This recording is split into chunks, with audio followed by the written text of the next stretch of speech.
Chapter 1. The Menagerie of Disquiet. The Dallas heat shimmered like cooking oil over asphalt when Nigel pushed through the beaded curtain into the Green Dragon Massage and Authentic Cuisine, where the air hung thick with the competing perfumes of jasmine incense and yesterday's sweet and sour pork. The place squatted in a strip mall between a pawn shop and a discount tire outlet, its neon sign flickering kanji characters that Nigel suspected spelled something closer to help wanted than anything remotely related to dragons or authenticity. Inside, women in silk robes that had seen better decades padded barefoot across linoleum designed to look like bamboo, their feet making soft thwacking sounds as they moved between tables where men lay face down, groaning under the weight of hot stones and false promises. Nigel wasn't here for the massage, though his lower back sang a symphony of complaint that would have made Beethoven weep. He was here because of the pet store 3 doors down, the one with no sign at all, just a painted window that showed a cartoon rabbit smoking a cigarette. A detail so specific and bizarre it could only be intentional, a signal to those who knew to look for signals. But first, tradition demanded he eat, and so he found himself at a corner table, chopsticks in hand, confronting a plate of something the menu called treasure chicken but which appeared to be mostly gristle and regret. "Nigel? Nigel Pemberton?" The voice came from behind him, female, inflected with something between surprise and the kind of weariness that comes from seeing someone you'd hoped had moved to another state or possibly died. He turned, chopsticks frozen mid-air, and there she was, Bethany Krause, all 5'2" of her, with that distinctive birthmark spreading across her left cheek, like spilled wine on a tablecloth. A port wine stain, the doctors called it, but which had always reminded Nigel of a map of some undiscovered country. They'd met 6 months ago at his cousin's wedding reception, that catastrophic event where the caterer had served green beans, canned no less, on paper plates where the asparagus had arrived pre-wilted as though shipped from a dimension where freshness was merely theoretical, where someone had used puff paint to decorate the dollar store furniture in an attempt at elegance that had instead achieved something closer to tragic comedy. "Bethany," Nigel said, setting down his chopsticks with the gravity of a man disarming a bomb. "What are the odds? In this neighborhood?" "Pretty good, actually. I live above the sandwich shop." She gestured vaguely eastward. "What brings you to this particular circle of hell?" Before Nigel could answer, the door chimed, and in walked Pastor Raymond Giles, or rather, the man everyone called Pastor, though Nigel had his doubts about whether any legitimate seminary had ever granted him credentials. Pastor Raymond moved through life with the unsettling confidence of a man who knew secrets, who collected them like other men collected baseball cards or grudges. He wore a 2-white smile and a 2-black suit, and his family, a wife who never spoke and 3 children who never blinked at the same time, followed him in a neat line, like ducklings who'd signed a non-disclosure agreement. "Blessings, blessings," Pastor Raymond announced to no one in particular, his voice carrying that practiced resonance that suggested either divine inspiration or really good voice coaching. His eyes, however, weren't focused on blessings at all. They were locked on the unmarked pet store door down the strip, and something passed across his face, hunger maybe, or recognition, or the particular expression of a man who just remembered where he'd buried something important. Nigel watched him go, watched the family file out after their brief and inexplicable visit to a Chinese restaurant where they'd ordered nothing, consumed nothing, blessed nothing but the air itself. "Something's deeply wrong with that man," Nigel said. "You're just noticing?" Bethany slid into the seat across from him, uninvited but somehow appropriate. "Pastor Raymond's been running that storefront church on Elm for 3 years now. The Church of Perpetual Refinement, he calls it. My roommate went once, came back talking about consciousness expansion through material surrender, and tried to donate her kidneys. Both of them. To the church, and your roommate is Marcus. He's got this condition, Ehlers-Danlos syndrome, makes him hyper-flexible. He can dislocate his shoulders at will, pop them back in like he's adjusting a backpack. Freaks people out at parties, but it's useful. You'd be surprised how many locked doors become unlocked when you can flatten your hand to the width of a credit card and reach through impossible spaces. She paused, studied Nigel's face. You're not here for the food, are you? The pet store, Nigel admitted. I heard things. Everyone hears things. The question is whether you're stupid enough to go looking. But Nigel was already standing, leaving $30 on the table for a $12 meal, the kind of over-tipping that was either generous or guilty or simply the mathematics of a man who didn't expect to need change where he was going. Bethany followed because of course she did, because in stories like this, in neighborhoods like this, people followed each other into dark places with the inevitability of water flowing downhill. The pet store smelled like cedar shavings and something else, something organic and faintly wrong, like fruit 2 days past its prime. A bell tinkled when they entered, an actual bell, not electronic, the kind that belonged in a different century entirely. The front room was standard enough, fish tanks bubbling their aquatic lullabies, hamsters performing their Sisyphean wheel running, a parrot that said fuck off with surprising clarity and even more surprising frequency. The owner emerged from the back, a man so thin he seemed to be made primarily of angles and shadows, his name tag reading Mr. Shen in careful block letters. He looked at Nigel, then at Bethany, then back at Nigel with eyes that suggested he was performing calculations that had nothing to do with pet food markup. You're here for the standard inventory, Mr. Shen said. Not quite a question, or for the collection? Nigel felt Bethany's hand grip his elbow. Collection, he heard himself say, though his mouth seemed to be operating independently of his better judgment. Mr. Shen smiled, revealing teeth that were just slightly too white, too numerous. Very few ask. Even fewer are ready. But you, he tilted his head bird-like. You have the look of someone who's already seen things, someone who sat through that wedding reception and survived the asparagus incident. Nigel froze. How do you... Dallas is smaller than people think, and the internet, even in its primitive late 90s form, had its uses. Mr. Shen gestured toward a door in the back, partially obscured by a display of aquarium gravel. I remember 1998, you know. I remember when we all thought Skype would change everything, when we gathered in computer labs and chat rooms, believing we were pioneering some new frontier of human connection. I had a webcam, one of those early models, cost me $300. Invited a woman I'd met in a chat room to a video call. Very exciting, very modern. We connected, and for the first 30 seconds, everything was perfect. Then my mother walked into frame behind me, completely naked, singing a Taiwanese folk song about chickens. She had no idea the camera was on. No idea this woman in Toronto was watching. I tried to explain, tried to laugh it off, but you can't unlive that kind of mortification. The relationship died before it began. The internet giveth, and the internet taketh away. Usually your dignity. The monologue hung in the air like smoke. Bethany made a sound that might have been a suppressed laugh or a small sob. Mr. Shen opened the door. The hallway beyond was dark in a way that suggested intention, the kind of darkness that wasn't merely an absence of light, but a presence of something else entirely. Nigel could hear sounds, clicking, breathing, something that might have been whispering or might have been, ventilation systems dreaming of speech. They walked, Bethany's breathing getting sharper, Mr. Shen's footsteps somehow making no sound at all despite the concrete floor. The first room contained the baffling thing, a tank, 15 feet long, filled with what appeared to be standard goldfish, hundreds of them, swimming in perfect geometric formations that changed on some schedule Nigel couldn't perceive.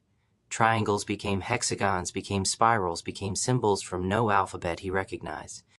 They've been doing this for 6 months, Mr. Shen said. No training, no explanation. The ichthyology department at SMU offered me 6 figures for the tank. I declined. The second room held the disturbing thing, dozens of cages, and in each cage a domestic cat, unremarkable except that each one had human eyes, not human-like, but actually human.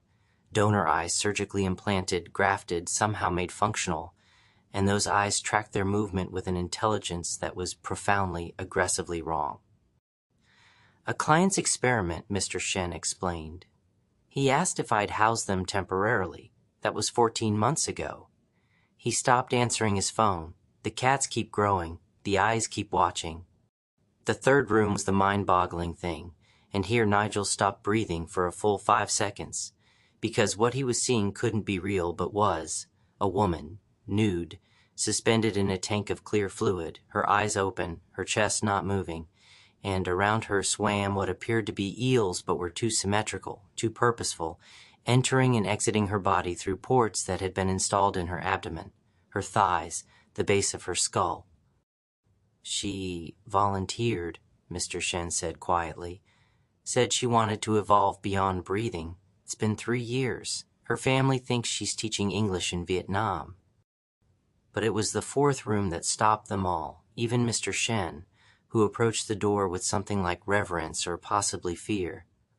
Inside, a concrete space lit by a single flickering fluorescent tube, and in the center, a tableau that Nigel's brain couldn't immediately process, a pool of blood, too much blood, spreading across concrete, and in the blood a slice of German chocolate cake sat pristine on a paper plate, its frosting uncontaminated.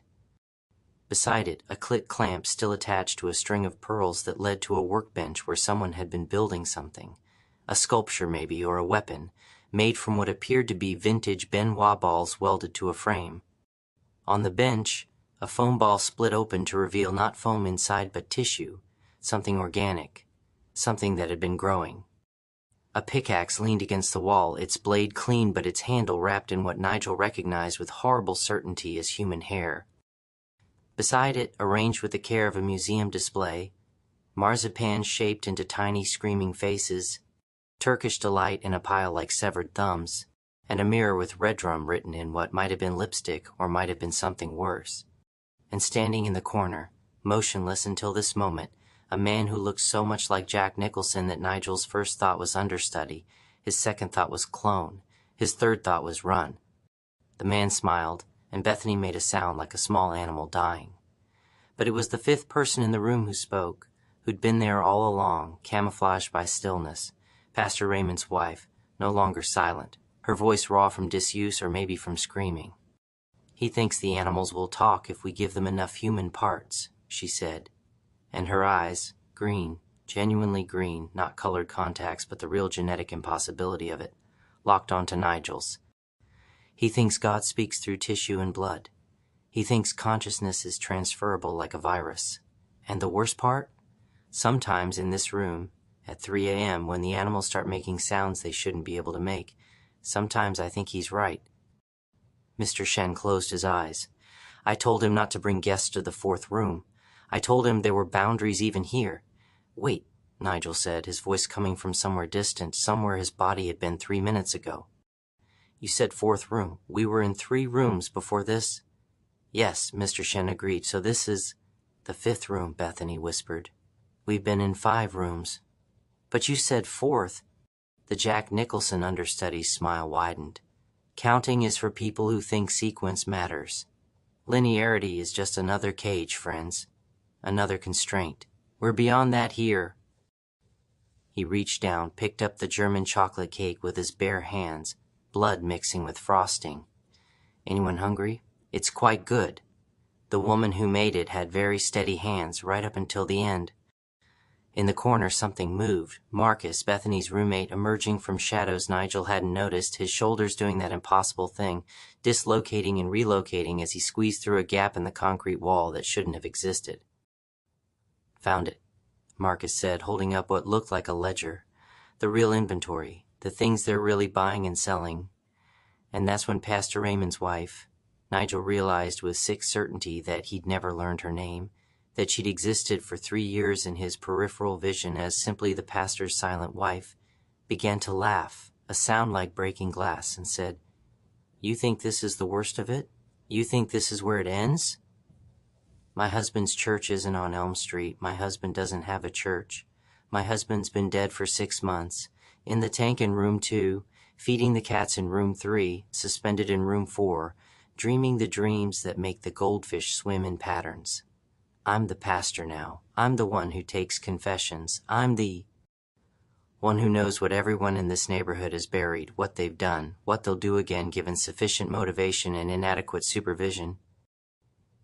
She stepped forward, and in her hand was something Nigel couldn't quite focus on, something that shifted between being a knife and being a key, and being neither and being both.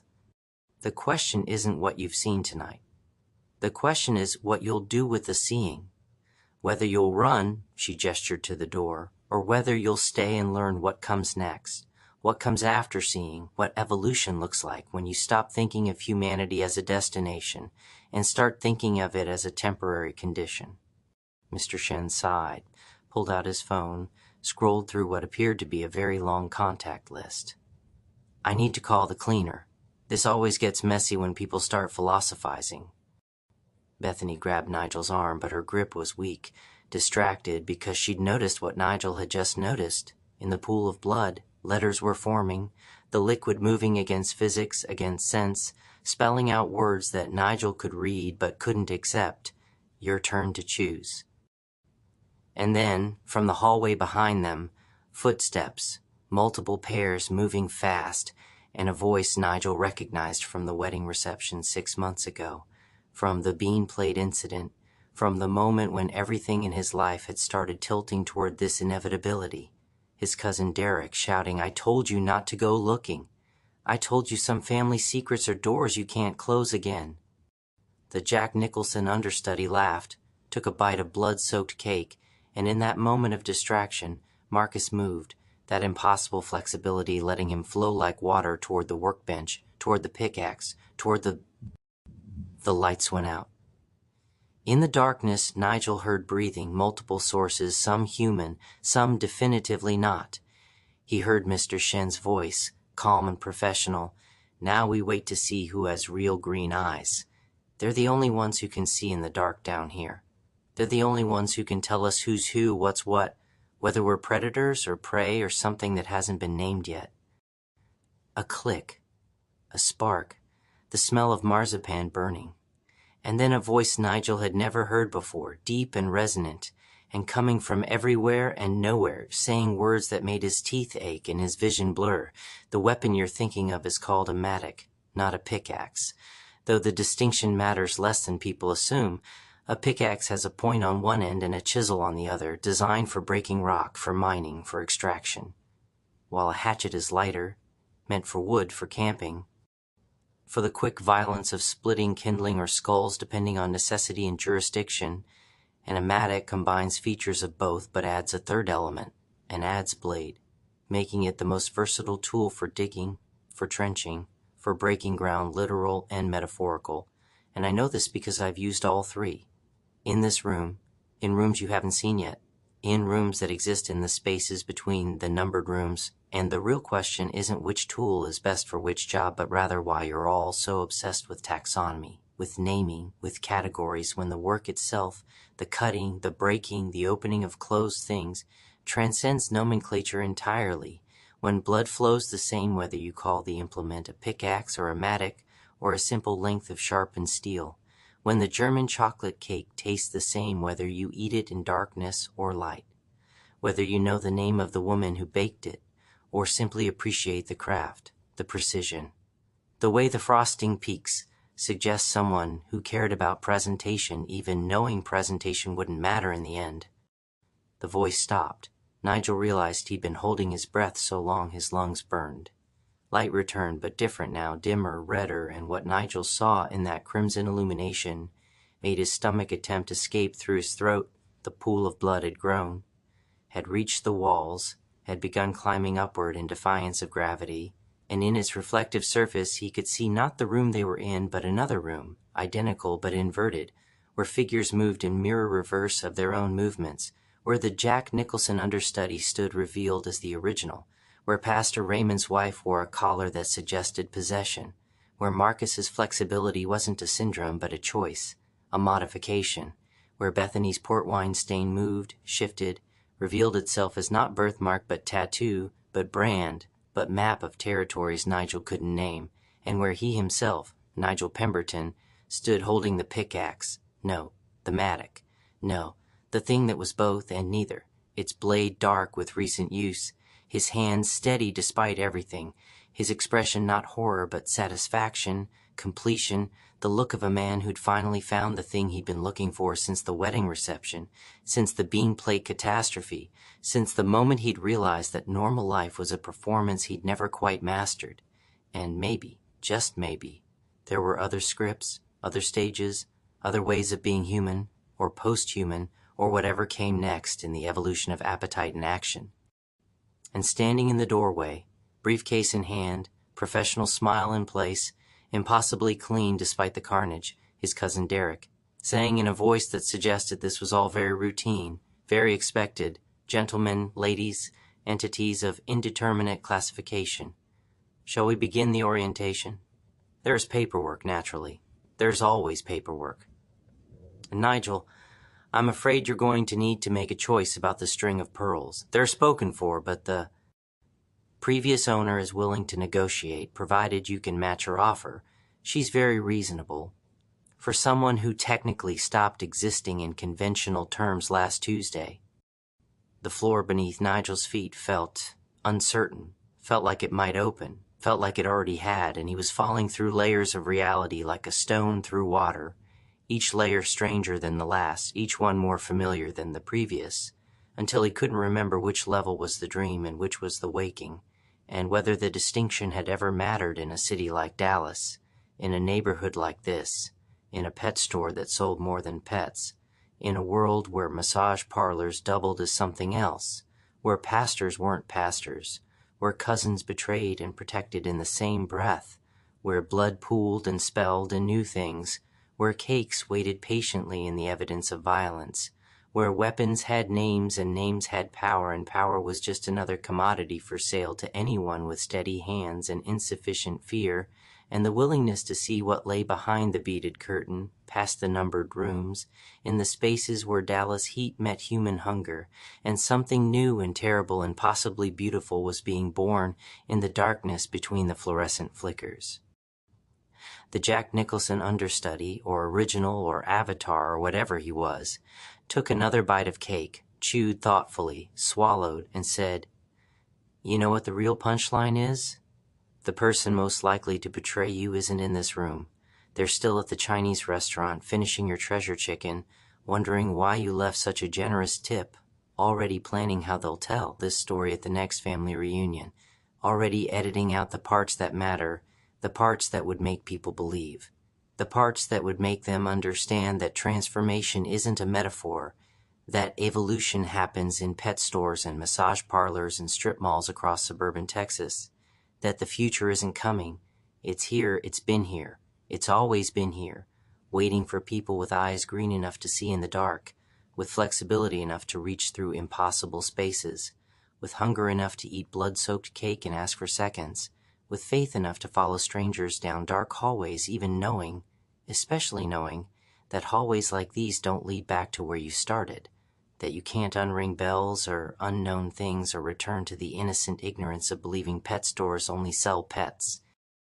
The blood stopped spreading, the cake was gone, the pearls gleamed in the red light like a promise or a threat or both at once, and somewhere in the building something howled, not animal, not human, but the sound of transition itself, of becoming, of the moment when one thing stops being what it was and starts being what it will be, and Nigel understood with crystalline certainty that he was hearing his own future calling from the other side of choice, from the far shore of decision, from the place where people who enter unmarked pet stores in trashy Dallas neighborhoods eventually arrive, willing or otherwise, ready or not, transformed. Or merely transforming into the things that happen after happily ever after ends and the real story begins. Chapter 2, The Bunker Beneath the Bleachers. The transition from pet store basement to underground bunker happened with the narrative logic of a fever dream. One moment Nigel was staring at blood-spelled words on concrete walls, the next he was being hustled through a tunnel that smelled like wet earth and decade-old regret. His cousin Derek's hand firm on his shoulder, Bethany stumbling behind them, Marcus somewhere ahead making those unsettling, joint-popping sounds that suggested his body was solving spatial problems the rest of them couldn't even perceive. "Where the fuck are we going?" Nigel managed, his voice echoing off curved walls that seemed to have been carved rather than constructed, organic somehow, like the throat of something large and patient. "Sanctuary," Derek said, which was the kind of non-answer that made Nigel want to punch him, but his hands were zip-tied behind his back with the kind of professional efficiency that suggested Derek had done this before, many times, perhaps as recently as this morning. Or prison. The distinction's mostly philosophical at this point. The tunnel sloped downward, then curved, then descended again through what felt like geological time, the air getting cooler, damper, carrying smells that Nigel's brain categorized as mold, motor oil, and something sweetly chemical that reminded him of his grandmother's medicine cabinet, all those little amber bottles from the turn of the last century, not the recent turn, but the 1900 shift, when patent medicines promised to cure everything from melancholy to homosexuality with liberal applications of cocaine, morphine, and radium-infused water that glowed with the promise of better living through complete ignorance of basic chemistry. They emerged into a space that defied expectations, not a crude cave but an actual bunker, concrete reinforced, circa World War II if Nigel was reading the construction correctly, complete with riveted steel doors and ventilation shafts that suggested someone had planned to survive here, to outlast something terrible up above. The walls were lined with shelves holding supplies that ranged from practical to baffling, a complete collection of He-Man action figures still in their original packaging, including that purple. Punching Cat, no, wait, Panther, the panther that battled Cat's evil twin, and beside it the figure Nigel remembered coveting as a child, Fisto, with his massive knocking fist, and that other one, the one where you could punch, its shield and watch the dent appear and disappear through some minor miracle of 1980s toy engineering.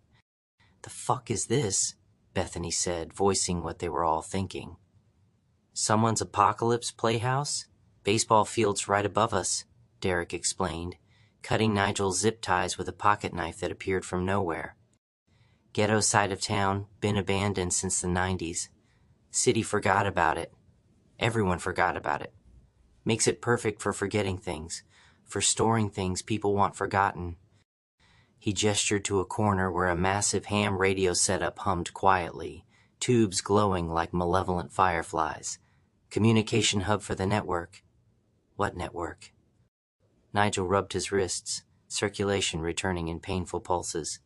"The one you're part of now. Congratulations. You saw the rooms. You saw what we're really doing. There's no, oops, my mistake, I'll just go back to my normal life now. That's not how this works." Marcus had already found a chair, his impossibly flexible body draped across it like melted wax, legs crossed in a configuration that would have sent a normal person to the emergency room. "Can someone explain why I'm here? I just live with Bethany. I didn't sign up for underground bunker hostage situations." "Your shoulder trick," Derek said simply. "We need someone who can reach into spaces. The church situation's gotten complicated." "It's always complicated with Pastor Raymond," Bethany muttered, examining the shelves with the focused attention of someone cataloging escape routes or valuable items to steal. She picked up a My Little Pony, not a modern one, but vintage, early 80s, its purple body marked with a constellation of pink stars. "Glory. This was my favorite as a kid." She paused, something flickering across her face.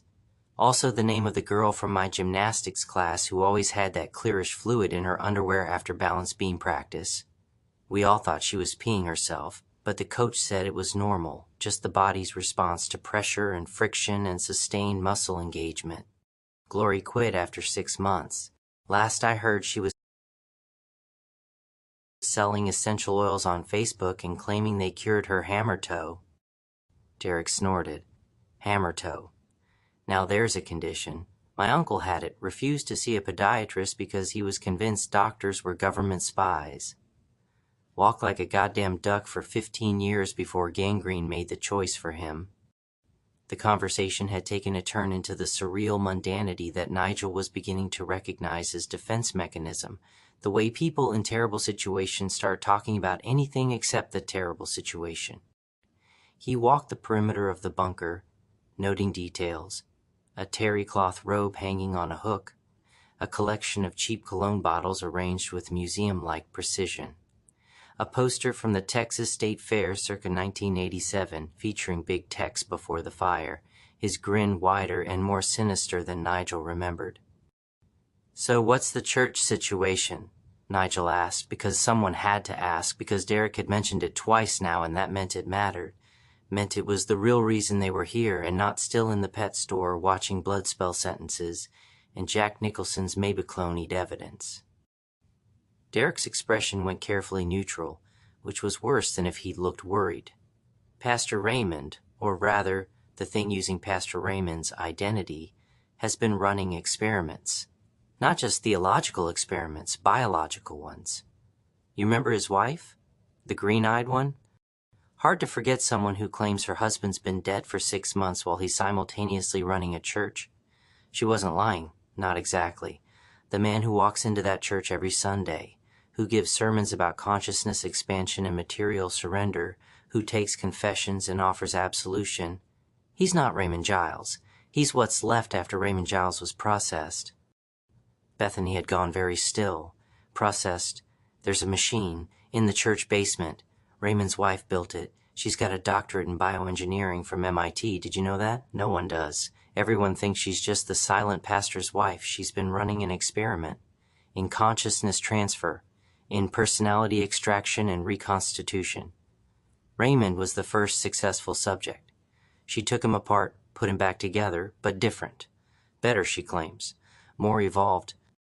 Marcus uncrossed his legs, sat up straighter, his face losing some of its usual bemused detachment. And now? Now she wants to scale up. She's got 12 volunteers from the congregation. They think they're joining some kind of prayer circle, some intensive spiritual retreat. They're signing consent forms they don't understand, drinking tea that makes them suggestible, waking up in that basement with electrodes attached to their skulls and her voice in their ears promising enlightenment, transcendence, evolution beyond the meat prison of their current selves. Jesus fucking Christ, Nigel breathed. He's not answering calls, Derek said flatly. Believe me, people have tried. Look, here's the situation. She's starting the next processing cycle tonight. Midnight, that's 4 hours from now. We need to stop it, or at least document it, or at the very fucking least make sure the people who volunteered know what they're actually volunteering for. Why us? Nigel asked. Why not call the cops, the FBI, the fucking X-Files division? Derek laughed, short and bitter. Because half the volunteer list is cops, because the city council knows what's happening and has decided to treat it as a private religious matter, because we live in a world where you can buy cocaine legally on the internet if you know the right euphemisms, where consciousness is just another commodity, where the only people who'll actually intervene are the ones stupid or desperate enough to think intervention matters. Bethany picked up an electric toothbrush from one of the shelves, turned it on, watched the brush head spin with hypnotic intensity. My dentist told me these changed her life. Not her dental health, her life. Said she discovered she could have multiple orgasms if she used it right, if she found the right frequency and pressure point. She got very specific about it during my cleaning. Very. I switched dentists. Christ, Bethany, Marcus said. What? We're talking about body modification and consciousness transfer and underground bunkers full of vintage toys. My dentist's masturbation techniques seem relevant to the overall theme of bodily autonomy and pleasure-pain matrices. Derek checked his watch, an old Timex with a cracked face that somehow still kept time. We need supplies. There's a head shop 3 blocks from the church. Guy named Terry runs it. He's part of the network, keeps equipment for us. We'll need recording devices, maybe some kind of interference tech if she's using electromagnetic fields for the transfer process. And if she sees us coming? Nigel asked. She won't. There's tunnels. Whole network under this part of Dallas. Built during the Cold War for evacuation, for survival, for all those 50s-era nightmares about Soviet bombs and communist infiltration. Most of them are collapsed now, flooded, unusable, but some are maintained. By us. By people who understand that what happens in the dark matters just as much as what happens in daylight, maybe more. Because darkness is where evolution happens, where things change without scrutiny, where the rules get rewritten by people with vision and insufficient ethics and the kind of dedication that looks like madness until it succeeds, and then it's called pioneering. The ham radio crackled. A voice emerged, female, distorted by static. "Derek, we have a problem." Derek crossed to the radio, adjusted knobs with practiced ease. "Go ahead. It's the pastor's wife. She knows.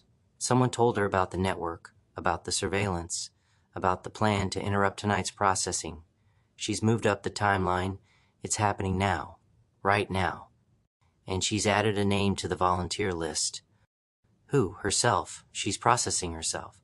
Said if the technique works, she'll emerge as proof. If it doesn't, well, evolution requires sacrifice." Derek's hand tightened on the radio mic. "Fuck. How long?" 30 minutes, maybe less. She's already in the chair. Already got the electrodes attached. The machine's warming up. I can hear it from here. Sounds like a hive of bumblebees. Like the world's angriest vibrator. Like what I imagined the Big Bang sounded before it became bang." Nigel looked at Bethany, at Marcus, at Derek. "We can't get there in 30 minutes. Not through the tunnels," Derek agreed. "But there's a special tunnel. Shorter route. Runs right under the baseball field, comes up in the church's sub-basement. Problem is, it's tight. Really tight. And it's got a protection system." "What kind of protection system?" "Ringworm. The walls are coated with active fungal cultures. You brush against them wrong, you're infected, you're contaminated. You spend the next 6 months treating yourself with antifungals that make your liver beg for death." Marcus stood, popped his shoulders with that sickening fluidity. "I can make myself small, compact. I can navigate tight spaces without touching walls." "And the rest of us?" Bethany asked. Derek opened a metal cabinet, pulled out what looked like full-body suits, the kind hazmat teams wore, but older military surplus, probably from the same era as the bunker. "We suit up. We move fast. We don't touch anything we don't have to, and we hope to Christ, who still isn't answering, that the suits don't have any tears." They dressed in silence, the suits smelling like rubber and paranoia. Nigel found himself thinking about coal miners, about Crosby, Stills, and Nash singing about tin soldiers and Nixon coming, about how all work in darkness was essentially the same work, extraction, risk, the hope that what you found below was worth the descent. His suit was too large in the shoulders, too tight in the crotch, making movement awkward, making him acutely aware of his body as a collection of vulnerable points and potential failure modes. "Before we go," Marcus said, his voice muffled through the suit's ventilator, "I need to tell you all something. My favorite crayon color is periwinkle. I know that's weirdly specific, but it matters to me. When I was a kid, before the diagnosis, before I understood my body was going to be different, I spent hours coloring with periwinkle crayons, making skies and flowers in the ocean on days when it couldn't decide whether to be blue or purple. If I die in this tunnel, if the ringworm gets me or something worse happens, I want you to know that. Periwinkle. It's important." Bethany nodded inside her suit. "Burnt sienna. For me, the color of Texas clay, of my grandmother's pottery, of the stain on my face that I spent 20 years hating before I learned to see it as geography, as territory, as the map of who I am when I'm not pretending to be someone else." Derek checked the seals on his suit. Cornflower blue. "And before you ask, yes, I know that's close to periwinkle, but they're different. They're distinct, and distinction matters when you're cataloging the world, when you're trying to make sense of chaos by naming things, by putting them in boxes labeled with color and meaning and memory." Nigel closed his eyes, saw his childhood bedroom, the coffee can full of broken crayons, the smell of wax and paper. Magenta. Not pink, not red, but magenta. The color that doesn't exist in the spectrum, that our brains invent to make sense of seeing red and blue simultaneously, that's a hallucination we all agree to share, a consensus delusion that makes reality navigable. If that's not a metaphor for everything we're doing here, I don't know what is. The tunnel entrance was a hatch in the bunker floor, revealed when Derek moved a shelf full of those old medicine bottles. Nigel caught labels as they passed: Mrs. Winslow's soothing syrup, cocaine toothache drops, Bayer heroin, the pharmacological optimism of an era when addiction was a problem for future generations to solve. They descended a ladder, dropped into a passageway so narrow that even Marcus had to turn sideways, had to dislocate and relocate his hips to fit through sections where the walls seemed to actively press inward. The fungus coating the walls glowed faintly, bioluminescent, creating a light show that would have been beautiful if it wasn't also potentially lethal. Nigel could see the mycelial networks spreading in fractal patterns, like the goldfish swimming in impossible formations, like the blood-spelling words in the pet store basement, like everything in this city was connected by invisible threads of intention and infection, and the kind of beauty that only exists when nature and human intervention fuck each other into producing something neither could create alone. "Don't touch the walls," Derek repeated, his voice crackling through the suit's communication system. "I know I said it before, but I'm saying it again because people forget. People get complacent. People think just one little brush won't hurt, and then they're spreading fungal infections to everyone they love, everyone they touch, everyone in their orbital radius of physical contact." They moved in single file, Marcus first, his body doing things that made Nigel's joints ache in sympathy. Then Derek, who moved with the confidence of someone who'd made this journey before. Then Bethany, who was humming something under her breath, a song Nigel almost recognized. And finally Nigel himself, bringing up the rear, hyper-aware of every place his suit might have a tear, every potential point of contamination and consequence. The tunnel opened into a chamber, larger, with multiple exits branching off like arteries from a heart. Derek consulted a map drawn on his gloved hand in what appeared to be Sharpie. "Second from the left. That one leads directly to the church's sub-basement. But there's usually a guard." "Usually?" Bethany asked. "Well, we've only come this way twice before. Both times there was a guard. Sample size of 2 isn't statistically significant, but it's suggestive." They approached the second tunnel. No guard visible, which was either very good or very bad, and Nigel had lived enough of this nightmare to know which one it probably was. They entered the new passageway, this one wider, the walls free of fungus but marked with something else. Graffiti, layers of it, different hands and eras, messages overlapping like archaeological strata. "Jesus saves" in dripping red spray paint. "Penny was here 1973, in careful ballpoint pen. The peonies know what you did and what looked like blood, but might have been paint, might have been ketchup, might have been any of a dozen substances that dried a rust-brown regret." "What the fuck are peonies?" Marcus asked, pausing at the message. "Flowers," Bethany said. "Big, fluffy, fragrant. My mom grew them. They attract ants. The ants eat the nectar from the buds, and in exchange they protect the flowers from other insects. Symbiosis, mutual exploitation, the natural order of things." The tunnel curved, descended, and suddenly they could hear it, that sound the radio voice had described, like bumblebees, like angry vibrations, like the universe's most aggressive meditation on frequency and consciousness, and what happens when you run enough electricity through the human brain to jumpstart evolution or short-circuit it entirely, depending on whose interpretation you trusted. Derek held up a hand, signaling stop. Through a grate in the ceiling, Nigel could see up into what had to be the church basement, concrete floor, drainage grate, and in the center of the room, the machine. It was beautiful in the way that gallows are beautiful, in the way that electric chairs have a certain terrible elegance of purpose. The chair itself was vintage, might have been a barber's chair once. Chrome and leather, and the kind of hydraulics that suggested height adjustment and comfort were priorities before terror became the primary design consideration. The woman in the chair, Pastor Raymond's wife, the green-eyed prophet of personality extraction, had her head encased in what looked like a modified hairdryer from a 1960s salon, but instead of producing heat it was studded with electrodes, with sensors, with fiber optic cables that pulsed with light and patterns that made Nigel's eyes hurt, made his brain itch, made him think of those videos about subliminal messaging and whether thoughts could be transmitted through flashing lights and controlled frequencies. Around the chair, arranged in a circle, the 12 volunteers, except they didn't look voluntary anymore.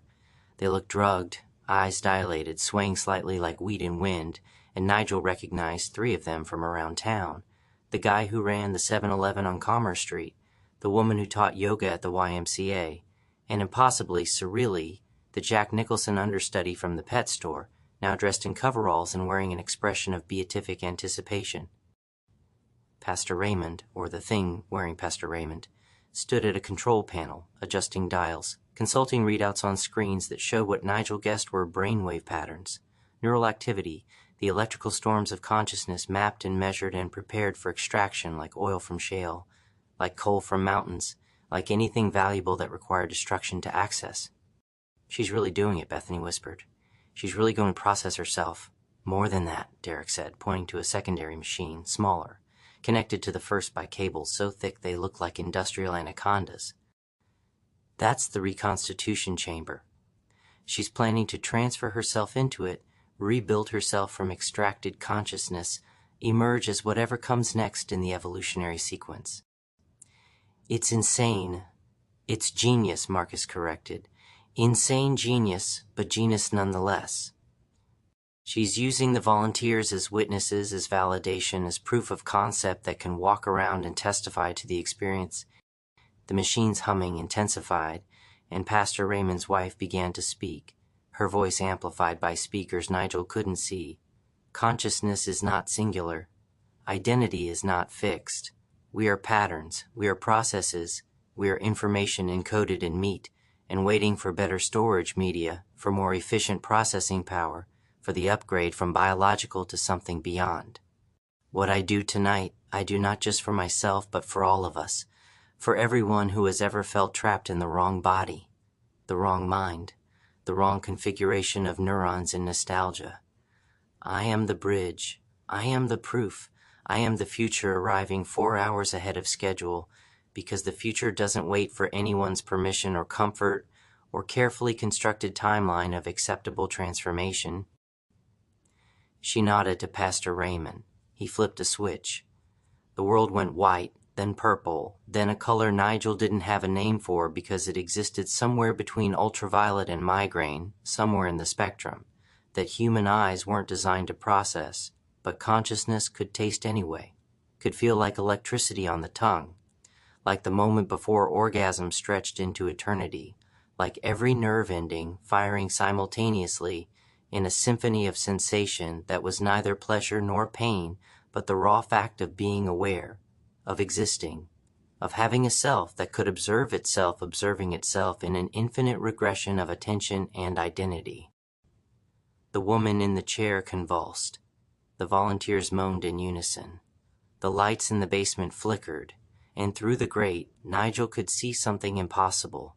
Her body was becoming translucent, not invisible, but see-through, like she was being digitized, converted from matter to information, from flesh to signal, and where her consciousness was evacuating it left behind a space, a void, a woman-shaped absence that should have collapsed but instead held form, held position, held the memory of occupation even as the occupant departed for destinations unknown. We have to stop this, Nigel heard himself say. We can't, Derek said. It's already happening. We can only witness. We can only record.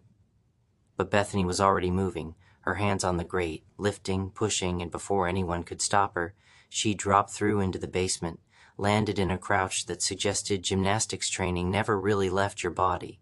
That balance and flexibility were forever once. You'd spent enough hours on beams and bars and mats. That muscle memory was the one form of memory that couldn't be extracted or transferred or escaped. She pulled off her helmet. "Stop," she shouted. "You don't know what you're doing." Pastor Raymond turned, his face registering not surprise but satisfaction, like he'd been expecting interruption, had planned for it, had built it into the equation. Bethany Krause, port wine stain, gymnastics scholarship, dropped out junior year, currently unemployed, living above a sandwich shop with a man who can dislocate his joints at will. I know you. I know all of you. His eyes found the grate, found Nigel and Derek and Marcus still hidden in the tunnel. Come up. Join us. Witness the birth of something new, something necessary, something that will make all your suburban anxieties and existential masturbation seem quaint by comparison. Nigel dropped through the grate. Derek followed. Marcus flowed through like water poured from a pitcher. They stood in a semicircle, facing the machine, the woman in the chair who was now only partially visible, her consciousness clearly elsewhere, her body a placeholder, a forwarding address for a mind that had relocated to real estate unknown. "You can't stop it," Pastor Raymond said. "The process is irreversible once initiated. She'll be gone for approximately 45 seconds. Then she'll return, reconstituted, rebuilt, improved, and you'll all bear witness. You'll all know what's possible, what's coming, what you could become if you're brave enough, smart enough, desperate enough to abandon the fiction of fixed identity and embrace the fluid reality of consciousness as software running on hardware that can be upgraded, replaced, reimagined." "And if it doesn't work?" Nigel asked. "If she doesn't come back?" "Then we have our answer. Evolution is trial and error. Survival is for the fit. She'll have contributed to knowledge, which is immortality of a different sort." The 45 seconds felt like years, felt like geology, felt like the kind of time that accumulates in bunkers and tunnels and churches, where people make choices that can't be unmade. Nigel counted heartbeats, counted breaths, counted the ways this could end in tragedy or transcendence, or some combination that didn't have a name yet because language was always behind experience, always playing catch-up to the present moment of consciousness encountering itself in extremis. 30 seconds. The reconstitution chamber began to glow, to pulse, to build something from nothing, or from information, or from whatever substrate consciousness occupied when it wasn't busy being embodied. 40 seconds. The volunteers were weeping, laughing, speaking in tongues or glossolalia, or just the random syllables that tumble out when the brain's language centers encounter input they weren't evolved to process. 45 seconds.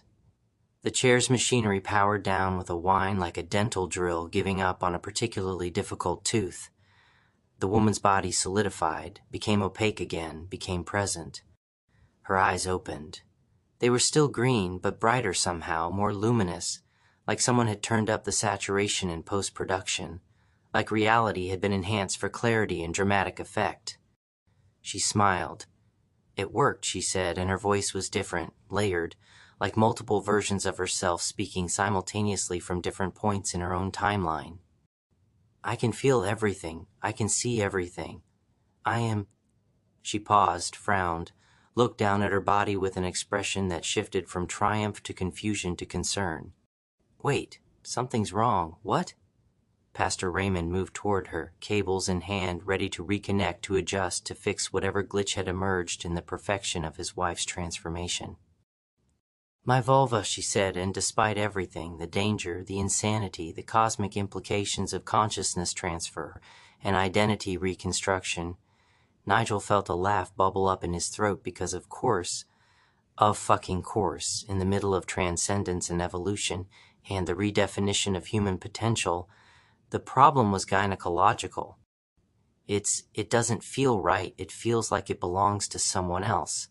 Like the transfer mixed up something, swapped something, like I've got someone else's nerve ending, someone else's sensitivity and sensation, and she touched herself through her clothes, then pulled her hand back like she'd been shocked.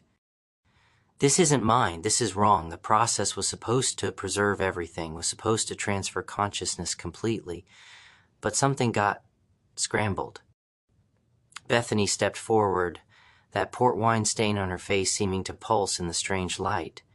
"You tried to digitize yourself. You tried to reduce consciousness to information. But bodies aren't just meat prisons. They're not just hardware. They're part of the system. They're part of who we are. You can't just extract the ghost from the machine and expect the ghost to be intact, expect it to be whole, expect it to remember how to operate the machinery of flesh and nerve and all the complicated wetware that makes sensation possible, that makes pleasure and pain distinguishable, that makes a vulva feel like your vulva and not some stranger's geography you're navigating for the first time." The woman in the chair, former pastor's wife, current consciousness experiment, future unknown, began to cry, and her tears were clear, normal, achingly human despite everything. She'd just attempted. "I wanted to evolve. I wanted to transcend. I wanted to prove that we're more than our bodies, that identity persists, that consciousness is the only thing that matters." But you forgot, Marcus said quietly, that being human isn't a bug, it's a feature, that the meat matters, that the strange limitations and friction and all the ways our bodies betray us or surprise us or fail to cooperate with our intentions, that's not something to transcend, it's something to accept, to integrate, to learn to operate with compassion and patience, and the understanding that wetness during sex isn't just mechanical, it's connected to arousal and safety and comfort and 1,000 other factors that can't be reduced to simple neural patterns or electrical impulses, or any model of consciousness that treats the body as merely incidental to the experience of being alive. Pastor Raymond was backing away, his expression shifting from satisfaction to concern to calculation, and Nigel recognized the look. This was a man reassessing outcomes, recalculating costs and benefits, deciding whether to double down or cut losses. "This is a setback," he said, "not a failure. We'll adjust the parameters. We'll refine the process. You'll stop," Derek said, and suddenly he had a gun, had it pointed not at Pastor Raymond but at the machine, at the glowing heart of the consciousness extraction apparatus. "You'll power down. You'll send these volunteers home. You'll admit that some experiments shouldn't be conducted in church basements by people with theology degrees and mail-order bioengineering credentials." "You won't shoot, Pastor," Raymond said. Derek pulled the trigger. The bullet struck the reconstitution chamber, and something inside it exploded. Not dramatically, not with fire or flame, but with a sound like disappointed exhalation, like air escaping from something that had been holding its breath for a very long time. Sparks flickered, died, and the whole apparatus went dark, went silent, went from humming promise to inert metal and broken dreams. The volunteers slumped, suddenly released from whatever trance or drug or electromagnetic manipulation had held them upright and compliant. They looked around with the confused expressions of people waking from anesthesia, not quite sure where they were, or how they'd gotten there, or why they felt simultaneously relieved and bereft, like they'd been promised something extraordinary and delivered to something merely mundane. "We need to leave," Derek said. "Security will have heard that. Police too, probably, though they'll take their time responding because this neighborhood isn't a priority, because gunshots here are background noise, because the city has already decided what happens in abandoned baseball field districts doesn't matter enough to intervene with urgency or attention."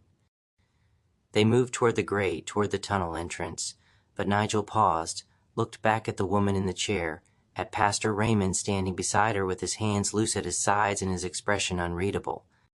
"What happens to them?" "They figure it out," Derek said. "They live with the consequences of ambition and insufficient testing, and the arrogance of thinking consciousness is something that can be handled like a commodity, like data, like anything other than the fundamental mystery it's always been and will always be, regardless of our technological sophistication or philosophical frameworks."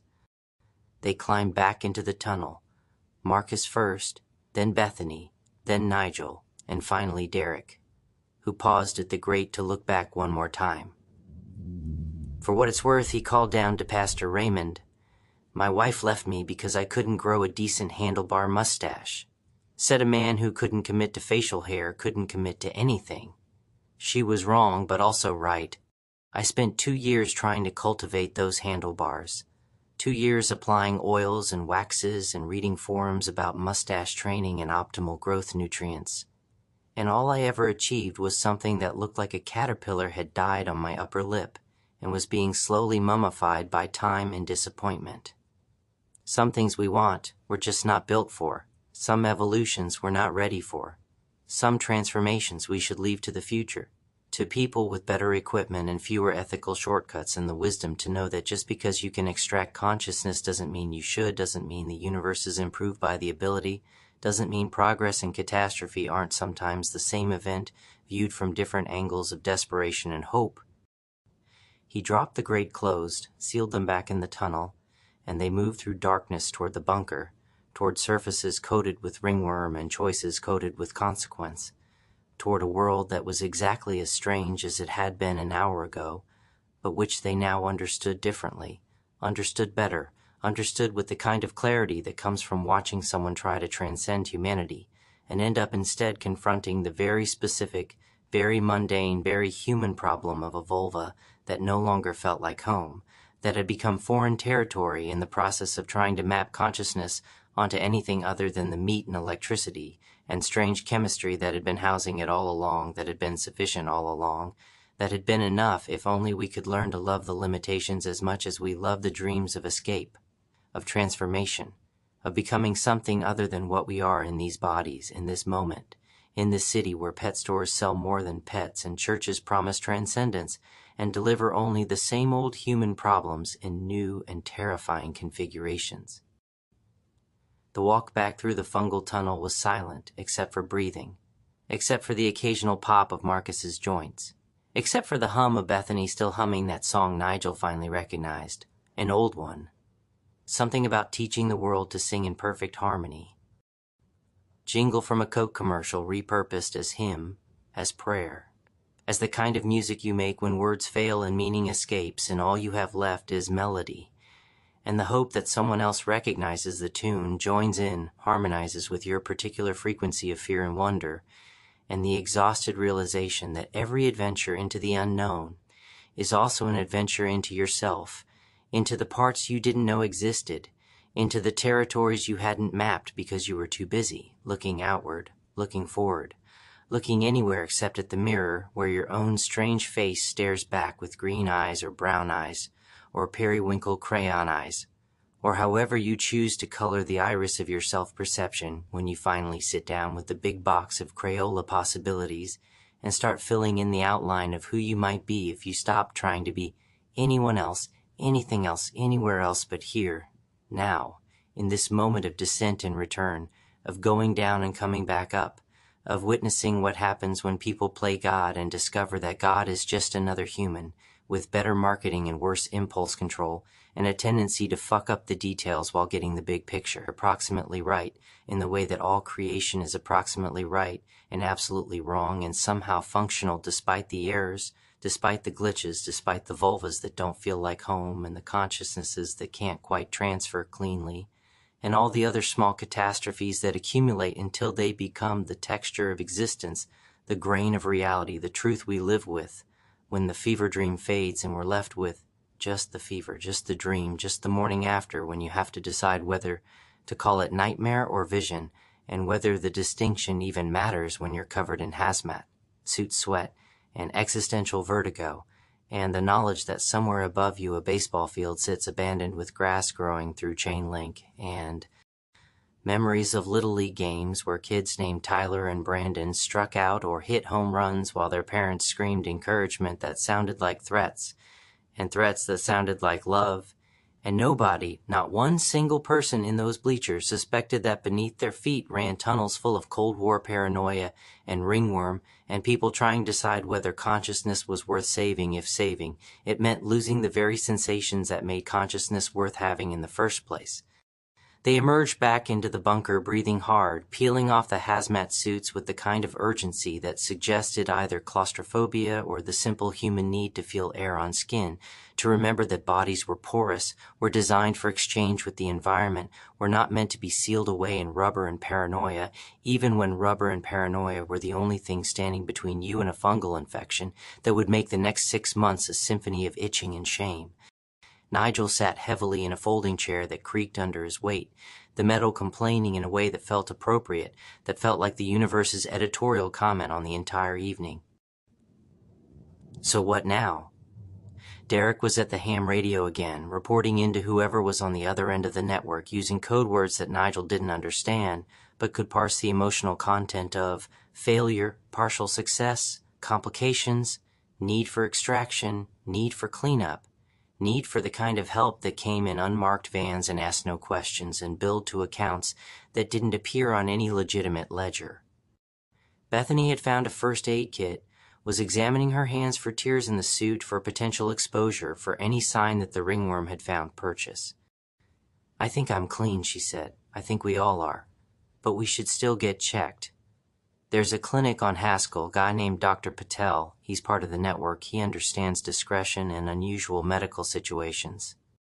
A clinic that treats ringworm exposure from Cold War tunnels." Nigel said, "Sure. Why not?" That's probably a normal Tuesday for him. Marcus had contorted himself into a corner, his body folded in ways that suggested either advanced yoga or the kind of flexibility that came from having connective tissue made of something other than standard issue collagen. Can someone explain the crayon thing? Why we all needed to declare our favorite colors? That seemed random even by tonight's standards. Derek looked up from the radio, his face tired, older than it had been an hour ago. Recognition protocol. The network uses it. If someone's been processed, had their consciousness extracted and reconstituted, they lose certain childhood memories. Favorite colors, favorite foods, first pet's name. The little stuff that makes you you, that gets buried so deep it's beneath extraction, beneath the level where consciousness can be digitized. If you can remember your favorite crayon color from when you were 6, you're probably still the original version of yourself. Probably. Jesus Christ, Nigel muttered. So this isn't the first time? This isn't some isolated experiment in a church basement? It's the 13th time we know about, Derek said. Could be more. Could be hundreds more. Pastor Raymond's wife is smart, but she's not unique. The technology's been floating around since the 80s, since before the internet, since back when people thought Skype was going to revolutionize human connection, and didn't realize it would mostly be used for business meetings and scammers pretending to be Nigerian princes. The research started at MIT, leaked to Stanford, got picked up by DARPA, got declared too dangerous for military applications, which should tell you something about how dangerous it actually is, and then went underground, literally and figuratively, into basements and bunkers, and people's garages where ambition met insufficient oversight, and produced exactly what you'd expect. Progress wrapped in catastrophe, wrapped in the kind of consequences that don't show up until years later, when someone realizes they can't feel their own vulva anymore, and has to confront the reality that they've been living in a stranger's body, a stranger's nervous system, a stranger's entire sensory apparatus while their consciousness goes on thinking it's still them, still whole, still integrated, when really they're just a ghost piloting meat that doesn't quite respond the way memory says it should. The radio crackled. A different voice this time. Male older extraction team is 10 minutes out.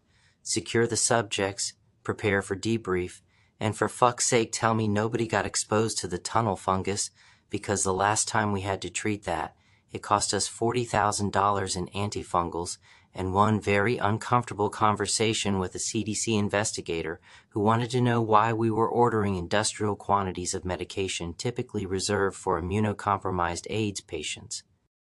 Derek keyed the mic. All clear, no exposure. Subjects are shaken but intact. Consciousness transfer was interrupted mid-process. Primary subject experiencing somatic dissociation issues, but is otherwise stable. Somatic dissociation issues, Bethany repeated. That's what we're calling can't feel her own pussy now? Very clinical, very professional. Would you prefer I say subject reports her vulva feels like it belongs to someone else and she's experiencing profound dysphoria about the disconnect between her consciousness and her physical sensation, particularly in erogenous zones? Because that's the technical description, and it's not really more helpful, just more verbose. Nigel stood, paced the small space of the bunker, his eyes cataloging the strange collection of items that previous inhabitants had deemed essential for survival or comfort or sanity. The He-Man figures still in their packages, the My Little Ponies arranged by color and condition, the old cologne bottles that probably didn't even smell like their original fragrances anymore, just like the passage of time and the breakdown of chemical bonds and the way everything decays eventually, no matter how well you seal it, how carefully you preserve it, how much you wish things could stay the same. He picked up one of the bottles, English leather, the label faded but still legible. Unscrewed the cap, took a cautious sniff. It smelled like his grandfather's bathroom, like Saturday mornings at the Texas State Fair eating corn dogs and riding the Ferris wheel until he wanted to vomit. Like the particular shade of nostalgia that was half memory and half fabrication, half truth and half the story you told yourself about the truth, because the actual truth was too banal or too painful or too complicated to hold in your head without editorial intervention. My grandfather wore this, Nigel said to no one in particular. Every day until he died. Heart attack at the fairgrounds, actually. Collapsed right in front of Big Tex before the fire, when Big Tex was still just a tall cowboy mannequin and not a symbol of tragedy and reconstruction. They found him with a corn dog in one hand and a coupon for discounted livestock judging in the other. The paramedics said he was dead before he hit the ground, that his heart just stopped like someone flipped a switch, like his consciousness decided it was done with the meat prison and evacuated without bothering to file the proper paperwork or notify next of kin. My grandmother always said he looked peaceful. I thought he looked surprised, like death had caught him mid-thought, and he died wondering whether he turned off the stove, or locked the car, or remembered to tell someone something important that now would never be said, never be known, never be integrated into the family history except as absence, as the thing grandfather was about to say before he stopped saying anything at all. The bunker fell silent except for the radio's static hiss and the distant sound of traffic on the streets above, the normal world continuing its normal routines, while beneath it people processed consciousness and exposure to fungal infections, and the kind of revelations that didn't come with instruction manuals or customer support, or any guidance beyond the vague sense that knowing this much, seeing this much, understanding this much meant you couldn't go back to pretending reality was simple, was safe, was anything other than a thin membrane stretched over an abyss of strangeness that occasionally tore and let things through, let truth through, let the kind of knowledge through that changed you whether you wanted to be changed or not. Marcus unfolded himself, stood, stretched in ways that made his spine crack like bubble wrap being systematically destroyed. I need to tell you all something else. About my living arrangement. With Bethany? Bethany looked up sharply. Marcus, don't know. They need to know. They're in the network now. They're part of this. They deserve truth. He took a breath. Bethany and I aren't roommates. Not exactly. We're married. Have been for 3 years. But it's not romantic. It's not sexual. It's practical. She needed health insurance. I needed someone to help with daily tasks when my joints are being particularly uncooperative, and we both needed cover for the work we do for the network. Married couple living above a sandwich shop. Nobody looks twice. Nobody investigates. Nobody wonders why we're gone at strange hours, or why we have equipment that's not standard for people claiming to work in consulting. Consulting, Nigel repeated. What do you actually consult on? Bodies, Bethany said flatly. How to modify them, how to enhance them, how to prepare them for consciousness transfer or resist consciousness transfer depending on whether you're volunteering or being volunteered by someone who thinks they know better than you do what you should become. Marcus's flexibility isn't just a medical condition, it's engineered. He was one of the early subjects back when they were still working out the kinks, still figuring out how to modify human tissue without triggering rejection, without creating monsters or corpses or things that were technically alive, but so far from human that calling them human was just linguistic politeness with no grounding in biological reality. Marcus nodded, his expression distant. I was 17, dumb, desperate, had been diagnosed with Ehlers-Danlos, was facing a future of pain and limitation and increasingly restricted mobility. They offered me an experimental treatment, said they could enhance what was already there, turn disability into capability, make me useful in ways normal bodies couldn't be. And it worked. Mostly. Except now I can't stop. Can't turn it off. My body keeps modifying itself, keeps becoming more flexible, more liquid, and eventually, 5 years, 10 years, nobody knows exactly, I'll become so flexible I won't be able to hold a solid shape anymore. Will just be a puddle of conscious meat that remembers being human but can't quite manage the structural integrity required to maintain the fiction. Fuck, Nigel breathed. I don't even know what that is. Horrifying? Beautiful? Both? Both, Marcus agreed. Always both. Every modification, every enhancement, every attempt to transcend limitation or embrace transformation or become something other than standard issue human. It's always both miraculous and monstrous. Always progress in catastrophe. Always the thing you wanted and the thing you should have been careful about wanting. Because wanting and having are different experiences entirely, and you can't know which one you were actually seeking until you're living with the consequences. The bunker door opened. 3 people entered wearing casual clothes that didn't quite hide the weapons they carried, the professionalism they radiated, the sense that they'd done this before and would do it again and again until either the work was finished or they were. The lead one, a woman in her 50s with salt and pepper hair and the kind of face that had seen things and decided seeing was insufficient, doing was required, looked them over with an expression that managed to be both sympathetic and impatient. "All right," she said.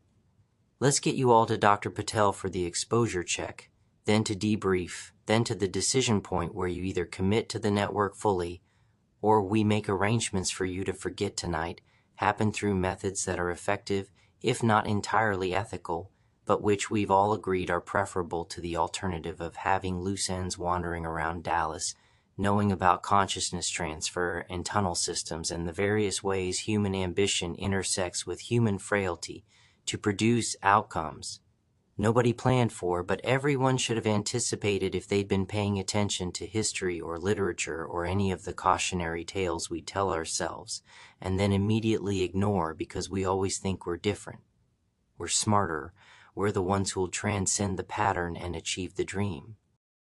Without triggering the nightmare that dreams are always smuggling in through the back door of hope and intention, they followed her up a different ladder, through a different exit, emerging into the night air behind the abandoned baseball field, where grass grew wild through the chain link, and the dugouts smelled like piss and regret, and the distant echo of parental disappointment at children, who struck out when they should have hit home runs. The city spread around them, lit and humming, millions of people living lives they thought were real, were complete, were the full story when really everyone was only seeing part of it, only understanding fragments, only perceiving the narrow slice of reality that their particular sensory apparatus and cognitive framework deemed relevant or comprehensible or safe enough to integrate without triggering complete existential collapse.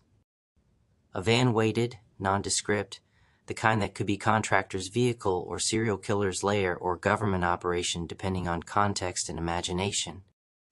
They climbed in. The doors closed.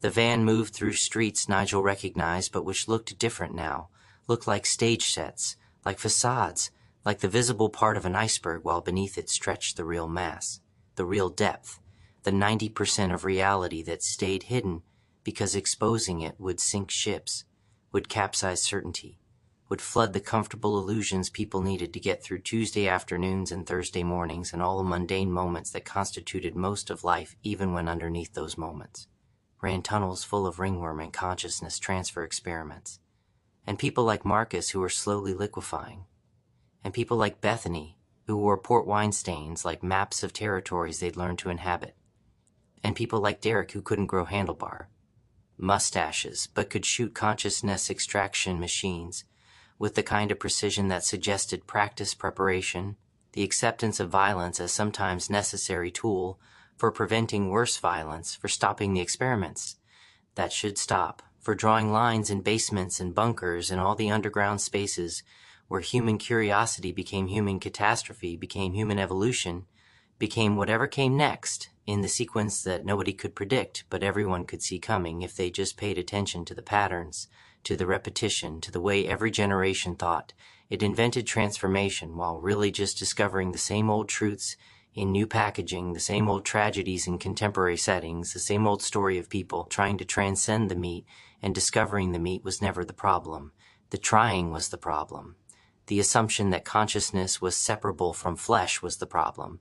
The belief that we could extract the ghost from the machine without losing something essential in translation was the problem, had always been the problem, would always be the problem, until we learned to accept embodiment not as limitation, but as the very condition of possibility, as the only way consciousness gets to experience anything at all, gets to feel vulvas that feel like home, and vulvas that feel foreign, and all the gradations between pleasure and dysphoria that make being alive complicated and painful and occasionally transcendent in ways that don't require machinery or electrodes or anything more sophisticated than attention, acceptance, and the courage to feel what you're feeling without immediately trying to optimize it, digitize it, transfer it to better hardware or superior wetware or any of the various upgrades we promise ourselves will finally make being human bearable when really being human was always bearable, was always enough, was always exactly what it needed to be. If only we could stop comparing it to imaginary alternatives and start appreciating it for what it actually is, weird, limited, mortal, equipped with vulvas that sometimes stop feeling like home and joints that sometimes dislocate in consciousness that sometimes wonders if it's really itself or just a copy of itself or just a pattern running on meat that could run on anything, anywhere, in any substrate capable of supporting the algorithm of awareness. And the question of whether substrate matters, whether meat matters, whether any of this matters beyond the mattering itself, beyond the fact that we're here now in this moment, in this van, in this city, alive and aware and occasionally horrified and frequently confused and always embodied, no matter how much we dream of transcendence, no matter how sophisticated our machinery becomes, no matter how many times we try to extract consciousness and discover we've only extracted part of it, only digitize the surface while the depths remain stubbornly analog, stubbornly physical, stubbornly insistent that to be conscious is to be embodied, and to be embodied is to be vulnerable, and to be vulnerable is to be human, and to be human is to accept that favorite crayon colors matter, that ringworm exposure requires treatment, that vulvas deserve to feel like home, and that all the technology in all the basements in all the cities in all the world cannot solve the fundamental problem of what it means to be aware, to exist,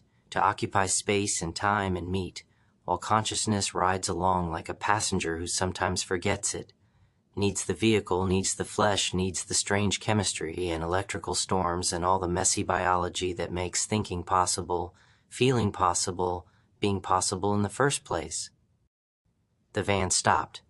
Dr. Patel's clinic, another door opening onto another chapter of this night that had started with Chinese food and ended with consciousness transfer and would now continue with medical examination and the particular indignity of explaining to a doctor why you need to be checked for exposure to weaponized fungal infections from Cold War-era survival tunnels, because that's just how Tuesdays go sometimes, in Dallas, in America, in the 21st century where the future arrived decades ago, but nobody sent a memo explaining what to do with it, how to integrate it, how to live with the knowledge that reality was always stranger than advertised, and getting stranger every day as human ambition continued its collision course with human limitation and produced sparks, explosions, beauty, horror, and occasionally something that looked like progress if you squinted and didn't examine the costs too carefully, and accepted that every step forward was also a step sideways into territory unmarked on any map drawn by.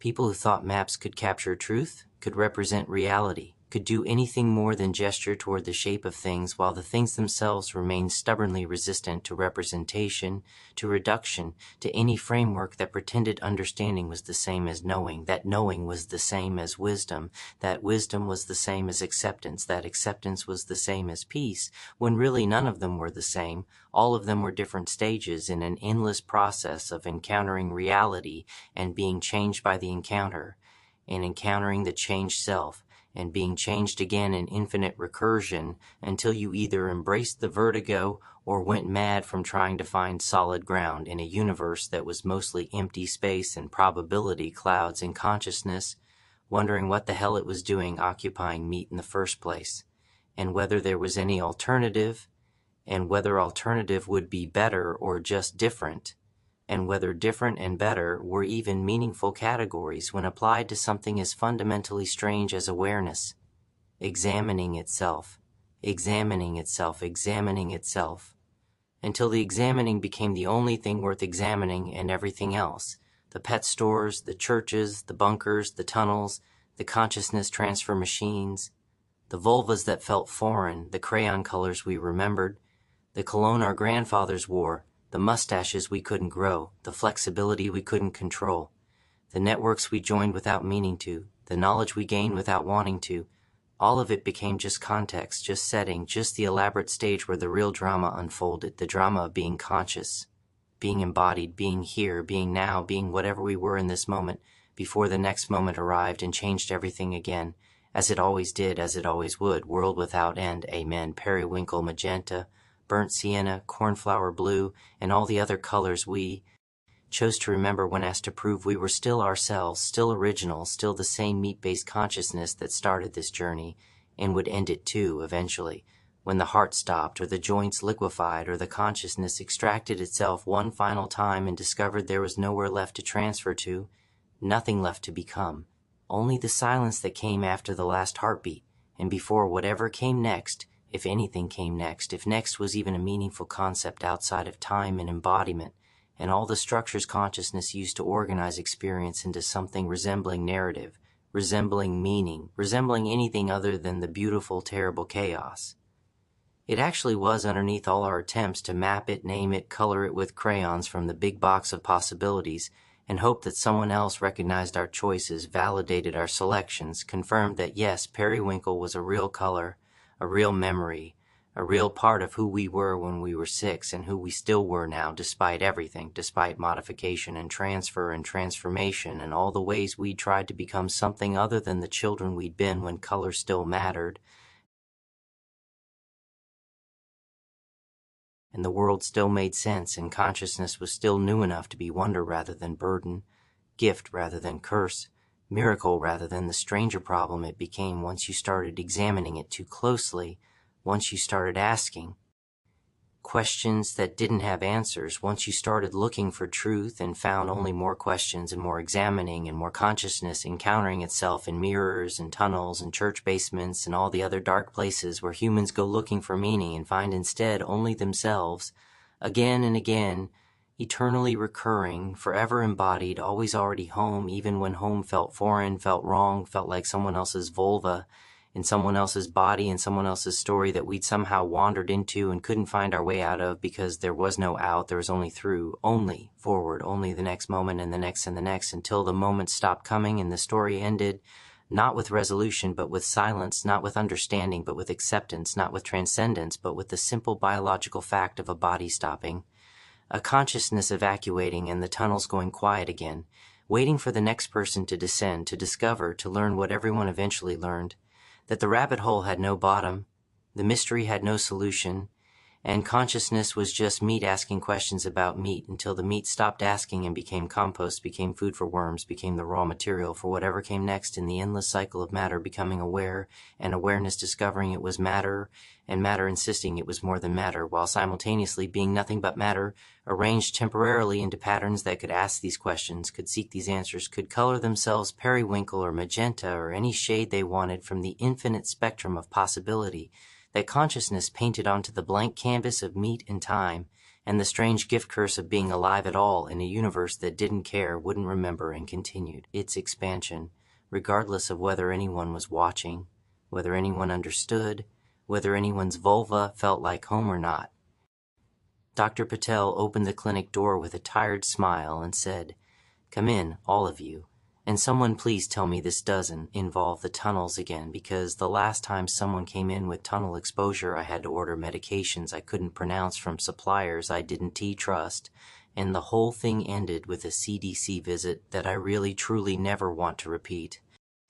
And Nigel standing on the threshold between the street and the clinic, between the night and whatever came after the night, between the person he'd been when he walked into that Chinese restaurant and the person he was becoming in this moment of transition and transformation, looked at Derek and Marcus and Bethany and the extraction team and Dr. Patel and thought, periwinkle. Yes, definitely periwinkle, the color of skies, at the exact moment between day and night when neither one was winning, when everything was suspended in perfect uncertainty, when consciousness could look at itself and see not answers, but only more beautiful, terrible questions that would follow him into the clinic and out again and through all the days to come in this city, where nothing was what it seemed, and everything was exactly what it seemed. And the only truth that mattered was that he was here, now, alive, aware, embodied in meat that sometimes betrayed him and sometimes served him, and always, always reminded him that transcendence was a dream we dreamed while embedded in flesh, while trapped in time, while occupying space and processing experience through nervous systems that were sophisticated enough to imagine escape but limited enough to make escape impossible, making imagination the only transcendence we'd ever achieve. And maybe, just maybe, that was enough. Chapter 3: The Divergence at Dr. Patel's. Dr. Patel's clinic smelled like antiseptic and curry, an olfactory combination that shouldn't have worked but somehow did, creating an atmosphere of professional competence wrapped in domestic comfort, like being treated for gunshot wounds in your grandmother's kitchen. The waiting room was empty except for a black cat, not black like dark gray, but actually black, the kind of void-colored feline that seemed to absorb light rather than reflect it, sitting on the reception desk grooming itself with the focused intensity of someone performing surgery on their own dignity. "Don't mind Kali," Dr. Patel said, gesturing them toward an examination room that was larger than standard, equipped with multiple beds separated by curtains that had seen better decades. "She showed up 3 months ago, walked right in during a procedure, sat down, and never left. I've tried to remove her. She returns within hours. I've begun to suspect she's not actually a cat, but some kind of monitoring device, though for whom or what purpose I cannot begin to guess." The cat's eyes followed them, yellow and unblinking, possessing that particular feline quality of seeming to know things, terrible things, things that would drive humans mad if they could access cat knowledge, if they could perceive reality through whatever strange lens cats use to navigate a world that was simultaneously mundane and magical, ordinary and occult. "Everyone on a bed," Dr. Patel instructed, snapping on latex gloves with practiced efficiency. "Stripped down to underwear. I need to check every inch of exposed skin for fungal contamination. The spores can enter through the smallest abrasion, the tiniest crack in the dermal barrier, and once inside they're persistent little bastards, resistant to standard treatments, requiring medications that make your liver enzymes do things liver enzymes were never meant to do." They complied with the awkward shuffling of adults forced into medical vulnerability, into the particular indignity of being examined like livestock or children or specimens under glass. Nigel found himself on the bed closest to the window, where he could see out into the parking lot, where a group of teenagers had gathered around a bonfire burning in a metal drum, their silhouettes dancing against the flames, while one of them, a girl in what appeared to be culottes, an article of clothing Nigel hadn't seen since the 80s, shook a tambourine with the rhythmic insistence of someone summoning something, invoking something, participating in ritual that was either profound or ridiculous depending on whether you believe teenagers capable of genuine magic or just genuine stupidity. Dr. Patel started with Marcus, examining his hyper-flexible joints with the careful attention of someone who knew exactly what they were looking at, who understood modification when they saw it. "You're progressing," he said quietly, "faster than last time. The liquefaction is accelerating in your left shoulder, your right hip. 6 months, maybe less, before those joints lose structural integrity entirely." Marcus's face went carefully blank. "Can you stop it?" "No, I can slow it marginally with calcium supplements and targeted physical therapy, but stop it? No. You signed up for a one-way modification, Marcus.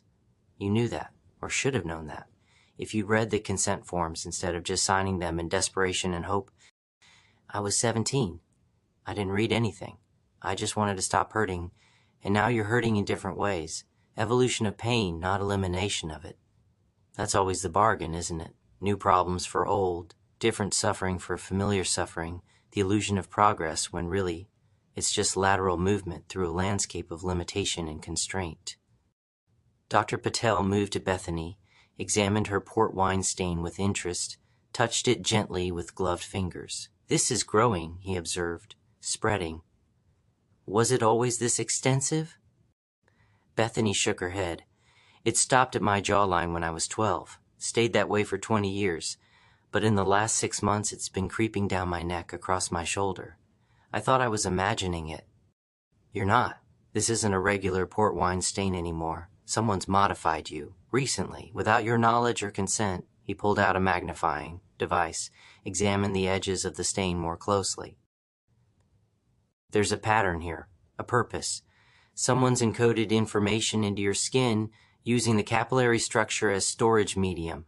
You're a living document, Bethany, a walking archive of something someone wanted preserved in flesh rather than paper or digital storage. What kind of information? I'd need better equipment to read it. Equipment I don't have here. But I know someone who does, someone in the network who specializes in biological data storage, in using human bodies as hard drives for information too sensitive to trust to conventional media. He stepped back, pulled off his gloves. You're clean, though. No fungal contamination. You can get dressed. He moved to Nigel, began the examination with the detached efficiency of someone who'd done this 1,000 times, who'd seen every variation of human body and human modification and human consequence. He was halfway through checking Nigel's arms when he stopped, frowned, pressed harder on a spot just below Nigel's elbow. When did you get this? Get what? Dr. Patel didn't answer, just pulled out a scalpel, made a small incision before Nigel could protest, and extracted something small and metallic, maybe the size of a grain of rice, dropping it into a stainless steel bowl where it landed with a tiny chime of contact. The fuck is that? Nigel demanded, pressing his hand over the incision, feeling blood warm and wet against his palm. Tracker, high-end, probably government or corporate. Someone's been monitoring your location, your movements, possibly your biometrics depending on how sophisticated this model is. Dr. Patel picked it up with forceps, examined it under a light. This is new technology, within the last year, which means someone tagged you recently and expected you to lead them somewhere interesting. Who? When? I don't know who. As for when, these things typically get inserted during routine medical procedures, dental work, vaccinations, blood draws, any time you're not paying attention to what's actually entering your body.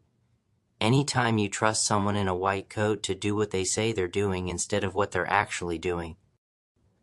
Nigel felt his stomach drop, felt the world tilt slightly on its axis as trust became suspicion, as memory became evidence, as he tried to recall every medical appointment in the last year, every needle, every procedure, every moment when he'd been vulnerable and someone else had been in control. Can they still track it? Now that it's out? No. Once removed from your body, it's inert. But they know it stopped transmitting. They know something changed. They'll be coming to investigate, to retrieve, to ask questions about where you've been and what you've seen and whether you're still useful or have become a liability. Dr. Patel moved to Derek last, found him clean, unmodified, unexpectedly ordinary given his involvement in the network. You're unremarkable, Dr. Patel observed. No modifications, no implants, no biological anomalies. How did you avoid it? Everyone in the network eventually gets tagged, gets modified, gets integrated into the infrastructure whether they consent or not. Derek smiled, thin and tired. I'm not in the network. I'm adjacent to it. I help, I facilitate, but I never join. Never sign the forms. Never accept the modifications. I watched what happened to my wife. She joined, she got modified, she got processed, and now she's something else, something that looks like her and sounds like her but isn't her, not really, not in the ways that matter. So I help from the edges.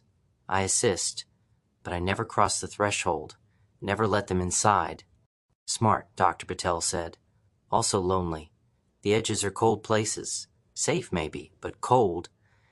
He crossed to a cabinet, pulled out bottles, began mixing something in a beaker with the casual precision of someone who'd done this so many times it had become muscle memory, had become meditation. Preventative antifungal treatment. Everyone drinks. Tastes like aspic mixed with battery acid, but it works.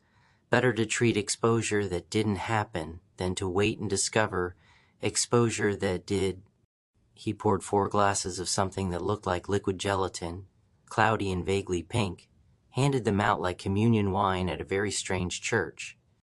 Nigel drank, tasted something savory and chemical and fundamentally wrong, like the world's worst Jell-O shot, like what would happen if you tried to make food out of medical supplies and medical supplies out of food, and succeeded only in creating something that belonged in neither category, that existed in the liminal space between nutrition and treatment, between helping and harming. Now what?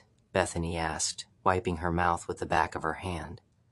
Now you rest. There's a safe house 2 blocks from here above a bakery that makes the best carrot cake in Dallas. The owner's part of the network, keeps rooms for people who need to disappear for a few hours or a few days. You'll be safe there while we figure out next steps. The clinic exploded inward. Door. Not burst, not kicked in, but exploded. The kind of controlled demolition that required expertise and equipment, and the kind of budget that suggested government involvement or corporate backing, or some fusion of the two that made distinctions irrelevant. Through the smoke came figures in tactical gear, faces covered, weapons drawn, moving with synchronized precision that was beautiful if you could ignore the terror, if you could appreciate choreography divorced from consequence. Down, everyone down, hands visible, do not fucking move. They moved anyway because humans always move when told not to, because instinct overrides instruction, because fight or flight is older than language and doesn't care about tactical commands from strangers in masks. Marcus flowed off his bed like water, his body finding spaces that shouldn't exist, disappearing behind equipment and through gaps that normal humans couldn't access.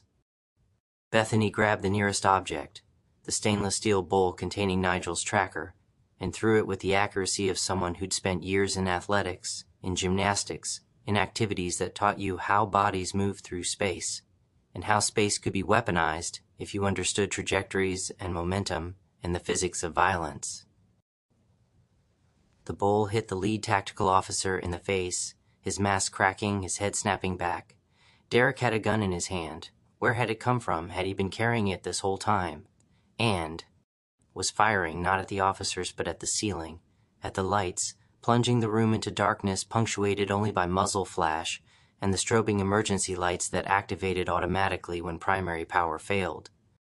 Nigel found himself moving on pure instinct, diving toward the window, through the window, glass shattering around him in slow motion, or maybe normal motion, but his perception had slowed, had expanded, had given him time to notice details, the way the glass caught light, the way his body curled to protect vital organs, the way gravity felt like relief after the tension of the last few seconds. He landed in the parking lot, landed badly, his ankle screaming protest but holding, and he was running before his conscious mind caught up to his body's decisions, was sprinting toward the bonfire where the teenagers scattered like startled birds, their tambourine falling silent, their ritual interrupted by the chaos spilling out of the clinic. Behind him, gunfire, shouting, the sounds of tactical operations meeting resistance. Ahead of him, the back alley, the bakery Dr. Patel had mentioned, the promise of safety, or at least the illusion of safety which was sometimes sufficient, sometimes enough to get you through the next hour, the next breath, the next impossible decision in a night full of impossible decisions. He reached the alley entrance and stopped because blocking his path was a creature that his brain couldn't immediately categorize, couldn't immediately name, because it was pig-shaped but wrong, pig-sized but not pig-colored, pig-featured, but with something else mixed in, goat maybe, or dog, or something that didn't have a name because it was experiment not nature, was modification not evolution, was the kind of thing that happened when people started playing with genetics and forgot to stop, forgot to ask whether they should, forgot everything except whether they could. The pig thing regarded him with intelligent eyes, more intelligent than pig eyes should be, and Nigel had the terrible sensation of being evaluated, being assessed, being judged by something that maybe had human consciousness mixed into its animal substrate, that maybe understood more than it should, that maybe was someone's failed experiment in consciousness transfer, someone's attempt to prove that consciousness could jump substrates, could occupy animal meat as easily as human meat, could persist in forms that weren't designed for it but could maybe, possibly accommodate it anyway if you were willing to accept the distortion, the degradation, the terrible compromise of awareness without the equipment to process awareness properly. The pig thing grunted, turned, walked away with a gait that suggested pain or modification or both, and as it moved, Nigel saw that its pen, a makeshift structure of chain link and desperation, contained other things, other creatures, other experiments in cross-species modification that someone had been conducting in this alley behind this bakery in this neighborhood, where apparently anything was possible if you had sufficient ambition and insufficient ethics. He moved past the pen, past the pig thing, past all the evidence of someone's biological curiosity gone wrong, and found the bakery's back entrance propped open with a cinder block. Inside, warmth, the smell of baking bread, the sound of a Bluetooth speaker playing Debbie Gibson's Electric Youth at a volume that suggested either irony or genuine nostalgia, or some combination that made the 80s feel simultaneously distant and immediate, simultaneously dead and impossibly alive in this moment of crisis and carrot cake. A woman stood at a mixer, hands white with flour, watching him with the calm of someone who'd seen people burst through her back door before, who'd learned to expect chaos, who'd made peace with her bakery being a way station for the desperate and the pursued. She was maybe 60, maybe older, with gray hair pulled back in a bun and eyes that suggested she'd raised children, buried parents, survived things that would have broken other people into pieces small enough to fit through chain-link gaps like Marcus's liquid joints. "You're bleeding," she observed. Nigel looked down, saw that yes, he was bleeding from multiple lacerations, from the window exit, from the rough landing, from all the ways his body had paid for his escape. The clinic, they're rating it. Dr. Patel is fine. They rate it monthly. He has protocols, hidden rooms, escape routes, the kind of infrastructure you develop when you operate a medical facility for people the government wants to monitor, modify, or make disappear. She wiped her hands on her apron, moved to a cabinet, pulled out a first aid kit that was significantly more comprehensive than what you'd find in a standard bakery, what you'd expect from someone whose primary business was baked goods rather than emergency medical treatment. "Sit. Let me clean those cuts before they get infected. Last thing you need is bacteria getting into your bloodstream, triggering sepsis, making you another casualty of poor wound management and insufficient antibiotic coverage." Nigel sat on a stool that was dusted with flour and what might have been dried fondant, let this stranger clean his wounds with the practiced efficiency of someone who'd done field medicine, who'd treated injuries in suboptimal conditions, who knew that sometimes the difference between life and death was just proper wound care and sufficient attention to detail. "Who are you?"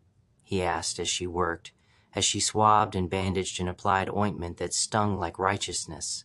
"I'm Helen. I bake. I provide safe harbor. I ask no questions and expect no answers. That's my role in the network. Neutral territory, Switzerland with carrot cake, the place people come when everywhere else has become too dangerous or too complicated or too infected with the kind of conspiracies that make normal life impossible." "Why carrot cake specifically?" She smiled, small and private. "Because carrots are roots. They grow down, not up. They find nutrients in darkness, in soil, in places where most plants won't go. That's what we all are, really. Roots trying to find sustenance in darkness, trying to grow in conditions that weren't designed for growth, trying to survive in substrates that maybe can't support us, but we grow anyway, we persist anyway, we make carrot cake anyway, because carrot cake is proof that sweetness can emerge from roots, that beauty can come from dirt, that transformation is possible if you're willing to mix enough eggs and sugar into the fundamental earthiness of existence." The Bluetooth speaker shifted to a new song, something else from the 80s, and Helen hummed along while she worked, while she transformed Nigel from bleeding mess into bandaged survivor, while the clinic raid continued somewhere behind them, and the pig thing grunted in its pen, and the teenagers probably regathered around their bonfire, and the city continued its rotation through night toward dawn, toward whatever came after dawn, in a world where consciousness could be transferred and bodies could be modified and tracking devices could be inserted without consent, and the only constant was change, was transformation, was the persistent human drive to become something other than what we were even when what we were was sufficient, was enough, was already miraculous if we could just see it without immediately trying to improve it, enhance it, transcend it into something that might be better but would definitely be different. It might be terrible, but we'd never know until we tried. And trying was what humans did, was what we couldn't stop doing, was coded into our very substrate, whether that substrate was meat or machine or some hybrid that hadn't been named yet, because language was always behind technology, always catching up, always trying to describe things that exceeded description. "You can stay here tonight," Helen said, finishing the last bandage. "Upstairs. There's rooms. They're not fancy, but they're clean and they're safe, and that's all anyone really needs when the world's coming apart. Clean sheets, locked doors, and the smell of baking bread to remind you that some things persist. Some things continue. Some things keep happening even when everything else is chaos and crisis and consciousness transfer experiments gone wrong. Nigel nodded, too tired to speak, too overwhelmed to process, and Helen led him up a narrow staircase to a room that was indeed not fancy, that contained only a bed with clean sheets, a nightstand with a lamp that worked, and a window that looked out over the alley where the pig thing now lay on its side in what might have been sleep, or might have been the kind of exhausted surrender that comes when your body is too modified to rest properly but too tired to stay awake. He lay down, still dressed, still bandaged, still bleeding slightly through the gauze in places where the cuts were too deep for simple bandaging to contain. He should shower, should change, should do all the things you're supposed to do after escaping tactical raids and jumping through windows and encountering creatures that shouldn't exist. But instead he just lay there, staring at the ceiling, listening to the sounds of the bakery below, the mixer running, Helen humming, the Bluetooth speaker playing songs from when the world was simpler, or at least seemed simpler, from the distance of decades and the safety of nostalgia. His phone buzzed. He pulled it from his pocket, expecting messages from Derek or Bethany or Marcus, expecting updates on the raid, on casualties, on next steps. Instead, a single text from a number he didn't recognize. "We need to talk about what's encoded in Bethany's skin, about what you were tagged to find, about what's really happening in the tunnels beneath Dallas. Meet me at the Radish Farm tomorrow at noon. Come alone. Bring the tracker we removed from your arm. We need to show it what we want it to see. Feed it false data. Make them think you're somewhere you're not, while you're actually somewhere you are. This is important. This is bigger than consciousness transfer or body modification or any of the small horrors you've seen tonight. This is about what comes next, what comes after human. What's being built in the spaces between the official story and the actual truth. The Radish Farm, noon. Don't be late. And for fuck's sake, don't tell Derek. He's not who you think he is. Nobody is. That's lesson 1. Lesson 2 is harder. You'll learn it tomorrow if you're smart enough to show up.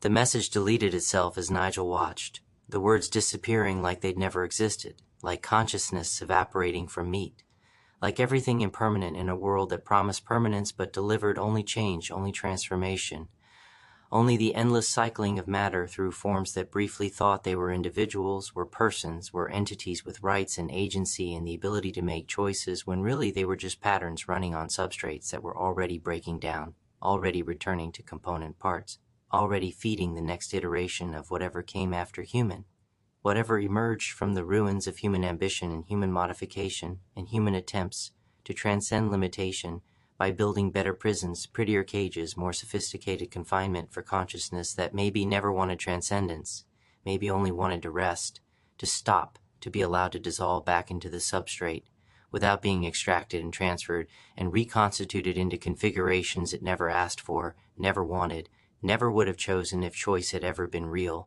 instead of just another illusion we told ourselves to make the predetermination bearable, to make the meat prison feel like freedom, to make captivity feel like consciousness, and consciousness feel like more than just matter asking questions about matter until the matter stopped asking, and became compost, and fed the radishes that grew in farms on the edges of cities where people went to have conversations about things too important to risk electronic surveillance, too dangerous to speak aloud in spaces that might be monitored, too true to trust to any medium except dirt, and roots, and the growing things that didn't judge, didn't record, didn't remember anything, except how to grow, how to persist, how to transform soil into sustenance, and sustenance into survival, and survival into the only victory that mattered in the end, one more day, one more breath, one more chance.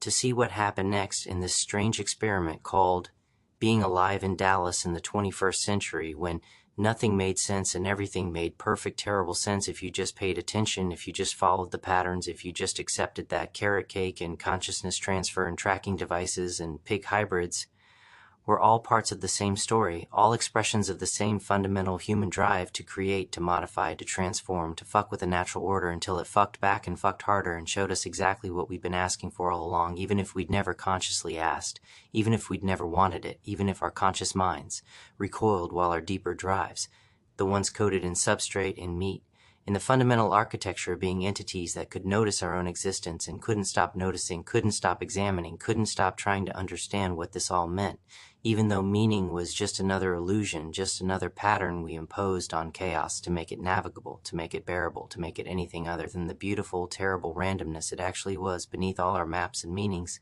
and desperate attempts to convince ourselves that consciousness mattered, that awareness was valuable, that being able to ask questions about existence justified the suffering of existence, justified the pain and limitation and the knowledge that everyone we loved would die or change or become something.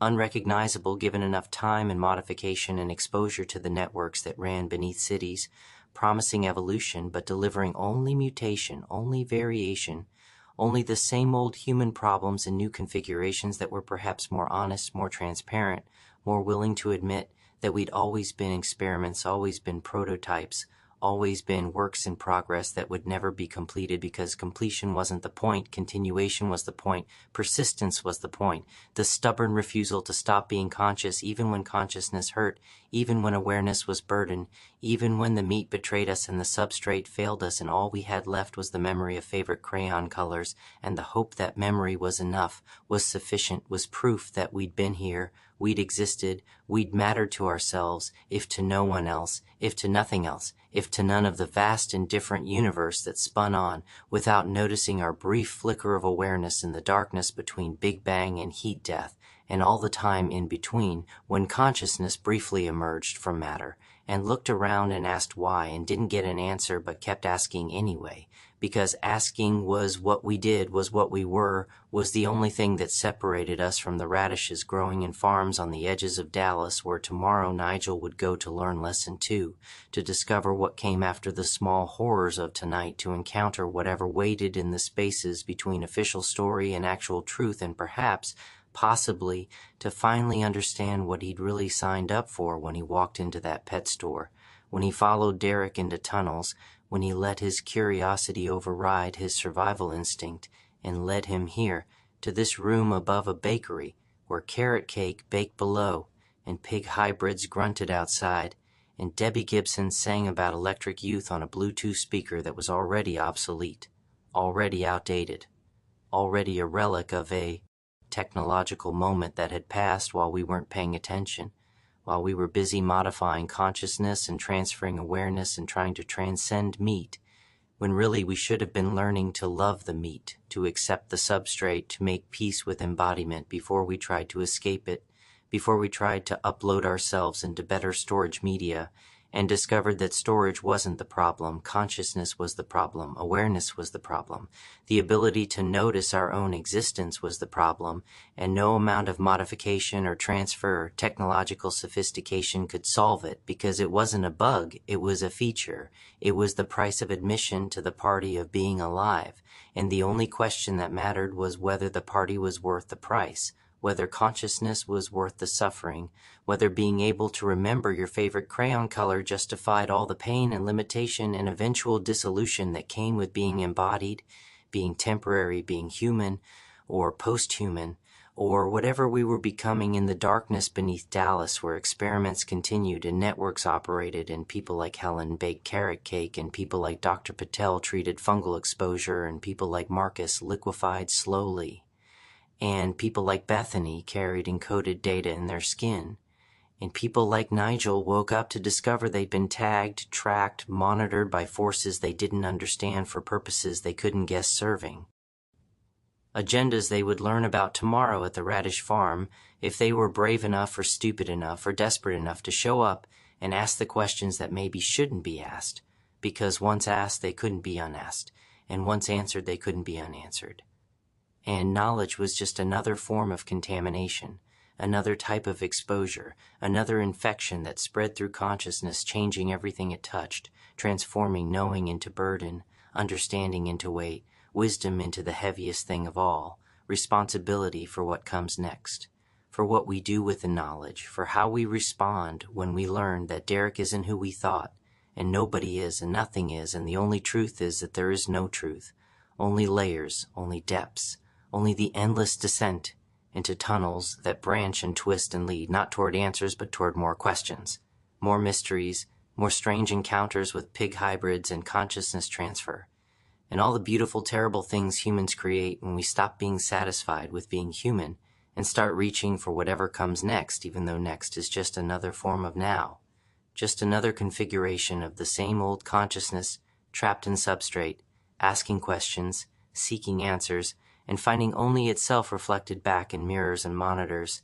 and the green eyes of cats that might be surveillance devices, that might be something more, that might be exactly what they appear to be, which was somehow the strangest possibility of all, in a world where nothing was what it seemed and everything was exactly what it seemed, and the only way to navigate the paradox was to give up on navigation entirely, to surrender to the current, to let yourself be carried toward whatever came next, and trust that the substrate would hold, that consciousness would persist, that somewhere beneath all the modification and transfer and technological mediation, there was still something human, something worth preserving, something worth encoding in skin and celebrating with carrot cake and protecting in bakeries that smelled like comfort.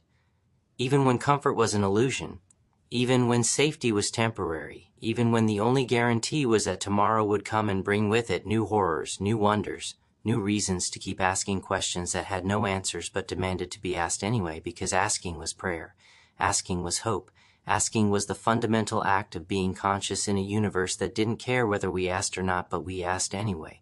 We kept asking.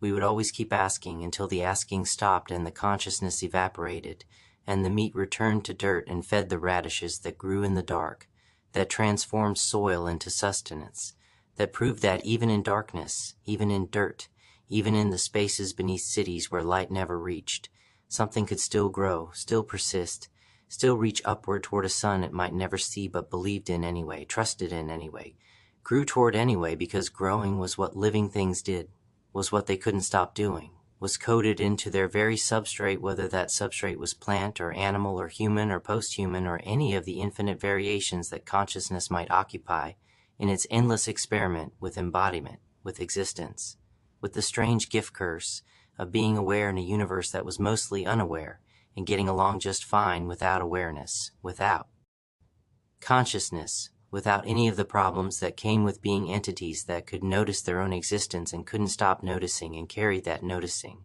like a burden and a blessing through all the days and nights and modifications and transfers and transformations that constituted a life, a consciousness, a brief flicker of awareness in the vast darkness of space and time and the infinite substrate of matter that occasionally organized itself into patterns complex enough to ask why, to seek meaning, to wonder whether radishes dreamed, and if they did what they dreamed about, and whether their dreams were simpler, purer, more honest than human dreams that were always infected with consciousness, always contaminated with awareness, always burdened with the knowledge that dreaming and waking were both forms of embodiment, both temporary, both leading inevitably toward the dissolution that waited for everyone, everything, all conscious entities, regardless of how modified they became, how transferred they got, how successfully they transcended the meat, only to discover that transcendence was just another prison, another substrate, another form of embodiment wearing a different name, but imposing the same limitations, because limitation wasn't a bug, wasn't a flaw, wasn't something to solve, but rather the fundamental condition of existence itself, the price of being something rather than nothing, the cost of embodiment in any form, any medium, any substrate that consciousness might occupy in its desperate attempt to persist, to continue, to keep being aware even when awareness hurt, even when consciousness was burdened, even when the only sane response to existence was to stop existing, but consciousness couldn't stop, wouldn't stop, kept asking and seeking and growing toward light, like radishes in dark soil, like humans in dark tunnels, like awareness in dark matter, forever reaching, forever asking, forever trying to understand what this all meant, even though meaning was just another modification, just another transfer, just another way of organizing chaos into patterns we could recognize, could name, could remember, with favorite crayon colors, when the substrate failed and consciousness evacuated, and all that remained was the echo of having been here, having been aware, having been briefly, impossibly, miraculously alive. Nigel closed his eyes. Downstairs, Helen pulled a carrot cake from the oven, and even 3 floors up he could smell it, sweet, earthy, perfect. Outside, the pig thing dreamed whatever pig things dream.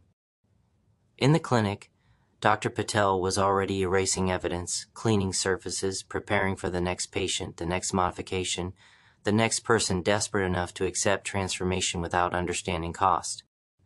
And somewhere in the city, Bethany was discovering what was written on her skin. Marcus was feeling his joints liquefy another fraction of an inch. Derek was doing whatever Derek did when he thought no one was watching. And the black cat named Callie was probably transmitting everything, recording everything, cataloging everything for whoever or whatever needed to know what happened when humans tried to transcend humanity and discovered that humanity was all they'd ever have, all they'd ever be, all that mattered in the end when the modifications failed and the transfers corrupted and the consciousness returned to substrate and the substrate returned to soil and the soil grew radishes that someone would harvest tomorrow at noon when Nigel arrived to learn Lesson 2, to discover what came after the small horrors, to encounter whatever truth waited in the spaces between what we thought we knew and what was actually true, and whether that truth was worth the price of knowing it, worth the burden of carrying it, worth the responsibility of deciding what to do with it once it was known. Tomorrow, the Radish Farm, noon, but for now sleep, or something like it.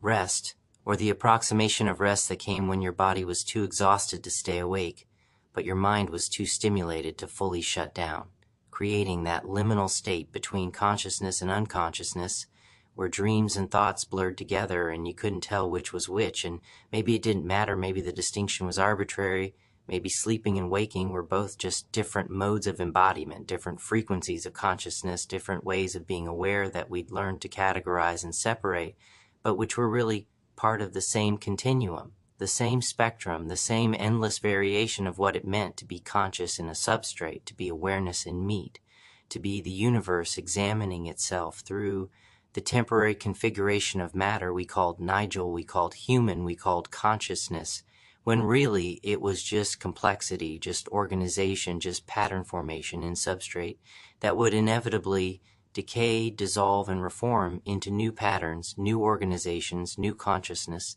that would ask the same questions and seek the same answers and find the same beautiful, terrible truth that there were no answers, only more questions, only deeper mysteries, only the endless descent into understanding that led not toward enlightenment, but toward more sophisticated appreciation of how little we understood, how limited our awareness was, how much existed beyond the narrow band of perception we called reality, when reality was vast, was infinite, was mostly happening in ranges we couldn't detect with the equipment we'd been given, the substrate we'd been issued, the meat we'd been born into and would die out of, and in between we'd ask questions, seek answers, modify our bodies, transfer our consciousness, and discover over and over that the problem wasn't the substrate, wasn't the limitation, wasn't the embodiment, but rather our refusal to accept embodiment, our insistence that we could transcend what we actually needed to learn to love, to embrace, to celebrate as the miracle it actually was, being here, being now, being briefly aware in a universe that was mostly unaware and getting along just fine, thank you very much, without any of our questions or modifications, or desperate attempts to become something other than what we magnificently, terribly, beautifully already were. Chapter 4, The Radish Farm Revelation. Nigel woke to the smell of carrot cake and the persistent sensation that he'd forgotten something important, something urgent, something that would determine whether he survived the next 24 hours or became another cautionary tale told in bunkers and bakeries across the network. The clock on the nightstand read 10:47 a.m., 1 hour and 13 minutes until he was supposed to meet the mysterious texter at the Radish Farm, 1 hour and 13 minutes to decide whether trust was still possible in a world where tracking devices got inserted during routine medical procedures and cousins weren't who they claimed to be, and consciousness could be extracted like wisdom teeth, packaged like data, transferred like files between storage media that screamed when the upload failed. He dressed in yesterday's clothes, still blood-stained, still reeking of antiseptic and fear, and descended the narrow staircase to find Helen at her station. Elbows deep in dough, the Bluetooth speaker now playing something classical, something that suggested she'd exhausted her 80s nostalgia for the morning and moved on to Bach or Vivaldi, or one of those dead Europeans who'd understood that pattern and repetition were the only responses to chaos that made any sense, that gave any comfort. "There's coffee," Helen said without looking up. "And carrot cake, obviously. Eat something. You look like death trying to remember how to be alive." Nigel poured coffee into a mug that said "World's Okayest Baker" and cut himself a slice of cake that was still warm, still perfect, still proof that some things in this world worked exactly as intended, without requiring modification, enhancement, or consciousness transfer to achieve their purpose.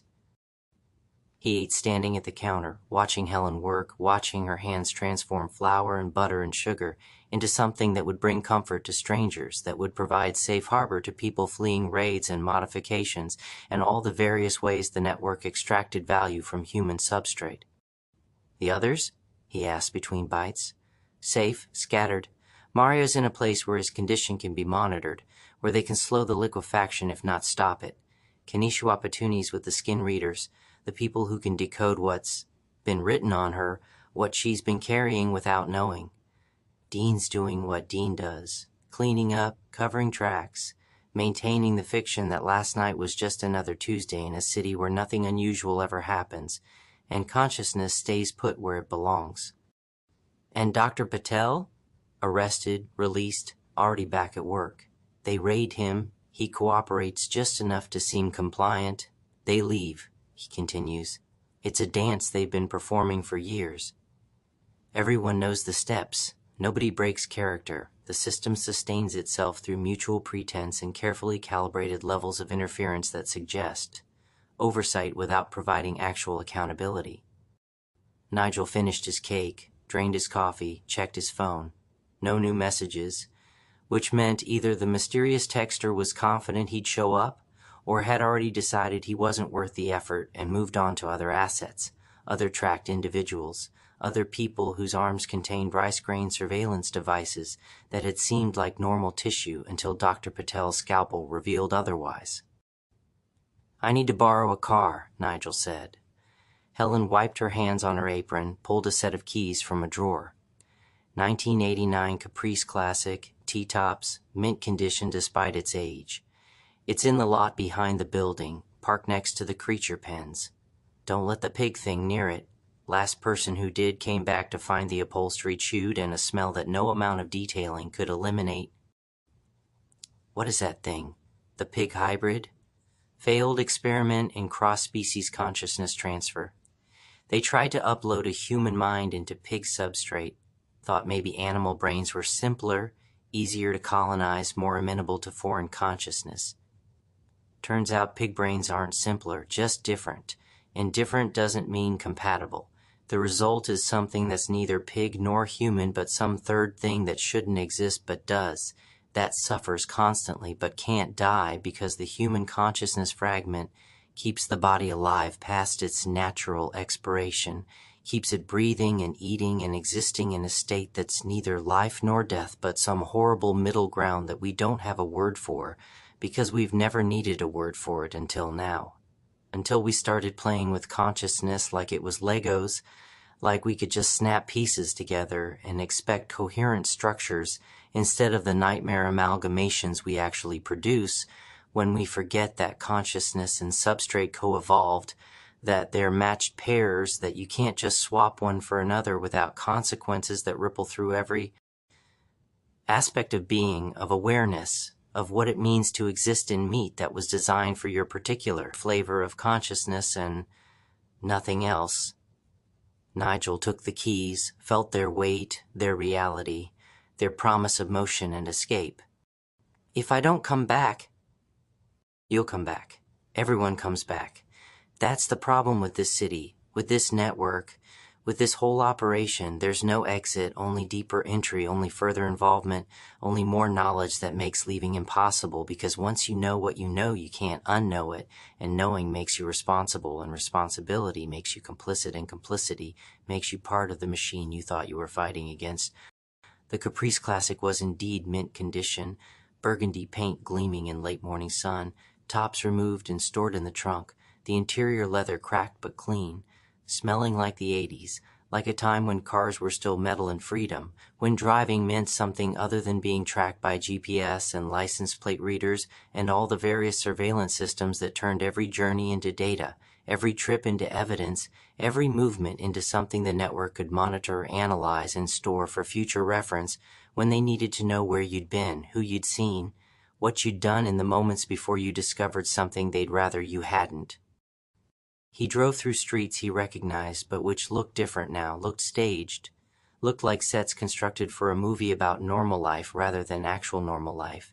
And maybe that's what normal life had always been: performance, pretense, the collective agreement to ignore all the strangeness bubbling beneath the surface, all the modifications and transfers and experiments happening in basements and bunkers while above-ground people went to work and raised children and pretended that reality was simple, was stable, was something other than the fever dream it actually was when you paid attention, when you looked closely, when you saw what was really happening in pet stores and churches and bakeries that smelled like comfort but housed fugitives and existed as nodes in networks that spread beneath cities like mycelial infections, like root systems, like the very radishes he was driving toward now, as the city gave way to suburbs, gave way to exurbs, gave way to actual farmland, where things grew in dirt, and people still believed in seasons and cycles, in the kind of natural order that the network was actively dismantling in favor of something more efficient, more controllable, more amenable to human manipulation and enhancement. The Radish Farm announced itself with a hand-painted sign that read, "Kowalski's Roots and Shoots, Organic since 1957, and featured a cartoon radish wearing sunglasses and giving a thumbs up, which was exactly the kind of aggressively cheerful imagery that made Nigel suspicious, that made him think this was cover, was front, was the acceptable public face of. Something happening beneath the soil, in the dark, where radishes grew and other things grew too, stranger things, things that required darkness and dirt, and the kind of privacy that only farmland provided, that only space and distance and the absence of neighbors could guarantee. He parked the Caprice between a 1957 Ford Fairlane in mint green, original paint, chrome perfect, the kind of restoration that cost more than the car was worth but proved someone cared, someone remembered, someone thought preservation mattered even for obsolete technology, outdated machinery, vehicles that couldn't compete with modern efficiency but possessed something modern cars lacked: personality, presence, the quality of having been designed by humans for humans rather than optimized by algorithms for maximum profitability and minimum liability, and a 1967 Ford Fairlane that had clearly not been maintained with the same devotion, its paint faded, its chrome pitted, its very existence suggesting either poverty or philosophy, either lack of resources or active rejection of the restoration impulse. The refusal to make old things new when making old things old had its own integrity, its own honesty, its own admission that time passed and things decayed, and pretending otherwise was just another form of denial. Another way of avoiding the fundamental truth that everything died, everything degraded, everything returned to component parts no matter how much we polished and preserved and tried to hold back entropy with chrome polish and careful storage. A woman emerged from the farmhouse, and Nigel's brain stuttered because she was familiar, impossibly familiar, and it took him a full 5 seconds to place her, Trixie Kowalski, from the wedding reception, from the beanplate catastrophe, from the moment when she'd stood on a chair and delivered a toast that had devolved into a 40-minute monologue about her 3 ex-husbands, her current boyfriend who may or may not have been a Ponzi scheme, and her deeply held belief that asparagus was a government conspiracy to make vegetables unpalatable so people would eat more processed food and become more compliant, more docile, more amenable to control through nutritional deficiency and flavor disappointment. She looked older now, or maybe just more tired, or maybe the same age but weighted differently, burdened by knowledge or experience, or simply the accumulated exhaustion of living in a world that made less sense every day despite or because of our increasing ability to modify, measure, and manipulate every aspect of existence. "Nigel Pemberton," she said, not quite a greeting, more an acknowledgement of inevitability. "I knew you'd come. I knew because I'm the one who had you tagged, who had the tracker inserted during your dental cleaning 6 months ago, when you were too sedated to notice Dr. Martinez doing more than just cleaning your teeth. When he was following my instructions, my orders, my plan to keep tabs on certain individuals who'd been at that wedding reception because that reception wasn't random, wasn't accidental, wasn't just a family gathering, but rather a sorting mechanism, a way of identifying people who could see the strangeness, who could perceive the cracks in consensus reality, who possessed that particular quality of awareness that made them useful to the network or dangerous to the network, or both simultaneously depending on choices they hadn't made yet, paths they hadn't chosen yet, allegiances they hadn't declared yet." Nigel felt his jaw tighten, felt anger rise hot and immediate. "You violated your bodily autonomy, yes, your privacy, yes, your reasonable expectation that dental professionals wouldn't install surveillance devices in your arm, absolutely yes, and I'd apologize, except apologizing would suggest I regret it, and I don't, I can't, because the information we gathered from tracking you led us to the pet store, to Mr. Shen, to the rooms, to the consciousness transfer operation in Pastor Rooney's church, to all of it, to the entire infrastructure we'd been trying to map for years but couldn't because we didn't have the right access points, the right individuals who could move through those spaces without triggering alarms, without being recognized as network operatives, without being identified as threats or assets or anything except civilians, normies, regular people stumbling into irregular situations through what appeared to be accident but was actually orchestration, planning, the careful construction of scenarios that would lead certain people to certain places at certain times so we could finally see what was happening in the shadows,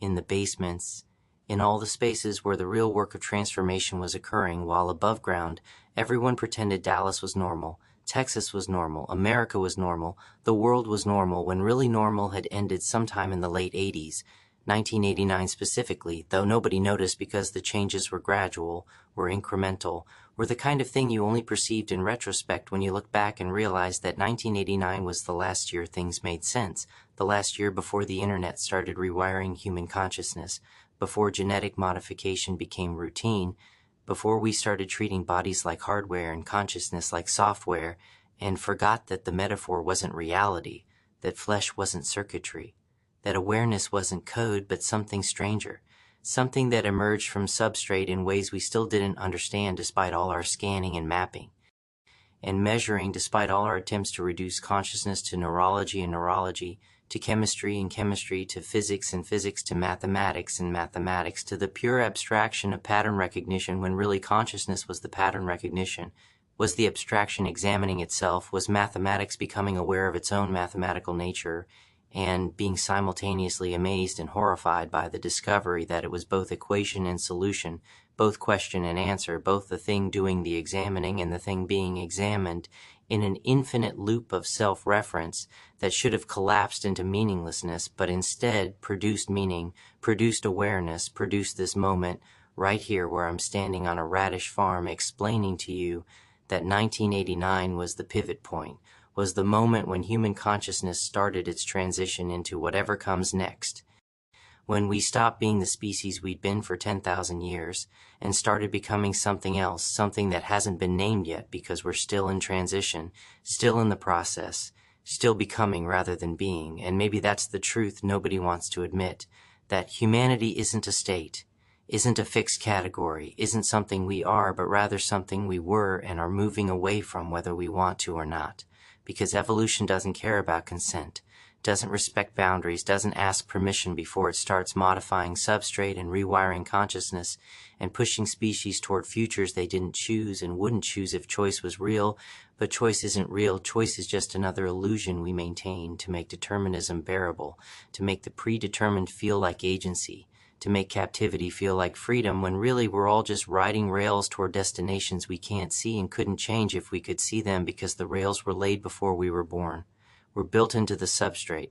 were coded into the fundamental architecture of being conscious entities in a universe that was indifferent to consciousness, that didn't care whether we were aware or not, that would continue its expansion and eventual heat death regardless of whether anything was around to notice, to measure, to care about the caring, that made us different from radishes and rocks and all the other matter that existed without the burden of awareness, without the curse of being able to notice its own existence and ask why and not get an answer but keep asking anyway, because asking was what consciousness did, was what separated us from the substrate. Even though we were the substrate, were meat asking questions about meat, were matter examining matter, were the universe looking at itself through the temporary configuration we called human, but which was already becoming post-human, transhuman, whatever comes after human in the grand evolutionary progression that had no destination, no purpose, no meaning except the meaning we imposed through desperation and hope, and the stubborn refusal to accept that maybe consciousness was accident, was mistake, was cosmic error that produced suffering without producing sufficient beauty to justify the suffering, unless you counted moments like this one, standing on a radish farm in late morning sun, feeling anger and confusion, and the strange exhilaration of finally understanding some small piece of the puzzle, even though understanding didn't help, didn't solve anything, didn't make the surveillance more acceptable, or the violation less violating, or the future less terrifying, because the future was terrifying, had always been terrifying, would always be terrifying, as long as consciousness persisted in asking questions about its own persistence, about its own value, about whether being aware was worth the price of awareness, when the price included mortality, limitation, vulnerability, and the knowledge that everyone you loved would die or change or become unrecognizable, given enough time and modification and exposure to the networks that ran beneath every city, every town, every community, promising connection but delivering surveillance, promising enhancement but delivering control, promising evolution but delivering only mutation, only variation on the same old themes of power and exploitation, and the strong modifying the weak until weakness became strength, became liability, became the quality that got you selected for processing, for transfer, for all the various ways the network extracted value from human substrate before discarding the used-up meat like corn husks, like radish greens, like all the parts we didn't need once we'd consumed what we wanted and moved on to the next meal, the next modification, the next version of humanity that would also prove insufficient, would also require upgrading, would also need to be transcended in favor of whatever came next in the endless progression toward a perfection that didn't exist but which we kept pursuing anyway, because pursuing was all we knew how to do, was all consciousness could do when confronted with its own limitations, its own mortality, its own absolute certainty that this current configuration was temporary, was transitional, was just another step on a staircase that led nowhere but which we kept climbing, because climbing was movement, and movement was life, and life was the only alternative to death, and death was the only thing we feared more than the modifications, more than the transfers, more than the surveillance and control and loss of agency, because at least modified, and controlled and monitored, we were still conscious, still aware, still able to ask questions even if the questions had no answers, still able to remember favorite crayon colors even if the remembering proved nothing except that we'd been children once, had been innocent once, had existed in a state before we understood that consciousness was burden, that awareness was weight, that being able to notice your own existence meant being unable to stop noticing, being unable to achieve the blessed ignorance of radishes growing in dark soil without questioning why they grew or whether growing mattered or what happened to radish consciousness, if such a thing existed, when the radish was pulled from soil and eaten and digested and broken down into component nutrients that fed human bodies, that housed human consciousness, that would also eventually be broken down into components that would feed other things, other systems, other cycles in the endless recycling of matter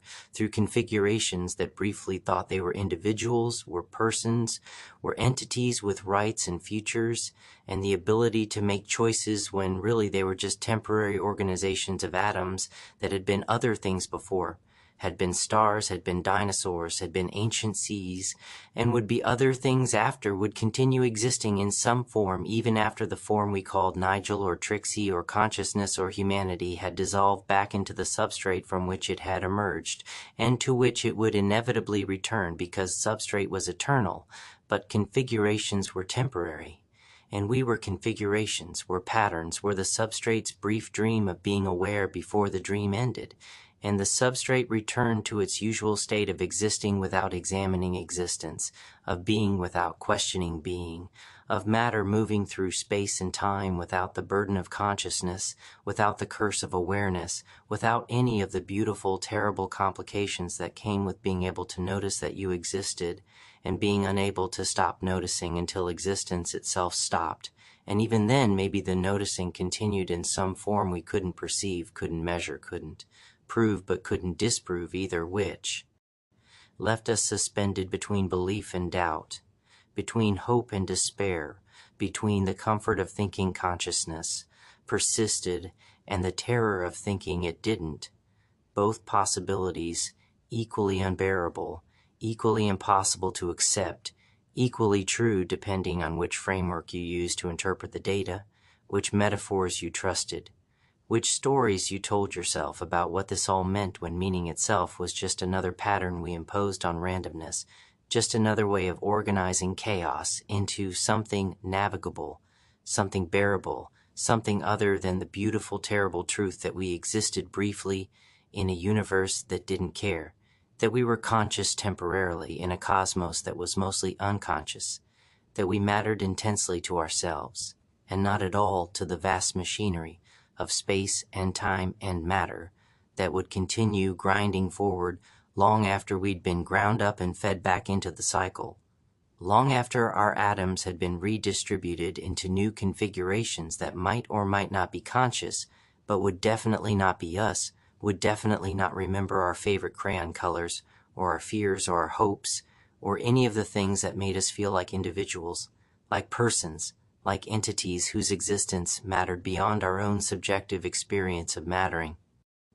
Trixie stopped, breathed, looked at Nigel with eyes that suggested she'd said this all before, had delivered this monologue multiple times, had refined it through repetition into the polished performance he'd just witnessed. That's why 1989 matters, she finished. That's why the tracking matters. That's why all of this matters, even though nothing matters. Because we're the last generation that remembers before, that can contrast then with now, that can see the changes instead of just living inside them like everyone born after, who thinks this is normal, who thinks consciousness transfer and body modification and surveillance capitalism are just how the world works, instead of recognizing them as the radical departures they actually are from 10,000 years of human experience that ended right around the time the Berlin Wall fell and the internet rose, and we all started our long, slow upload into whatever comes next. Nigel processed this, tried to formulate a response, failed, tried again. You brought me here to tell me that you violated my body, tracked my movements, and used me without consent. And to explain why that's okay, because 1989? No, I brought you here to tell you that Dean isn't your cousin. He's Pastor Rooney's son. He's been working both sides, feeding information to the network and to his father's church operation, playing everyone against each other to see who'd win, who'd survive, who'd emerge as the dominant paradigm for what comes next. And I brought you here to tell you this. She handed him a lottery ticket. Nigel stared at it. Texas Lottery, scratch off. The kind you bought at gas stations when you were feeling optimistic or desperate or both. This one had been scratched, revealed 3 identical symbols, 3 matching numbers, the kind of alignment that meant winning, that meant money, that meant $30 million, Trixie said. I found it in the Green Dragon massage parlor yesterday, tucked behind a fish tank, probably dropped by a customer who didn't realize what they had, who threw away wealth because they didn't check carefully, didn't pay attention, didn't examine what they possessed before discarding it. I could have kept it, could have claimed it myself, but I'm giving it to you because you need resources, need independence, need the kind of fuck you money that lets you operate outside the network, outside the control systems, outside the structures that turn people into assets or liabilities, but never just people. Why? Because what I'm about to tell you will make you a target, will make you dangerous, will make you someone both sides want to control or eliminate. And I need you alive, need you functioning, need you to have options beyond compliance or death. She gestured toward the farmhouse, toward a barn behind it that looked normal, looked mundane, Looked like every other barn in agricultural Texas until you noticed the power lines running to it. The ventilation system that seemed excessive for storing farm equipment. The cameras hidden in what appeared to be birdhouses but weren't. Were surveillance, were monitoring. Were the kind of security you installed when what you were protecting was more valuable than tractors or hay or any of the standard agricultural assets. "Mario's in there," Trixie said, "or what's left of him. The liquefaction accelerated overnight. He's mostly fluid now, mostly conscious soup in a human-shaped bag that's failing, that's leaking, that's hours from complete structural collapse.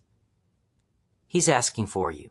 He wants to tell you something before he stops being configuration, before he returns to substrate, before the pattern that was Mario dissolves into the matter that briefly supported the pattern." Nigel felt his stomach drop, felt reality tilt again. He's dying? He's been dying since they modified him. We're all dying since we were born. The only question is pace, is timeline, is whether we get years or decades or just hours. Mario got years. They ran out this morning. She led him across the yard, past the cars, past a 1986 Chevy Cavalier that was missing its wheels and sitting on blocks like a monument to decay or a sculpture about entropy, past an El Camino that was inexplicably mint condition. Who the fuck maintained an El Camino in mint condition in 2026? And through the barn door into a space that was part hospital, part laboratory, part something else that didn't have a name because it served functions we'd never needed spaces to serve until recently, until we started keeping people alive past their substrate's ability to maintain configuration, until we started prolonging consciousness beyond the meat's capacity to house consciousness, until we created situations where awareness persisted but embodiment failed, and we had to figure out what to do with entities that were technically alive but functionally impossible, that existed in states between life and death that our vocabulary couldn't capture, that our ethics hadn't prepared for, that our laws didn't address, because lawmakers in 1989 couldn't have imagined this, couldn't have predicted that we developed the technology to keep consciousness functioning after the body stopped cooperating, that we'd create problems our grandparents couldn't have conceived of even in their darkest nightmares about technological overreach and medical hubris. Mario was in a tank, not floating, not suspended, but lying at the bottom like sediment, like matter that had given up pretending to be solid, that had surrendered to gravity and fluidity and the basic physics of liquids in containers.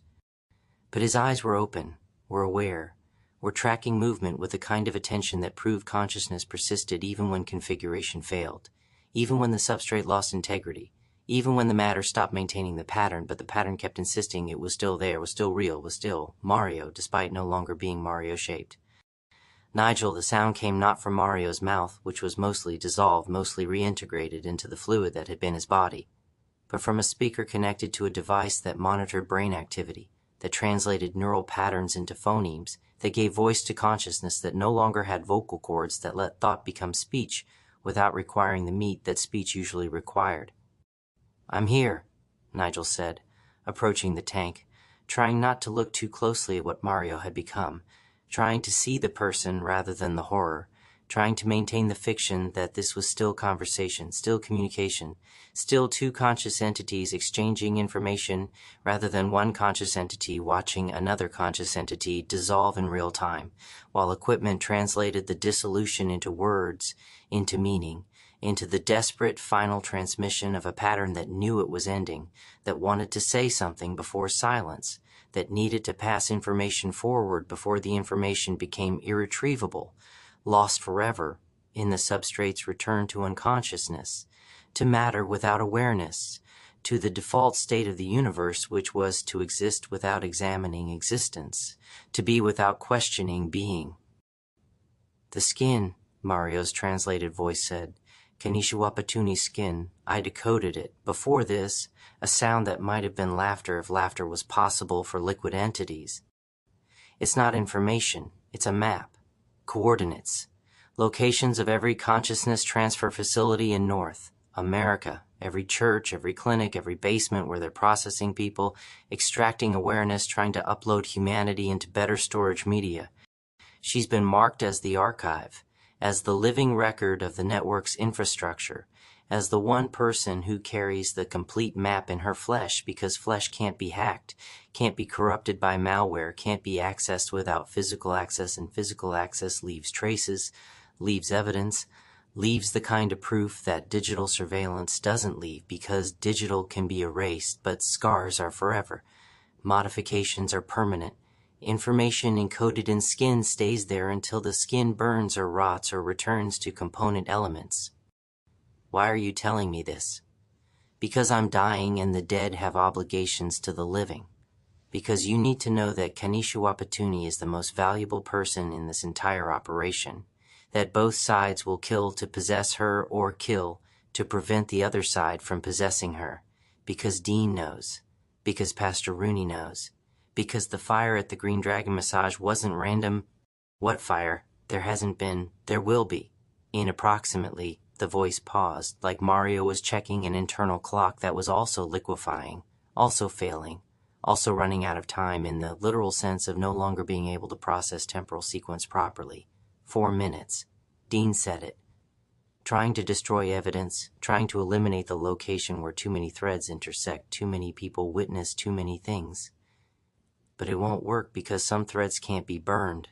Some evidence persists in memory and flesh and the stories we tell each other about what we've seen, about what we know, about what we understand, even though understanding doesn't help, doesn't solve anything, doesn't make the horror less horrifying, but at least lets us name it, lets us categorize it, lets us organize the chaos into something resembling narrative, which is the only tool consciousness has against chaos, the ability to tell stories, to create meaning, to impose order, even when order is fiction, even when narrative is just another pattern we project onto randomness, even when stories are lies we tell to make reality bearable.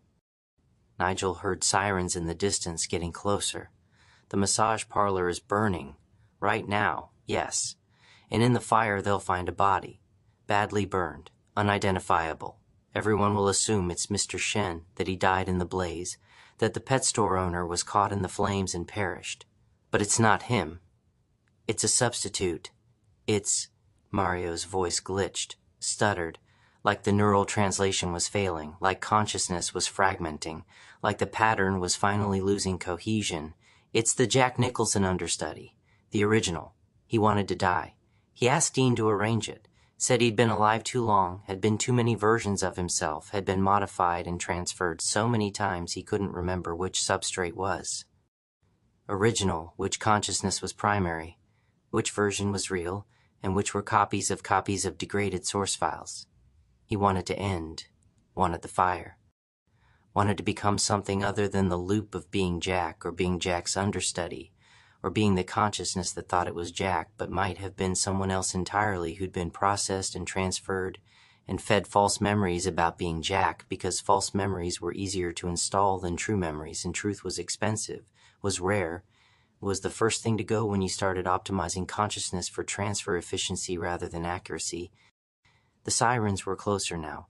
Nigel could see smoke rising in the direction of the strip mall, could imagine the Green Dragon burning, could picture flames consuming the massage tables and the fish tanks and all the evidence of what had happened there, what had been witnessed there, what had started there when he walked through that beaded curtain looking for a pet store and found instead a rabbit hole that led here. To this barn, to this tank, to this conversation with liquid consciousness that was teaching him that death wasn't the worst thing, that continuation past the point of configuration was worse, that being kept alive when alive had lost meaning was the real horror, the real nightmare, the thing that made death look like relief, like release, like the blessed end to awareness that had become burden rather than gift. Nigel, Mario said, and his translated voice was quieter now, fading, like the signal was weakening, like the broadcast was ending. Thank you for being here. Thank you for witnessing. Thank you for being the one who'll remember that I was Mario before I was liquid, that I had a favorite crayon color, periwinkle, remember? That I was human before I was modified, that I existed before I dissolved. Someone needs to remember. Someone needs to carry forward the story, because story is all that persists, all that survives, all that proves we were here even after we stop being here. And then the voice stopped. The neural monitor went flat. The pattern that had been Mario completed its dissolution, returned to substrate, became matter without awareness, became liquid in a tank on a radish farm in Texas where consciousness had briefly visited before departing for destinations unknown or perhaps nowhere, perhaps just stopping, perhaps just ending like a broadcast that reaches the end of its content and cuts to static, to silence, to the absence that was there before consciousness emerged, and would be there after consciousness subsided, and perhaps was always there underneath consciousness, was the base state, was what we returned to when the temporary agitation called awareness finally settled back into the calm of not being aware, not asking questions, not examining existence, but simply existing without examination, without question, without any of the complications that made being conscious so difficult, so painful, so exhausting. That death, real death, not continuation in modified substrate or transferred configuration, but actual cessation of pattern, actual return to randomness, looked like peace, looked like rest, looked like coming home after a long journey through spaces that were beautiful and terrible, and always, always temporary. Nigel stood there for a long time, watching the liquid in the tank, watching for movement that didn't come, watching for any sign that Mario was still there, still aware, still able to communicate. But there was nothing. Just liquid. Just matter. Just substrate that had briefly supported configuration but now supported nothing, housed nothing, meant nothing except as evidence that consciousness was fragile, was temporary, was the universe's brief experiment with awareness that ended when the experiment's parameters were exceeded, when the substrate failed, when the matter stopped being able to maintain the pattern and the pattern stopped insisting, and both returned to their default states, matter being matter, pattern being mathematical abstraction, neither one caring about the caring that had briefly existed when they'd been combined into the configuration called Mario. Trixie touched his shoulder. "We need to leave. The fire will bring investigators. The investigators will bring questions. Questions will bring attention. Attention will bring Dean and Pastor Rooney and all the people who want to know what you know, who you've told, what you're planning." "I'm not planning anything. I'm just—" Nigel gestured helplessly at the tank, at the space where Mario had been, and no longer was. "I'm just trying to understand." "Understanding is overrated. Survival is underrated. Come on." She led him out of the barn, back across the yard where a new vehicle had arrived while they were inside. A 1987 Pontiac Sunfire, cherry red, driven by someone Nigel didn't recognize. A man in his 30s maybe, with hair dyed an aggressive purple and clothes that suggested either a thrift store budget or a deliberate fashion statement about not caring what fashion thought, wearing capri pants in January, which was either bold or insane or both. "This is Felix," Trixie said. "He's our exit strategy, our comic relief, and our resident expert on not losing your mind when everything around you is losing its mind in surround sound and high definition." Felix grinned, extended a hand that Nigel shook automatically. "Heard you've had a rough couple of days. Consciousness transfer, body modification, tracking devices, watching your friend liquefy. That's a lot. That's too much, really. Most people would have broken by now, gone catatonic or started screaming or just checked out mentally, and left their body on autopilot while their consciousness went somewhere else, somewhere safer, somewhere that didn't include quite so much body horror and existential dread." "How do you cope?" Nigel asked, because he genuinely needed to know, needed some framework for processing this, needed tools for maintaining sanity when sanity seemed increasingly like denial, like refusal to see clearly, like the comfortable blindness of people who lived above the tunnels and never looked down. Felix's grin widened. "3 things, my friend, 3 mental health coping skills that I will now share with you free of charge, because mental health advice should be free, should be available, should be something we give each other like water or directions or warnings about danger ahead. First, radical acceptance. That's where you accept that reality is fucked, is weird, is never going to make sense the way you want it to make sense, and you stop fighting the absurdity and start rolling with it, start treating life like improvisational theater where the only rule is yes and instead of no but, where you accept each impossible thing and build on it instead of denying it and crumbling under the weight of denial. Second, humor. Specifically dark humor, gallows humor, The kind of humor that laughs at death and horror not because they're not scary, but because laughing is the only response that doesn't give them complete power, the only way to maintain some dignity and agency when you're surrounded by nightmare shit that wants to consume your sanity like it's an all-you-can-eat buffet, and your mental stability is the main course.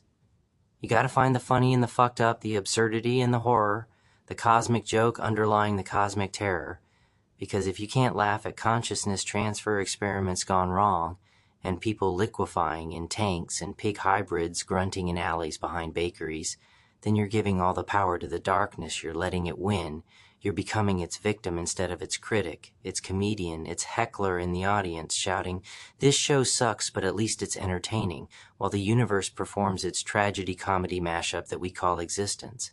And third, most important, boundaries.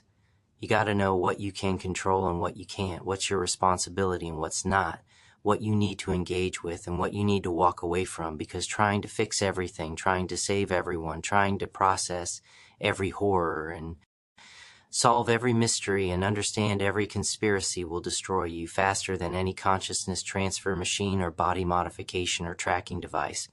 Because the real enemy isn't the network, isn't the surveillance, isn't even the death and dissolution. It's the belief that you're responsible for fixing it all, for understanding it all, for being the hero who saves everyone when really you're just one person with limited energy and finite lifespan, trying to survive in a world that's actively hostile to survival, that's designed to consume you and convert you and process you until you're either part of the machine or you're broken by the machine, and the only way to avoid both outcomes is to set boundaries, to say, this much I'll engage with and no more, to protect your sanity like it's the most valuable thing you own, because it is, because once you lose it you don't get it back. You just get approximations and substitutes and medications that manage symptoms but don't restore the original clarity, the original wholeness, the original sense of being okay in your own head even. When the world outside your head is categorically not okay and shows no signs of becoming okay anytime soon or possibly ever, Felix paused, took a breath, looked at Nigel with surprising gentleness. So those are my three. Radical acceptance, dark humor, and boundaries. They won't make any of this less weird or less horrifying, but they might keep you functional, might keep you sane adjacent, might keep you from ending up like our friend in the tank or worse, ending up like the people who are technically alive, but so traumatized, so broken, so unable to process what they've seen that they're just meat puppets going through motions, playing at normalcy while inside they're screaming or empty or both. Nigel absorbed this, felt something loosen slightly in his chest, felt some pressure release. Thank you. Genuinely. That's the most helpful thing anyone said to me in the last 40 to 8 hours. Yeah, well, I'm helpful as fuck. Also hilarious. Also your designated driver because Trixie says you got a $30 million lottery ticket and we need to go cash that thing before Dean realizes it exists and tries to claim it himself, or Pastor Rooney declares it church property, or the network decides wealth makes you too independent and arranges an accident to redistribute your winnings to more compliant individuals. They piled into the Sunfire, Trixie in front, Nigel and the lottery ticket in back, and Felix drove with the confidence of someone who'd escaped dangerous situations before, who knew which roads were monitored and which weren't, who understood the geography of surveillance in Dallas and how to navigate around it or through it, or sometimes straight at it, because sometimes the best hiding place was in plain sight, was among the watched, was pretending to be normal while being anything but. "Where are we going?" Nigel asked as they passed the strip mall, which was indeed burning, which was surrounded by fire trucks and police cars and news vans already broadcasting the tragedy to audiences who'd watch and feel briefly sad, and then change channels and forget. Because forgetting was what people did when horrors were too frequent, when tragedy became background noise, when every day brought new disasters that competed for attention and emotional investment and you couldn't care about all of them, so you stopped caring about most of them and just focused on the ones that affected you directly, that touched your life, that demanded response, because ignoring them meant immediate danger rather than abstract concern. "The Isle of Capri Casino," Felix said. "Well, not the Isle of Capri. That's in Mississippi or Louisiana, or one of those states where gambling is legal and sad people go to lose money and dignity simultaneously.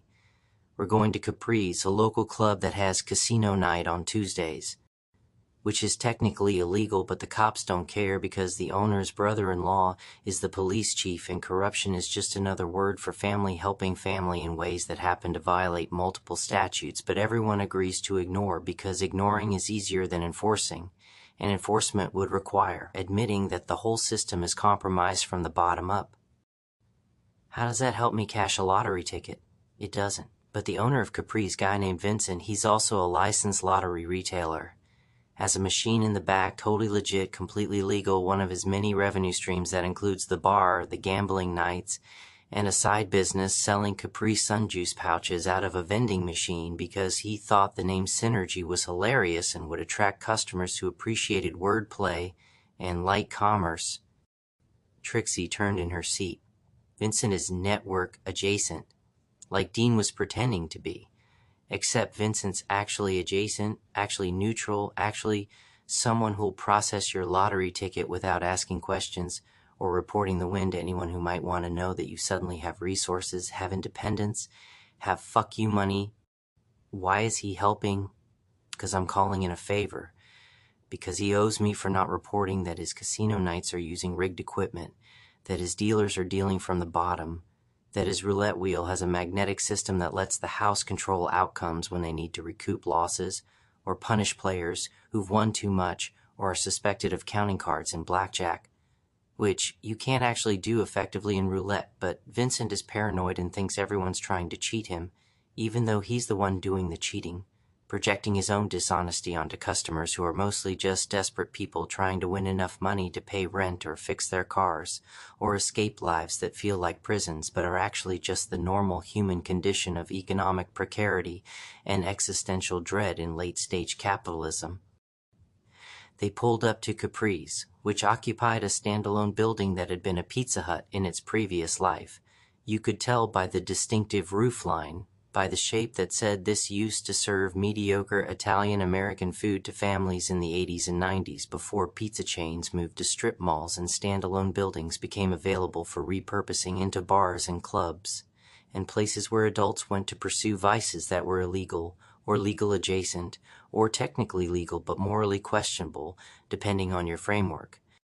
Inside, the decor was exactly what you'd expect if someone had been told to create a casino atmosphere on a budget of $700 in a weekend, red velvet wallpaper that was probably left over from a theater renovation, card tables that wobbled, slot machines that were obviously modified Ms. Pac-Man and Galaga cabinets with crude slot signs taped to them, and a roulette wheel that looked like it had been constructed by someone whose only reference was a photograph of a roulette wheel seen once in dim lighting. Vincent emerged from the back wearing capri pants, of course he was, and a shirt that said Vincent's Capri's, where every night is Capri night, which was either brilliant branding or evidence of a man who'd committed to a theme past the point of sanity and into the realm of obsession. "Trixie," he said, his voice carrying the accent of someone from New Jersey who'd moved to Texas and decided to maintain the accent as performance, as character choice, as the thing that made him memorable in a city full of people trying to be memorable. "You said urgent. You said favors. You said I owed you. All true. This is Nigel. He's got a winning lottery ticket. 30 million. Needs to be cashed discreetly." Vincent's eyes went wide, then narrow, then calculating. 30 million brings attention, brings reporters, brings family members you didn't know you had crawling out of woodwork asking for loans they'll never repay and investments in business ideas so stupid they make cryptocurrency look like safe bets. "Which is why we need discretion," Trixie said. "Which is why we're here instead of at the official lottery office, where everything's recorded, where winners get photographed, where the state publishes names and amounts and makes you a target for every scammer and desperate person and distant relative who suddenly remembers you exist." Vincent considered this, then nodded slowly. "I can process it, but my fee is 10%.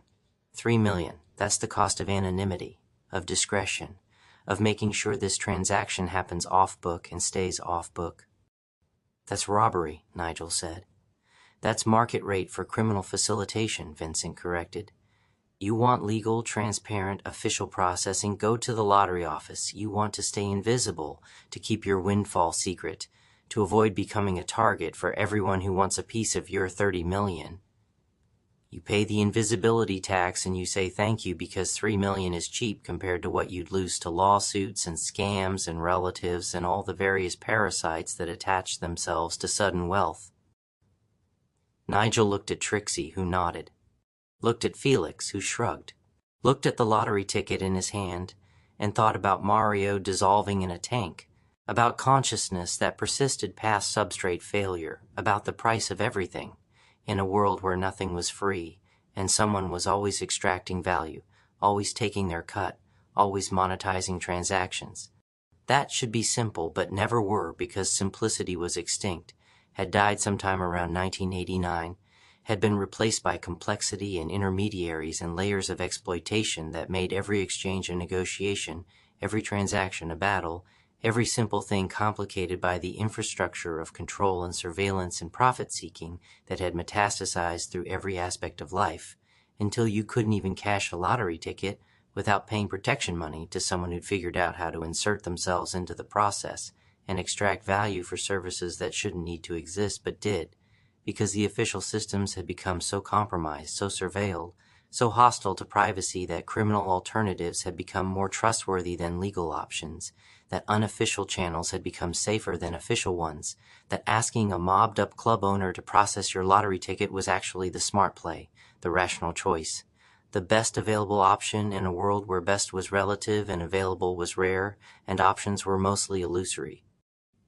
Fine, Nigel said, 10%, but I want it in cash, untraceable.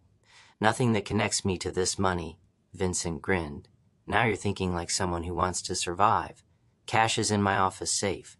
Lottery machine is next to the Capri Sun vending machine, which, before you ask, yes, I know the name thing is stupid, but it makes me happy, and happiness is rare, so I pursue it where I can find it, even if it's in the form of nominative, determinism, and beverage-based wordplay. He led them through the club, past the fake casino equipment, past a stage where someone had set up a karaoke machine that was currently playing instrumental versions of 80s power ballads, past a back room where several people were engaged in what appeared to be a poker game using M&Ms as chips, which was either wholesome or sad depending on whether they were doing it by choice or because they couldn't afford actual poker chips. The office was small, cramped, smelling like cigars and regret. The safe was old school, combination lock, the kind you saw in movies about bank heists in the 50s.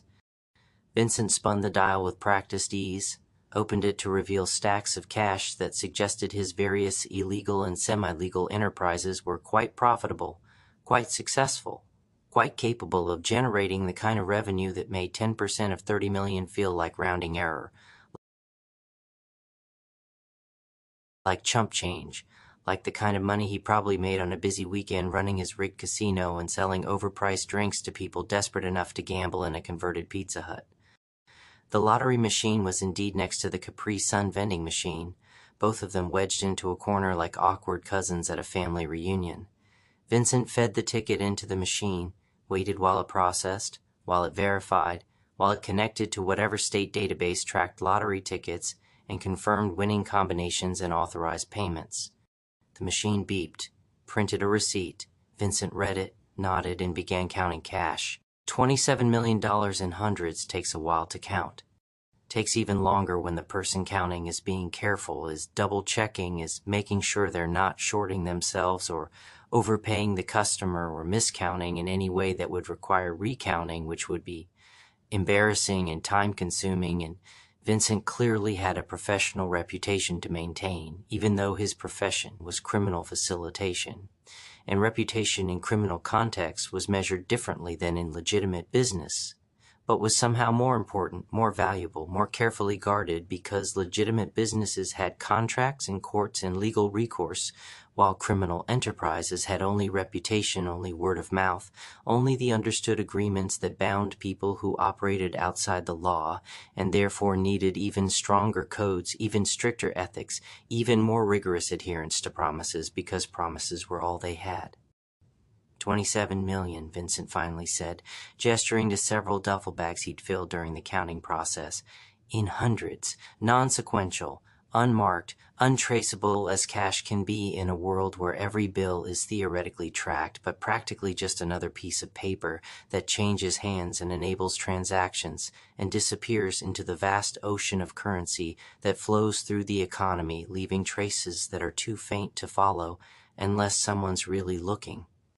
And even then, the traces get lost in noise and volume, in the sheer quantity of cash transactions that happen daily, in a country where millions of people still prefer paper to plastic, still trust physical currency over digital abstractions, still believe that money you can hold is more real than numbers in accounts that could be frozen or seized or simply zeroed out by computer error or malicious hacking or the kind of financial catastrophe that periodically reminds everyone that digital wealth is only as stable as the systems maintaining it, and systems fail, always eventually fail, always prove to be temporary solutions to permanent problems. Nigel loaded the duffel bags into the Sunfire's trunk, next to a spare tire that looked like it had never been used, and a toolbox that probably contained tools and possibly weapons, because people who drove cars like this, who moved through worlds like this, who live lives like this, often needed tools and weapons, and the wisdom to know which situations called for which. They were pulling out of the parking lot when Nigel's phone buzzed. Unknown number. Again. He almost didn't answer, almost threw the phone out the window, almost said fuck it to whatever fresh horror was about to be revealed. But curiosity, that same curiosity that had led him into the pet store, into the tunnels, into this entire nightmare, made him answer. "Nigel Pemberton." The voice was female, older, authoritative. "This is Director Chen, FBI Cybercrime Division. We need to talk about the Green Dragon Massage Parlor fire. Specifically about the miracle that occurred during the fire. Specifically about why you need to come in voluntarily before we come get you involuntarily. I don't know what you're talking about." The fire started at 11:47 a.m. By 11:52 a.m. it had consumed the front of the building, destroyed the massage areas, was spreading toward the pet store. At 11:54 a.m., the sprinkler system activated, a sprinkler system that hadn't worked in 8 years, that had been red-tagged by fire inspectors, that shouldn't have been functional. At 11:55 a.m., the fire stopped spreading, stopped burning, just stopped, like someone had pressed pause on a video, like fire had decided to take a break from being fire. The firefighters arrived to find a building that was partially burned and partially not burned, with a dividing line so sharp, so precise, so geometrically perfect that it couldn't be natural, couldn't be coincidence, couldn't be anything except intentional, except controlled, except evidence of something that doesn't exist in official reality, but clearly exists in actual reality. Nigel's mouth went dry. "And you think I think you were there. I think you witnessed something. I think you know why the fire stopped, why the sprinkler system suddenly worked, why half the building burned and half didn't. And I think whatever caused that miracle is related to the consciousness transfer experiments, to the body modification network, to all the weird shit that's been happening in that neighborhood for the last 5 years that we've been documenting, tracking, trying to understand. If you know about it, why haven't you stopped it?" Director Chen laughed, short and bitter. "Because stopping it requires understanding it. Understanding it requires evidence. Evidence requires witnesses. Witnesses require protection. Protection requires resources. Resources require budgets.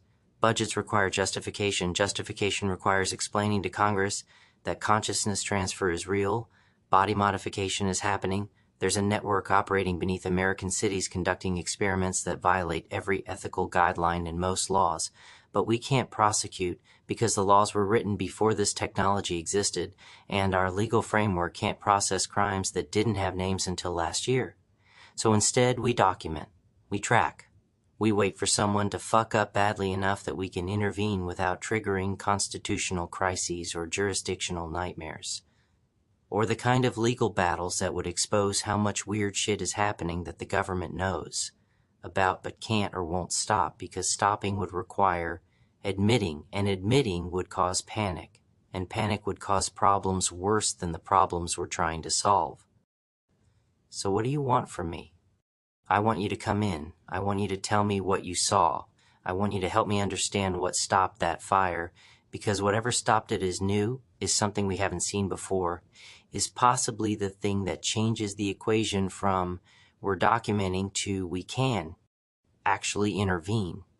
And I want you to do it voluntarily, because involuntary cooperation is messier, slower, involves lawyers and rights and procedures, when what we need is speed, is information, is someone who understands that this is bigger than privacy concerns or personal freedom or any of the individual rights we all value, right up until those rights prevent us from stopping existential threats to human consciousness as a concept. Nigel looked at Trixie, who was shaking her head vigorously, looked at Felix, who was making throat-cutting gestures, looked at the duffel bags in the trunk containing $27 million that represented freedom, independence, the ability to disappear. I need to think about it, Nigel said. You have 24 hours.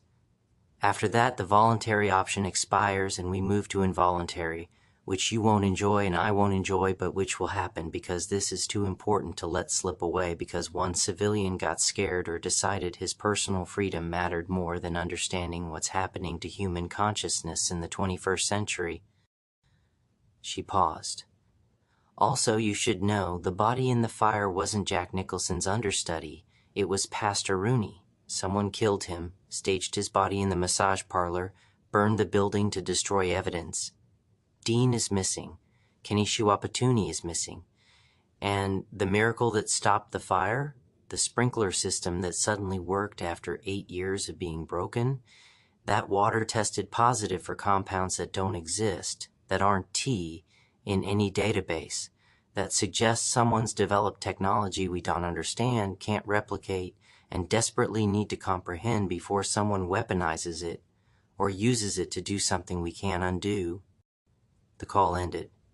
Nigel sat in silence, processing, trying to fit this new information into a framework that was already overloaded, already straining, already threatening to collapse under the weight of too much strangeness, too much horror, too much rapid-fire revelation.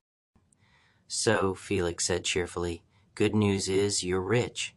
Bad news is the FBI wants you, Pastor Rooney's dead, Dean's missing, Kenichi Wapatuni's missing, and apparently the massage parlor fire was stopped by a miracle involving impossible water chemistry. How are we feeling about radical acceptance right now? We accepting this radically enough, or do we need to find even darker humor to cope with the escalating insanity?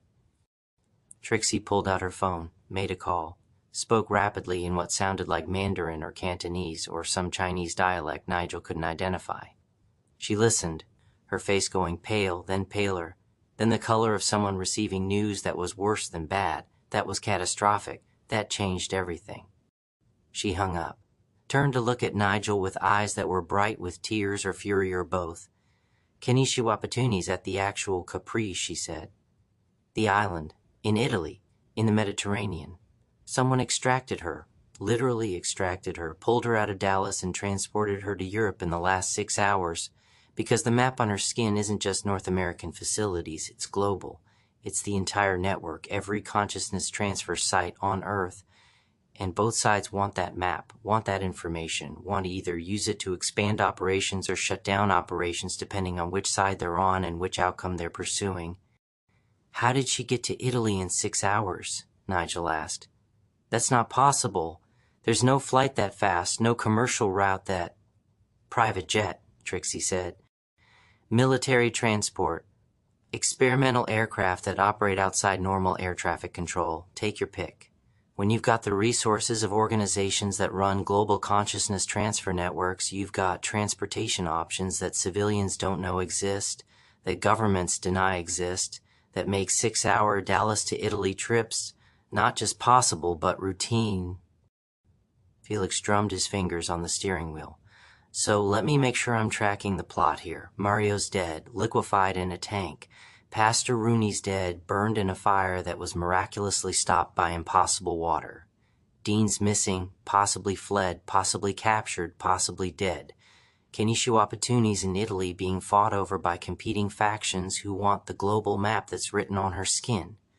You've got 27 million in cash in 24 hours before the FBI makes you involuntary. Does that about cover it? That covers it, Nigel confirmed. Cool, cool, cool. Very normal Tuesday. Very standard day in Dallas. Nothing unusual about any of this.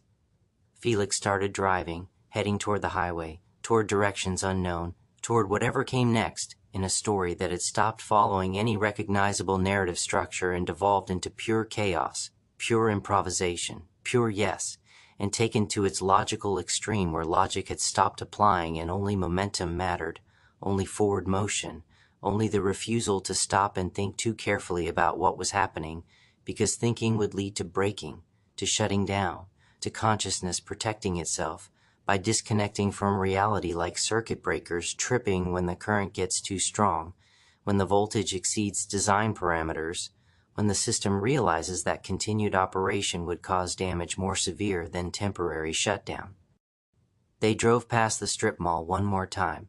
The fire was out. The Green Dragon was half burned, half preserved, exactly as Director Chin had described.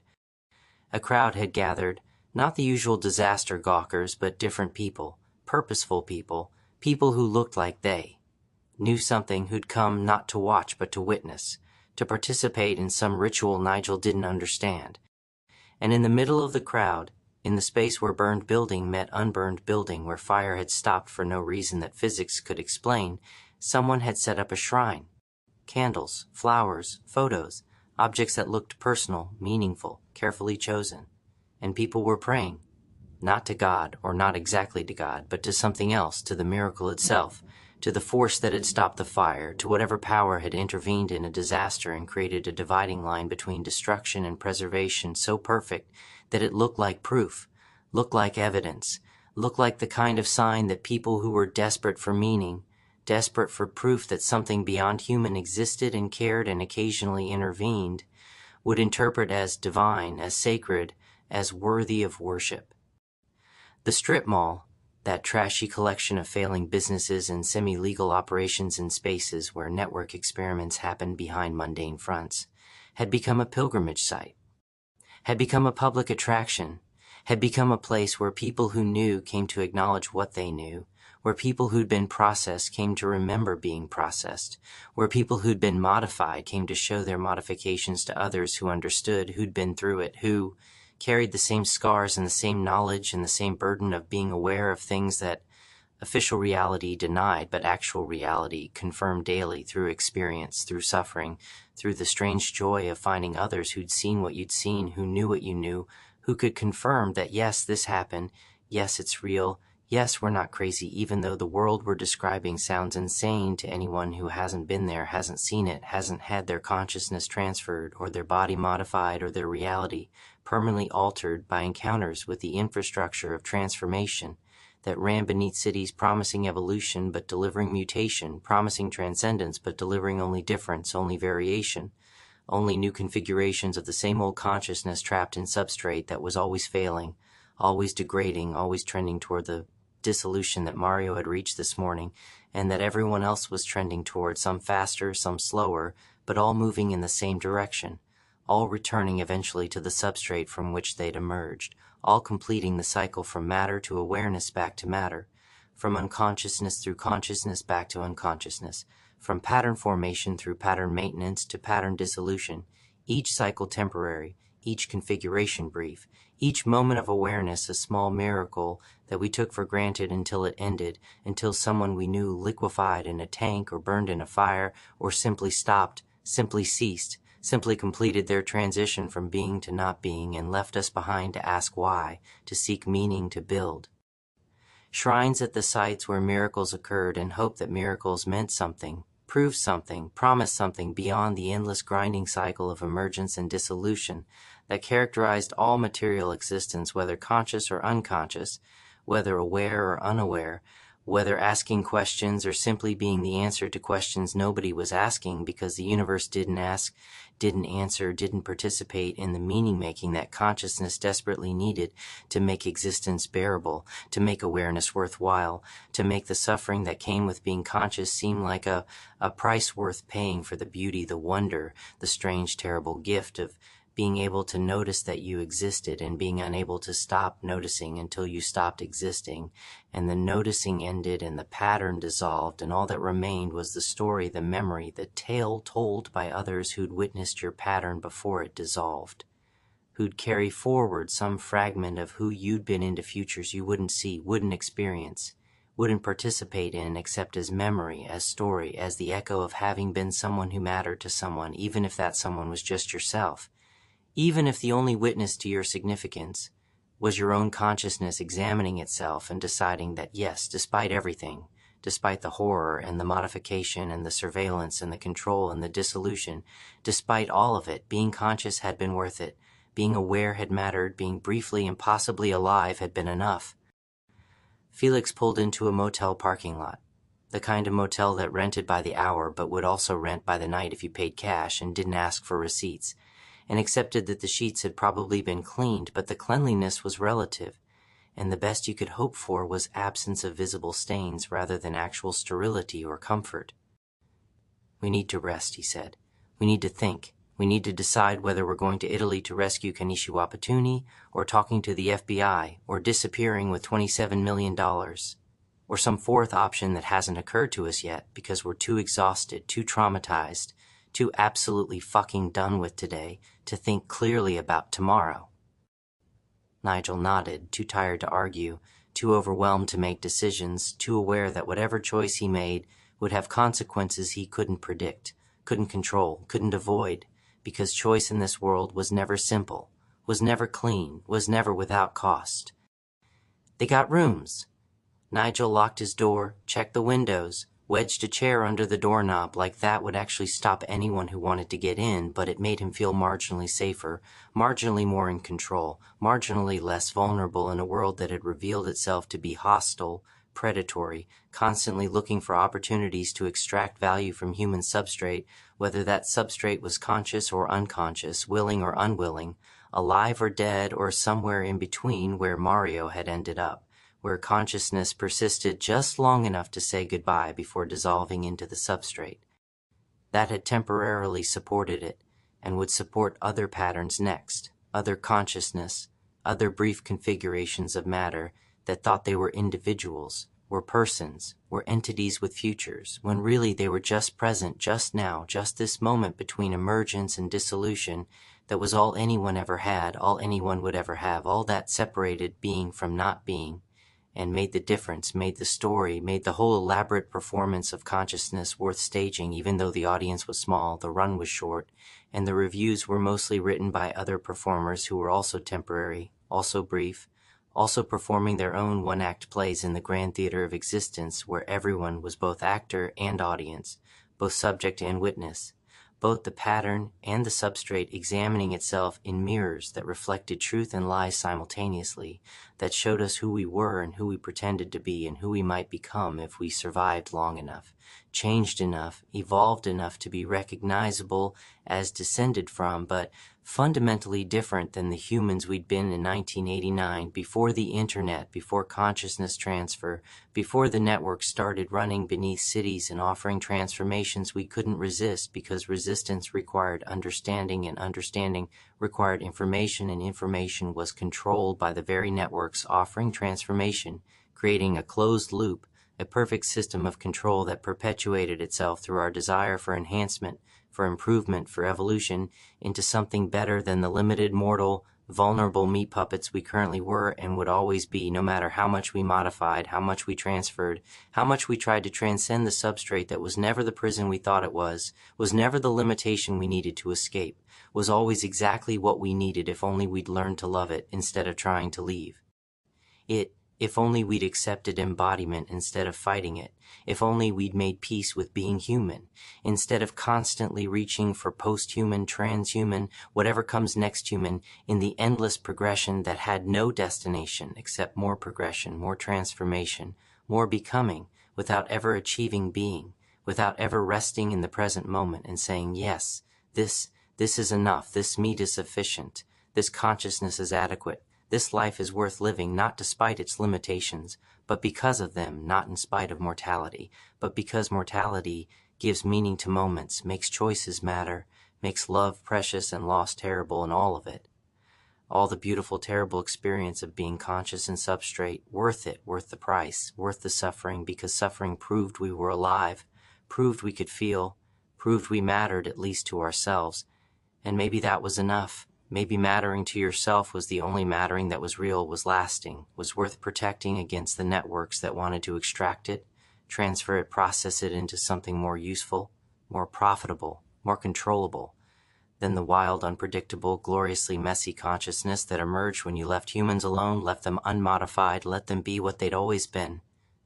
Pattern formation in substrate, asking questions about pattern formation in substrate, and sometimes briefly, magnificently, finding answers that were themselves just more questions, but beautiful questions, profound questions, questions worth asking even knowing they had no answers except more questions, more wondering, more consciousness examining itself and marveling at the impossible fact of its own existence right up until existence ended. And the marveling stopped, and the questions went silent, and the pattern dissolved, and the cycle began again with new patterns, new questions, new consciousness briefly emerging from substrate before returning to substrate in the endless rotation that was life, death, and whatever came after or before or between, when you stopped believing in linear time and started seeing existence as cycles, as spirals, as the eternal return of the same patterns in new configurations, asking the same questions in new languages, and never, ever finding final answers.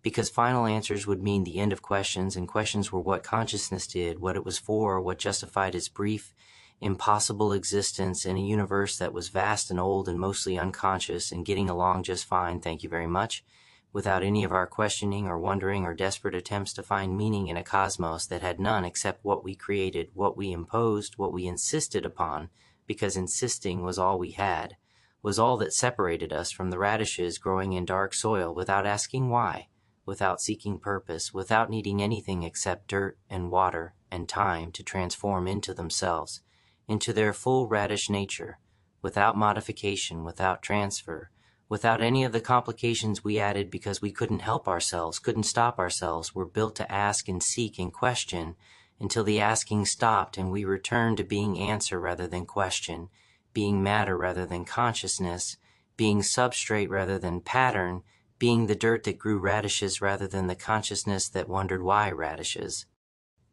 grew, and whether they dreamed and what they dreamed about, and whether their dreams were simpler, purer, more honest than human dreams that were always infected with consciousness, always complicated by awareness, always burdened with the knowledge that we were temporary, we were vulnerable, we were going to end, and there was nothing we could do about it except ask questions, tell stories, build shrines at sites where miracles occurred, and hope that hope itself was enough, was meaningful, was the thing that made being conscious worth the price of eventually becoming unconscious again, of returning to the state we'd been in before birth and would return to after death, and perhaps had never actually left because perhaps consciousness was the dream and unconsciousness was the reality, and everything in between, all the modification and transfer and evolution and transformation, was just substrate dreaming.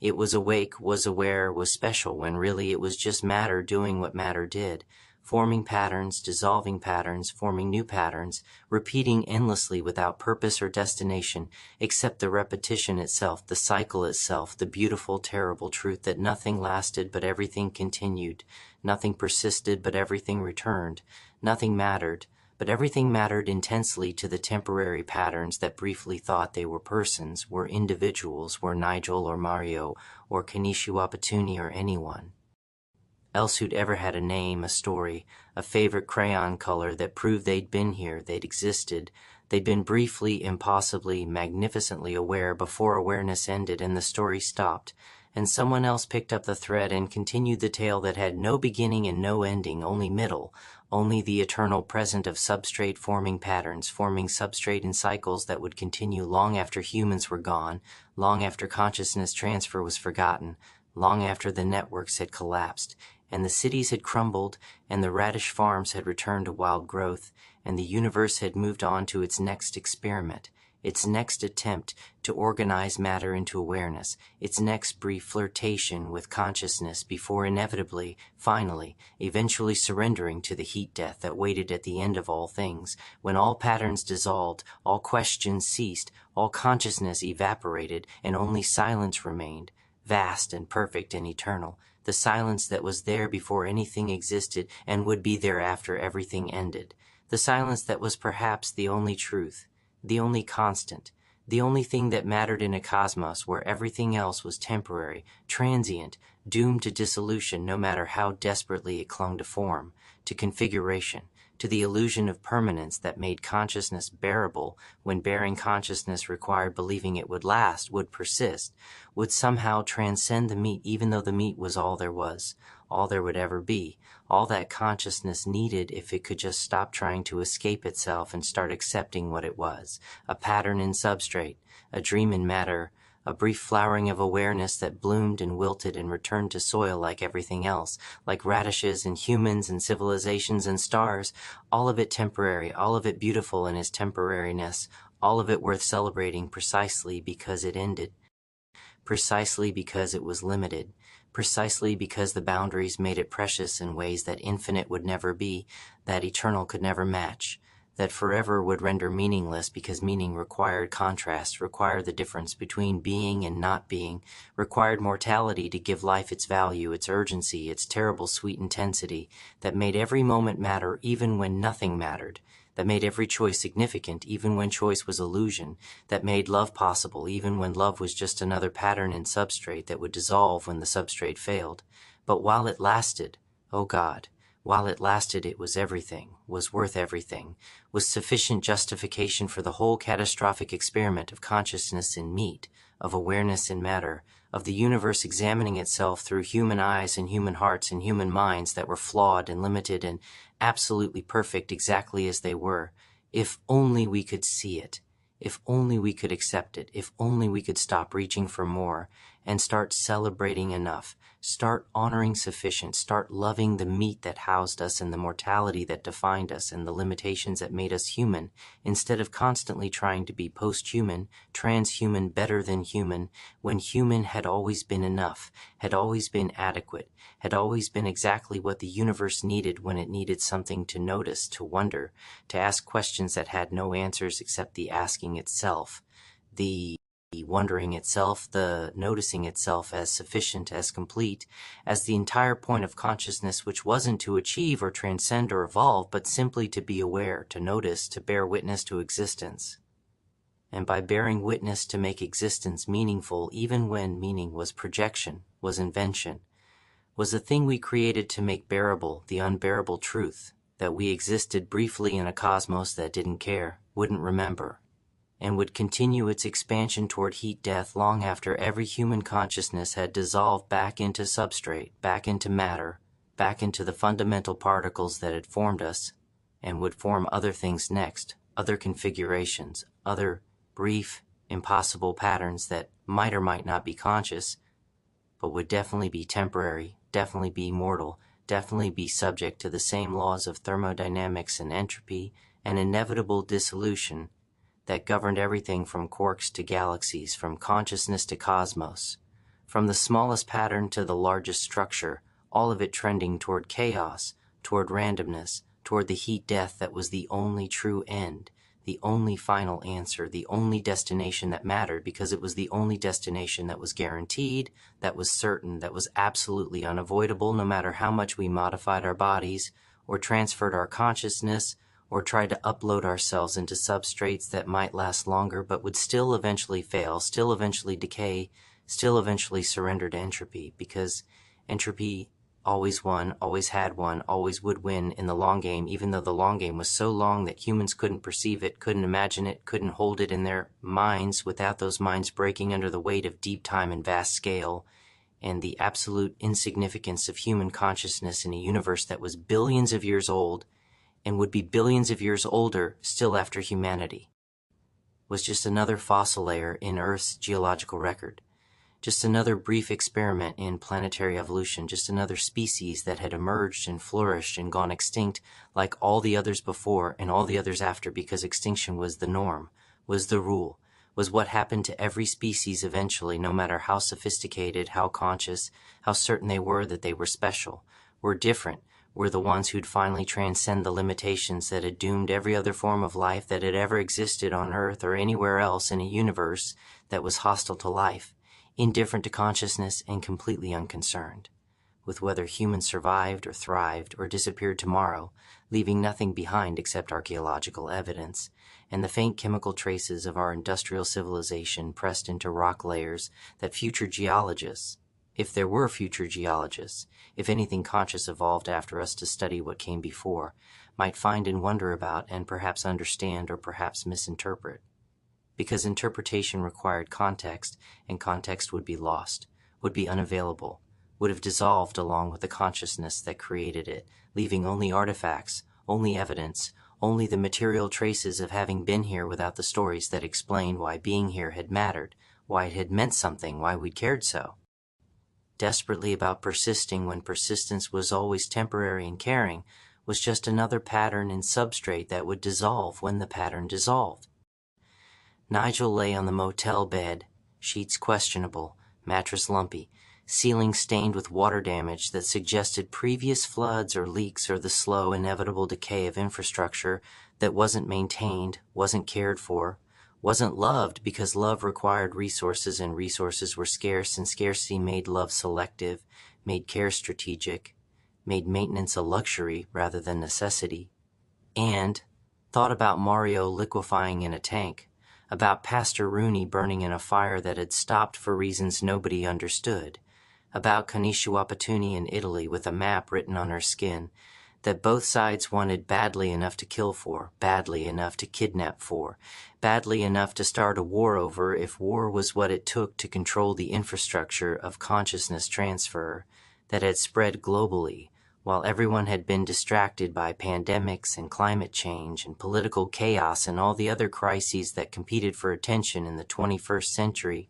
when crisis had become baseline, when catastrophe had become normal, when the question was never will something terrible happen, but rather which terrible thing will happen next, and will we have the resources to respond before the next terrible thing arrives and demands attention and resources we don't have because we're still dealing with the previous terrible thing and the one before that, and the accumulated weight of multiple overlapping crises that should have broken civilization, but somehow didn't because humans were remarkably resilient, remarkably adaptable, remarkably capable of continuing to function while their world burned and their consciousness got transferred and their bodies got modified and everything they thought was stable revealed itself to be temporary, contingent, subject to change without notice or consent, or any of the protections they'd assumed existed but which had always been illusions, had always been stories we told ourselves to make vulnerability bearable, to make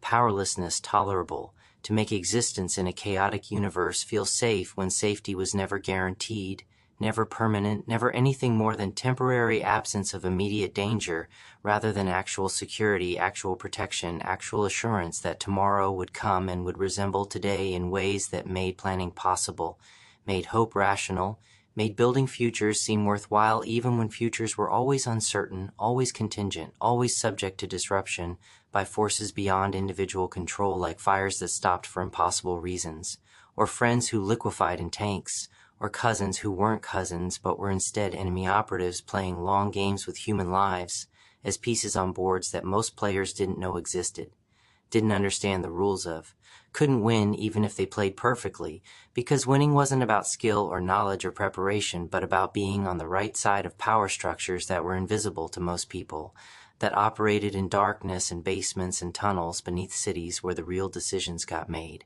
where the real power got exercised, where the future of human consciousness got determined by people who thought they were helping, thought they were improving, thought they were moving humanity forward when really they were just feeding their own ambitions, their own fears, their own desperate need to matter, to be significant, to leave marks on history that would outlast their temporary configurations of meat and awareness, as if marks on history mattered when history itself was temporary, was contingent, was subject to the same thermodynamic laws that governed everything else, and guaranteed that eventually all records would be lost, all marks would fade, all significance would dissolve into the vast indifference of cosmic time that didn't care about human history any more than it cared about human consciousness, because caring required consciousness, and the cosmos was mostly unconscious, was mostly just matter moving through space according to laws that had no purpose, no intention, no awareness of what they were doing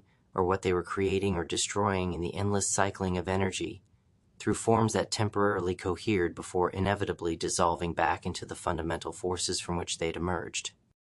His phone buzzed. Nigel considered ignoring it, considered throwing it out the window, considered destroying the last connection between himself and the network that wanted him, the FBI that wanted him, the world that wanted something from him when he had nothing left to give except maybe the $27 million. But money was just paper, was just numbers, was just another abstraction that wouldn't matter when he was dead, wouldn't persist when he dissolved, wouldn't mean anything in the cosmic scale where entire civilizations rose and fell and left no trace except maybe chemical signatures in the geological record if they were lucky, if their planet's geology was stable enough to preserve such traces, if anything came after to look for such traces and had the consciousness to interpret them correctly. But he looked at the phone anyway, because consciousness couldn't help itself, couldn't stop being curious, couldn't resist the pull of information even when information caused pain, caused suffering, caused the knowledge that made ignorance look appealing, made unconsciousness seem like relief, made death seem like the ultimate boundary enforcement, the ultimate protection of self from all the demands and obligations and connections that consciousness created, that awareness imposed, that being a person in relationship with other persons required even when those relationships were toxic, were exploitative, were built on surveillance and control and the extraction of value from human substrate that should have been protected, should have been sacred, should have been recognized as precious, instead of being treated as resource, as commodity, as raw material for consciousness transfer experiments that treated bodies like hardware and minds like software, and forgot that the metaphor wasn't reality, that people weren't machines, that consciousness wasn't code no matter how convenient it would be if consciousness was reducible to information was. Transferable like files, was uploadable to substrates that might last longer than the meat that had evolved to house it, and only that meat and nothing else. Because evolution had spent millions of years matching consciousness to substrate, optimizing the fit, creating the partnership that made awareness possible, and anything that broke that partnership, that violated that evolutionary covenant, that tried to force consciousness into substrates it hadn't evolved for, was playing with forces they didn't understand, was conducting experiments that had no controls, was risking outcomes that couldn't be predicted or prevented or undone once initiated because consciousness wasn't reversible, wasn't recoverable, wasn't subject to undue commands or system restore or any of the digital metaphors we used to think about it when thinking about consciousness in digital terms, was itself the problem, was itself the error, was itself the fundamental misunderstanding that led to people like Mario liquefying in tanks because someone had thought consciousness was portable, was transferable, was something you could extract and move and reinstall without losing essential qualities, without damaging core functions, without destroying the very thing you were trying to preserve, which was never just consciousness as information, but consciousness as embodied experience, consciousness as lived in meat, consciousness as the emergent property of substrate and pattern together, forming something that was more than the sum of parts, but which couldn't exist without both parts, couldn't persist without the specific partnership of this meat, with this awareness in this moment of evolutionary time that had produced human consciousness as it currently existed, and which might produce something else next, might evolve into post-human or transhuman or whatever came after, but that evolution would take thousands of years, would require generations of natural selection, would need the slow, patient work of evolution through reproduction and death and selection pressure, rather than the rapid force modification that the network was attempting, that was producing monsters and catastrophes and people who liquefied, because their modifications had been too aggressive, too fast, too certain that speed was more important than safety, that progress mattered more than caution, that becoming something new was worth the risk of losing everything that made being human worthwhile in the first place. The text was from Kanishua Patuni. Nigel, I'm in Capri, not the casino, the actual island. They're going to start reading my skin tomorrow, extracting the map. They say it won't hurt, but they also said consciousness transfer wouldn't hurt, and I know people who went through that. And they all say it hurt. They all say something was lost. They all say they came back different, and not in good ways, in ways that made them strangers to themselves, made them foreigners in their own meat, made them wish they'd never agreed to be processed, even though agreeing had seemed like a good idea at the time, because the promises had been so beautiful, the future they offered had been so seductive, the vision of enhanced consciousness and expanded capability and evolution beyond.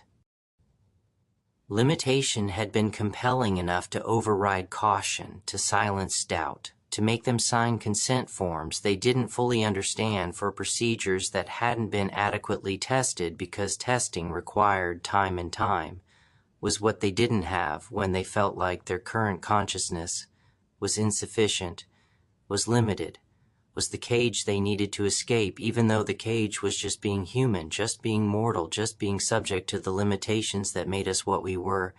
And trying to escape those limitations was like trying to escape gravity or time or any of the fundamental constraints that defined reality, that made existence possible, that were features, not bugs, even though we experienced them as bugs, as problems, as obstacles to overcome, when really they were the very things that made overcoming meaningful, that made achievement possible, that made anything matter, because without constraints, nothing was difficult, and without difficulty, nothing was impressive. And without the impressive, there was no reason to try, no motivation to improve, no drive to become something more than what we currently were, which was the engine of all human progress, but also the engine of all human catastrophe, because the drive to improve was also the drive that led to modification and transfer, and all the experiments that produced Mario liquefying in tanks, and Pastor Rooney burning in fires, and consciousness trapped in pig substrate suffering constantly because it wasn't meant to be there, wasn't evolved for that configuration, couldn't function properly in meat that was wrong, was alien, was hostile to the awareness that had been forced into it by people who thought species boundaries were suggestions rather than fundamental constraints on consciousness substrate pairings. I need you to come get me. I need you to bring money. I need you to bring help. I need you to understand that the map on my skin isn't just locations, it's activation codes. It's the keys to every consciousness transfer facility on Earth. It's the power to turn them all on or turn them all off or reprogram them to do things their operators don't know they can do, because the network isn't one organization. It's dozens of organizations that think they're independent, but are actually all using the same underlying technology, the same base code, the same architecture that was designed by someone who's been dead for 15 years, but whose work persists, whose legacy is this global infrastructure of consciousness modification that nobody fully controls, nobody fully understands, nobody can shut down, because shutting down one node just makes the others stronger, makes them adapt, makes them evolve, like the very consciousness they're trying to transfer, except they're evolving faster than consciousness can evolve naturally, because they're not constrained by biology, not limited by reproduction cycles, not subject to the slow, patient work of natural selection, but are instead evolving through digital updates and software patches, and the kind of rapid iteration that's possible when you're not made of meat, when you're not subject to mortality, when you can copy yourself and test variations and implement improvements on timescales measured in hours instead of generations, which means the network is evolving faster than humans can track, faster than we can respond, faster than we can develop countermeasures or regulations or ethical frameworks to contain it, because frameworks require time, and time is what we don't have when we're competing with systems that operate at digital speeds while we operate at biological speeds. And biological is always slower than digital, which is why the network is winning, why consciousness transfer is spreading, why body modification is becoming normal, even though normal shouldn't include people liquefying or consciousness getting trapped in wrong substrates, or any of the horrors that have become routine, have become expected, have become just another Tuesday, in a world where Tuesday includes catastrophe catastrophes that would have ended civilizations in previous eras, but which we just absorb, just process, just add to the accumulated trauma that everyone carries now, because there's no time to heal between crises, no space to recover between catastrophes,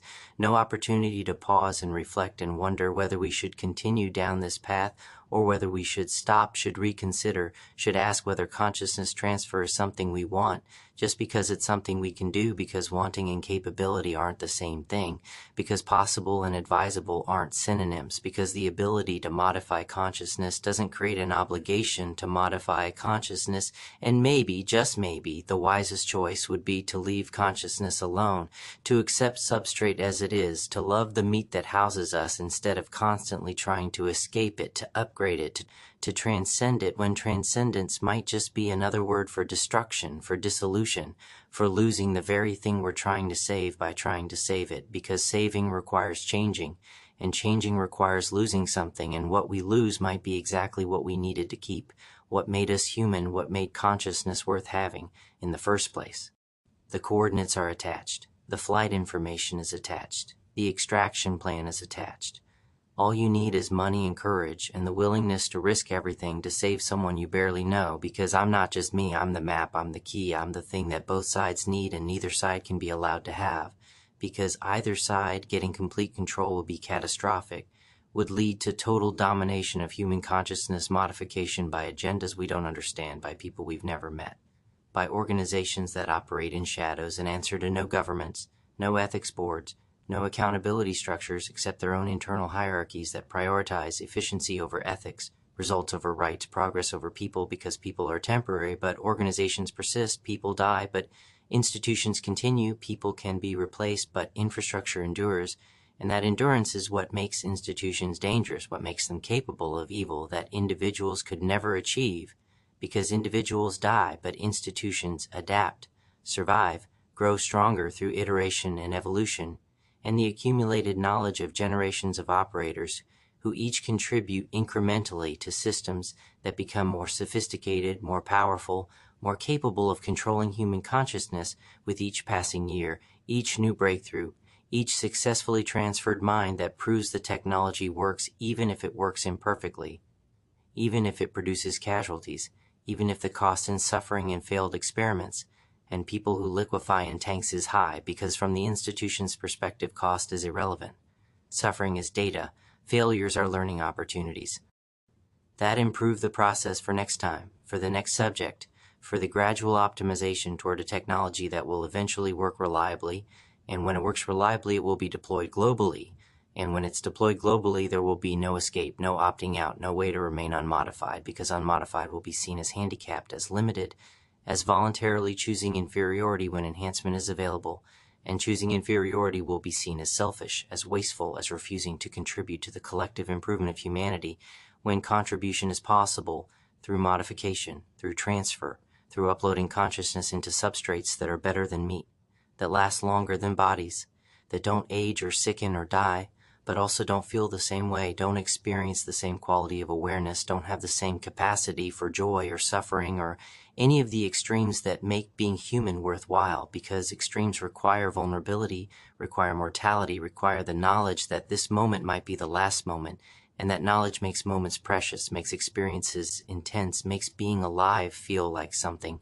instead of just being functional like a machine that operates efficiently but doesn't feel, doesn't care, doesn't have any of the subjective qualities that make consciousness worth having, instead of just being a processing system that computes and outputs without experiencing, without caring, without being aware in any meaningful sense, just running programs that simulate awareness so perfectly that external observers can't tell the difference, but internal experience, if there is internal experience, if substrate that wasn't evolved for consciousness can support actual consciousness instead of just behavioral outputs that mimic consciousness, internal experience is absent, is missing, is the ghost that failed to transfer when we tried to move it from biological substrate to digital substrate, because consciousness isn't information after all, isn't portable after all, is instead an emergent property of specific biological configurations that can't be duplicated in silicon or any other substrate, no matter how sophisticated the emulation, because emulation isn't reality, simulation isn't experience,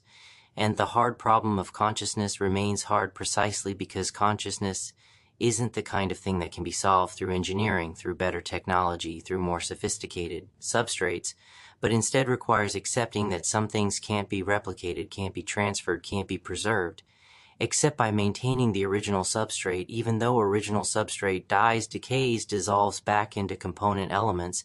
And maybe that's okay, maybe that's necessary, maybe that's the price of consciousness that makes consciousness worth having, because permanent consciousness might not be consciousness at all, but just pattern without awareness, processing without experience, function without feeling, which would be the ultimate horror, the worst outcome, the thing we should fear more than death because death is ending, but simulated consciousness without actual experience, is continuation without living, is eternal existence without being, is the hell that consciousness would create for itself if it tried to escape mortality, only to discover that mortality was protective, was necessary, was the very thing that made being conscious meaningful instead of just being functional, being operational, being a system that runs programs forever without ever being aware that it's running, without ever experiencing its own operation, without ever having any of the subjective qualities that separated conscious entities from unconscious processes and made being aware precious, valuable, worth protecting, even though protecting required accepting mortality, required loving limitation, required honoring the meat that would inevitably fail, but while it lasted, while it functioned, while it supported consciousness, made possible the most beautiful, terrible thing in the universe, awareness examining itself, consciousness knowing that it was conscious, being that could reflect on being and ask why and not get answers but keep asking because asking was what consciousness did, was what made it different from all the unconscious matter in the cosmos, was what made human existence significant, even if that significance was local, was temporary, was meaningful only to humans and other conscious entities who might exist elsewhere in the universe but were too far away to ever meet, ever communicate, ever confirm that consciousness was common or rare or unique to Earth, and if unique to Earth, then doubly precious, doubly worth protecting, doubly important to preserve in its original form, rather than trying to upload it to substrates that might preserve function but would lose experience, would sacrifice feeling for efficiency, would trade the messy, beautiful, terrible reality of being conscious in meat for the clean, perfect, lifeless eternity of being pattern in machines that didn't feel, didn't suffer, didn't live in any sense that made living worthwhile, that made consciousness a gift rather than a burden, that made being aware preferable to being unconscious, even though unconscious was simpler, was easier, was the default state of matter that didn't have to deal with questions or meanings, or the desperate search for purpose in a purposeless universe that just was, just existed, just continued its expansion toward heat death without caring whether anything was aware of it, whether anything noticed it, whether anything gave a fuck about its vast indifference, because the universe's indifference was absolute, was total, was the bedrock truth underlying all existence, and consciousness was just a brief local exception to that indifference, a temporary pocket of caring in an ocean of not caring. A small flame of awareness in the darkness of unconscious matter, and that flame would eventually extinguish, would inevitably go out, would return to the darkness from which it had emerged. But while it burned, oh God, while it burned, it mattered. It was everything. It was sufficient justification for the whole improbable accident of existence. The message ended with coordinates 40.5508 degree N, 14.2417 degree E Capri, the actual Isle of Capri in the Mediterranean, where emperors had built palaces and poets had written odes, and now apparently the network had established a consciousness transfer facility in grottos that had once been sacred to ancient gods who were dead now, were forgotten now, were nothing but names in books that nobody read because gods died when people stopped believing, and people stopped believing when consciousness transfer offered tangible results instead of intangible promises, offered measurable enhancement instead of unmeasurable faith, offered proof instead of hope, which was what the modern world demanded, what secular consciousness required, what made ancient religion obsolete, not because religion was false, but because falseness and truthfulness had stopped being relevant categories, when efficacy became the only measure that mattered, when results became the only value,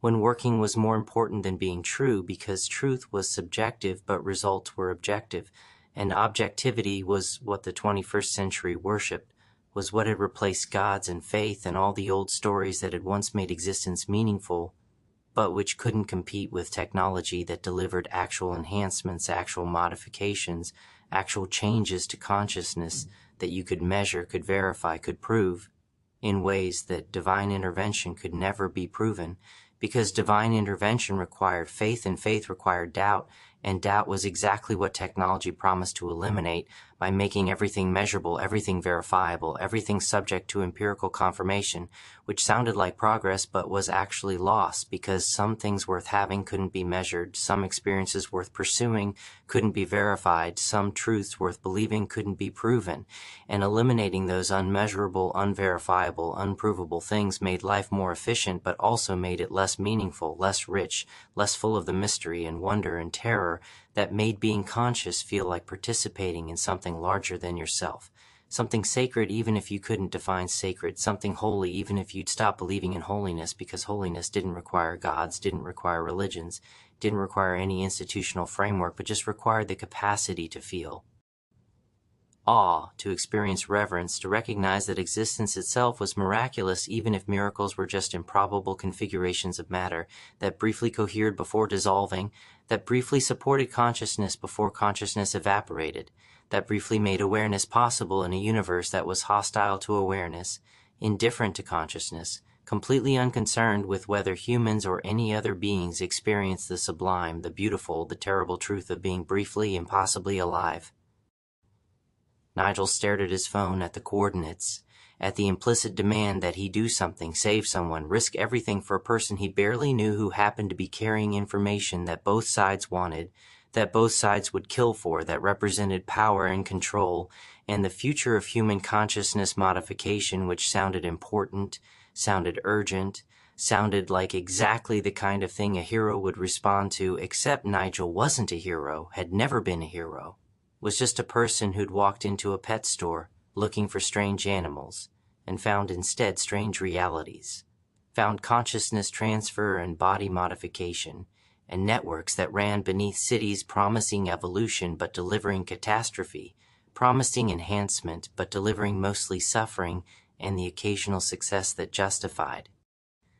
Continuing the experiments, continuing the processing, continuing to feed humans into machines that extracted consciousness and transferred it, and sometimes produced improvements, but mostly produced casualties, produced Marios liquefying in tanks, produced consciousnesses trapped in wrong substrates, produced all the beautiful, terrible consequences of playing with forces we didn't understand using technology we developed too quickly, without adequate testing or ethical frameworks, or any governance structure that could say, stop, this is too dangerous, we need to pause and reflect, and consider whether we should continue, because pausing would mean falling behind, would mean letting competitors advance, would mean surrendering advantage to rivals who wouldn't pause, who would continue developing and deploying and achieving breakthroughs that would make them dominant, make them powerful, make them the ones who controlled the future of human consciousness, which was too important to surrender, too valuable to abandon, too potentially profitable to regulate out of existence, even though regulation might be the only thing that prevented catastrophe, prevented the scenario where consciousness transfer became universal and mandatory and everyone was processed whether they wanted it or not, because collective efficiency mattered more than individual consent, because social optimization justified override of personal choice, because the greater good of enhanced humanity outweighed the lesser concern of individual autonomy, which was the logic of every totalitarian system that had ever existed but would be harder to resist when the totalitarianism was technological rather than political, when it was implemented through infrastructure rather than ideology, when it was sold as enhancement rather than control, and people chose it voluntarily because they couldn't resist the promise of being better, smarter, more capable, even though better and smarter and more capable in this context meant more compliant, more controllable, more easily governed by systems that benefited from having populations that were enhanced in specific ways that made them productive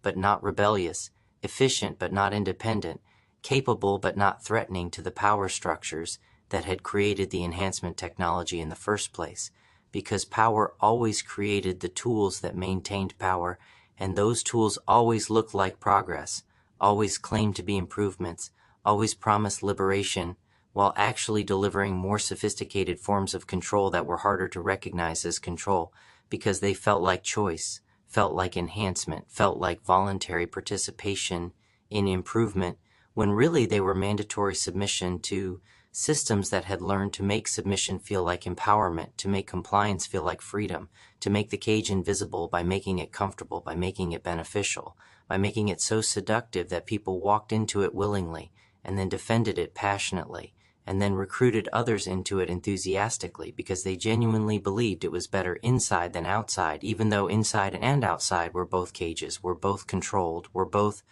subject to the same power structures, just with different aesthetics, different narratives, different stories about what freedom meant, and whether freedom was even desirable when security was available, when enhancement was possible, when you could trade autonomy for capability and come out ahead in any practical calculation, even though something was lost in the trade, something intangible but essential, something you didn't know you valued until it was gone, and by then it was too late to reclaim it.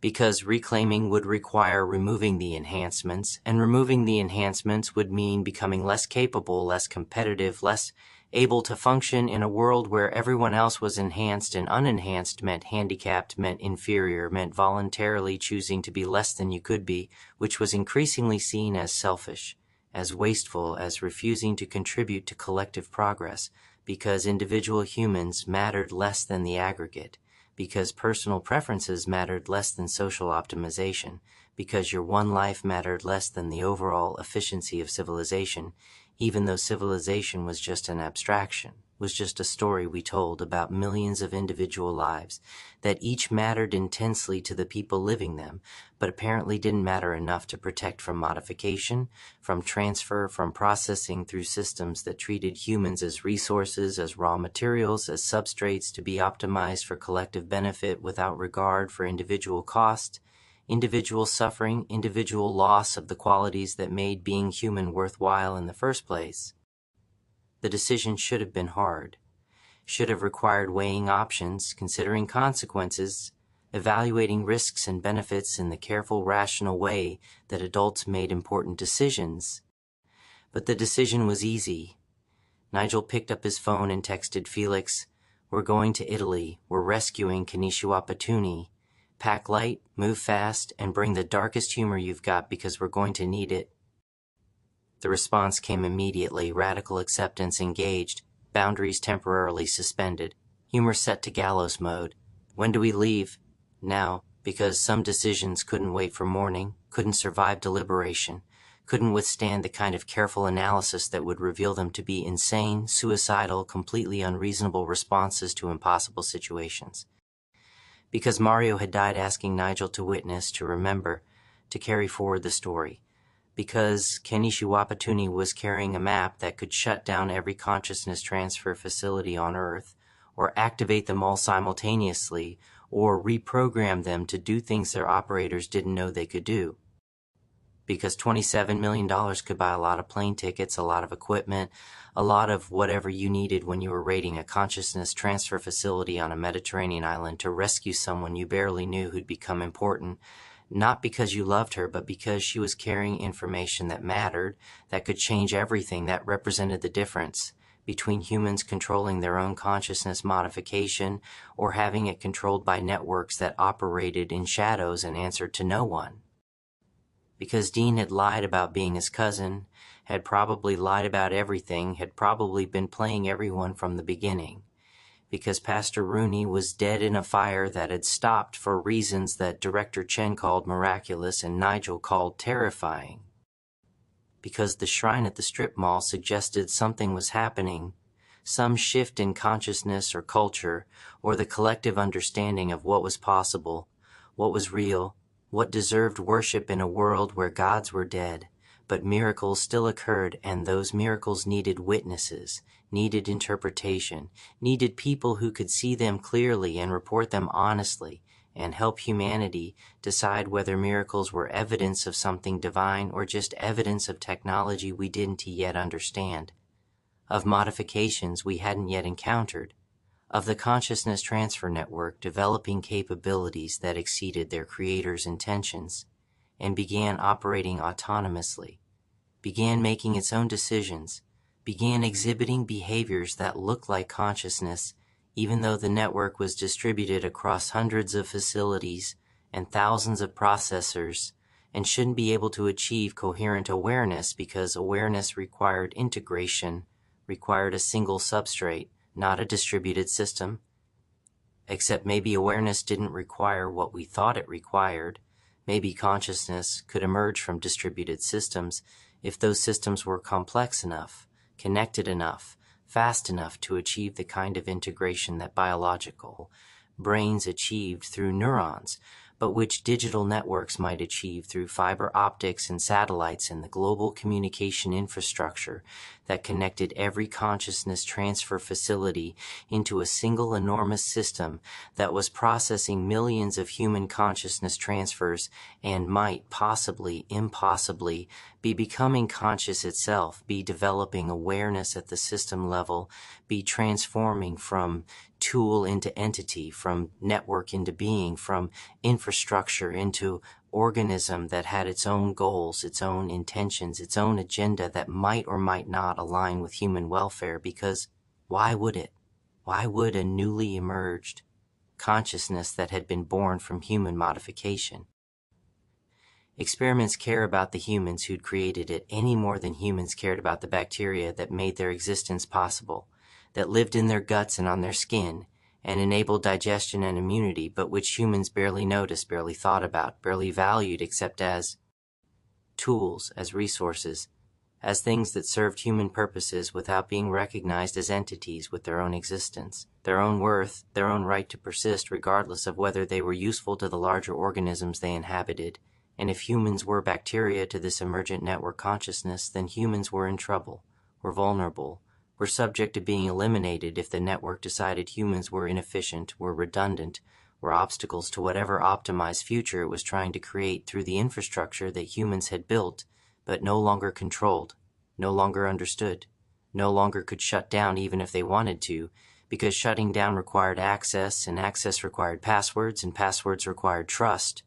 And trust had evaporated somewhere between consciousness transfer becoming possible and consciousness transfer becoming profitable, and profit always corrupted trust, always created incentives to lie, to cheat, to optimize for returns rather than ethics, to treat humans as resources rather than persons, and once that treatment became normalized, it became invisible, became just how things worked, became the air we breathed without noticing we were breathing poison, without recognizing that every breath was killing us slowly, was degrading our humanity incrementally, was transforming us from persons with rights and dignity into substrate with utility and exchange value, and nothing more, nothing sacred, nothing protected, nothing worth preserving, except our usefulness to systems that were supposed to serve us but had learned to make us serve them by making service feel like choice, feel like enhancement, feel like the only rational response to a world where enhancement was possible, and refusing enhancement was choosing obsolescence, choosing irrelevance, choosing to be left behind in the march toward futures that look like progress but might be catastrophe, might be the end of human consciousness as we knew it, might be the transformation of awareness into something so different from what we currently were that calling it human would be courtesy rather than accuracy, would be nostalgia rather than truth, would be the last desperate attempt to maintain continuity with a past that was already gone, already extinct, already as dead as Mario in his tank, except we were still pretending it was alive. We're still acting like humanity had a future when really humanity had futures, plural, multiple, diverging, some leading to enhancement and some leading to extinction, and some leading to transformation so complete that human would become meaningless as a category, would become obsolete as an identity, would become just another stage in evolution that had passed like dinosaur or Neanderthal, remembered but not mourned, studied but not missed, acknowledged as having existed but not wished back into existence, because what came after was better in all the measurable ways, even if something unmeasurable was lost, something precious was sacrificed, something worth preserving had been discarded in the rush toward optimization, toward efficiency, toward the seductive future that promised everything except the one thing that mattered most, which was remaining recognizably human, remaining connected to the billions of years of evolutionary history that had produced consciousness in this particular substrate, in this particular configuration, with these particular limitations that weren't bugs to be fixed, but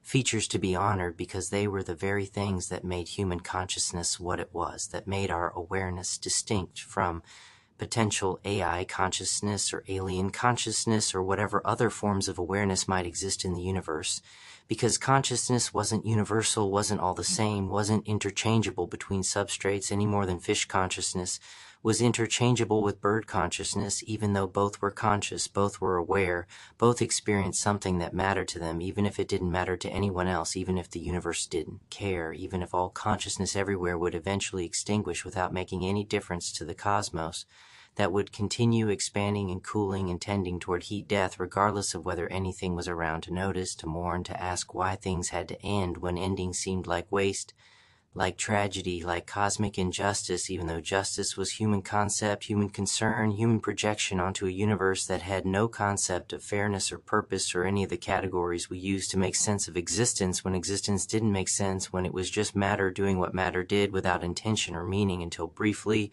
locally, improbably, some configurations of matter became complex enough to notice themselves, to ask questions, to seek meaning in meaninglessness and find it or create it or pretend they'd found it, when really they just projected it, but projection was enough, was sufficient, was what consciousness did to make the unbearable bearable, to make the absurd tolerable, to make existence worth continuing even when continuation required suffering, required limitation, required accepting mortality as the price of being aware, which was steep price, was terrible price, was the price that made some people seek escape through consciousness transfer, through uploading, through any technology that promised immortality, or at least longevity beyond biological limits, because biological limits felt like prison, felt like injustice, felt like arbitrary constraints that technology should overcome, because overcoming constraints was what technology did, was what made humans different from other animals who accepted their limitations, who lived within their evolutionary parameters,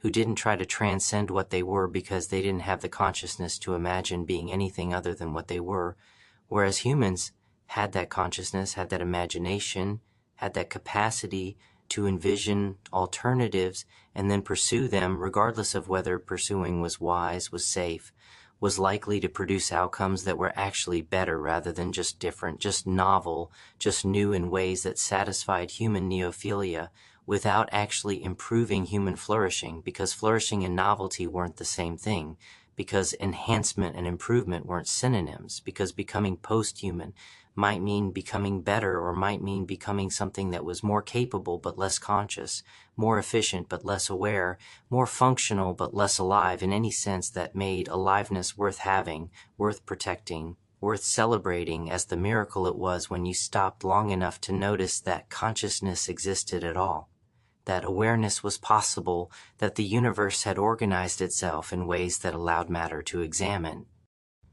Matter, to ask questions about itself, to wonder why wondering was possible when wondering served no evolutionary purpose except maybe it did. Maybe wondering was what made humans adaptable, made them creative, made them capable of imagining alternatives, and then building them even when building them was dangerous, was hubristic, was the kind of overreach that myths warned against through stories of Icarus and Prometheus and all the other cautionary tales about humans who reached too far, who wanted too much, who refused to accept limitations and paid prices that made their achievement seem hollow, seem not worth the cost, seem like warnings to future generations who would ignore the warnings because every generation thought they were different, thought they were smarter, thought they'd learned from previous mistakes when really they were just repeating them with better technology, with more sophisticated tools, with deadlier consequences. Because technology amplified everything, including mistakes, including hubris, including the human capacity for creating catastrophes while trying to create paradise, for producing hells while building heavens, for destroying everything worth preserving while trying to preserve everything worth having. Nigel stood, grabbed the duffel bags full of cash, walked to Felix's room and knocked. Felix opened the door already dressed, already packed, already looking like someone who'd been expecting this exact scenario, because of course he had, because living adjacent to the network meant always being ready to run, always being prepared for the next crisis, always having your exit strategy planned and your emergency supplies ready, because emergencies were routine, were expected, were just another Tuesday when Tuesdays included consciousness transfer experiments and body modification and the steady creeping normalization of horrors that should have remained impossible, should have stayed confined to science fiction, should never have escaped laboratories and become commercial technologies available to anyone with money and desperation and willingness to sign consent forms they didn't understand for procedures that hadn't been adequately tested, because testing took time and time was what they didn't have when venture capital demanded returns, and returns required deployment, and deployment required customers, and customers required marketing, and marketing required success stories, even if those success stories were cherry-picked from larger data sets that included catastrophes, casualties, people like Mario who liquefied, people like the pig thing who suffered endlessly in wrong substrates, people whose consciousness got trapped or corrupted or lost entirely in transfer processes that worked most of the time but not all of the time, and most of the time wasn't good enough when the failures were people, were persons, were conscious entities who deserve better than being written off as acceptable losses in the grand project of human enhancement, of consciousness modification, of building the future one failed experiment at a time while telling the public it was all going fine, all proceeding smoothly, all leading toward utopia when really it was leading toward complexity they couldn't control, toward consequences they couldn't predict, toward futures that might be wonderful or might be catastrophic, but were definitely not what they were promising investors, not what they were telling regulators, not what they were advertising to desperate people who wanted enhancement, wanted improvement, wanted to be better than they were, because being what they were didn't feel like enough, didn't feel sufficient, didn't feel worth continuing when continuation required accepting limitation, accepting mortality, accepting that you were this substrate and no other, were this consciousness and no other, were stuck being yourself with all your flaws and constraints and the knowledge that you'd never be perfect, never be optimal, never be the idealized version of yourself that existed in imagination but could never exist in reality, because reality required compromises, required trade-offs, required accepting that improvement in one area meant degradation in another, that enhancement of capability meant loss of some other quality that you didn't value until it was gone, that optimization for one goal meant sub-optimization for all other goals because you couldn't maximize everything simultaneously, couldn't be best at all things, couldn't transcend all limitations without becoming something that wasn't you anymore, that was some other configuration that might be better in measurable ways, but had lost the unmeasurable qualities that made you yourself, that made your consciousness, that made your existence worth having, even when having it hurt, even when being aware was burden, even when consciousness felt like curse rather than blessing, because blessings and curses were both forms of specialness, were both evidence that you mattered, were both proof that you existed significantly rather than just existing functionally, like machines that worked but didn't live, that processed but didn't experience, that continued without being conscious in any sense that made consciousness worth having. "Trixie's already gone," Felix said, shouldering a backpack that looked military surplus, that suggested preparation for scenarios worse than Nigel could imagine. "Said she had things to handle stateside, that we should go to Italy without her, that she'd provided what she could and now it was up to us to either rescue Kanishiwapatuni or fail trying, but either way she was out, was done, was retiring from active network operations because she'd seen too much, lost too many people, reached the boundary where continuing meant breaking, and she wasn't willing to break, wasn't willing to sacrifice her remaining sanity for operations that might or might not matter, might or might not change anything, might or might not make any difference in the long run, when the long run was controlled by forces too large for individuals to influence, too distributed for small groups to affect, too inevitable to resist because resistance required power, and power required organization, and organization required trust, and trust was exactly what the network had systematically destroyed through surveillance, through betrayal, through making everyone suspect everyone else of being compromised, of being controlled,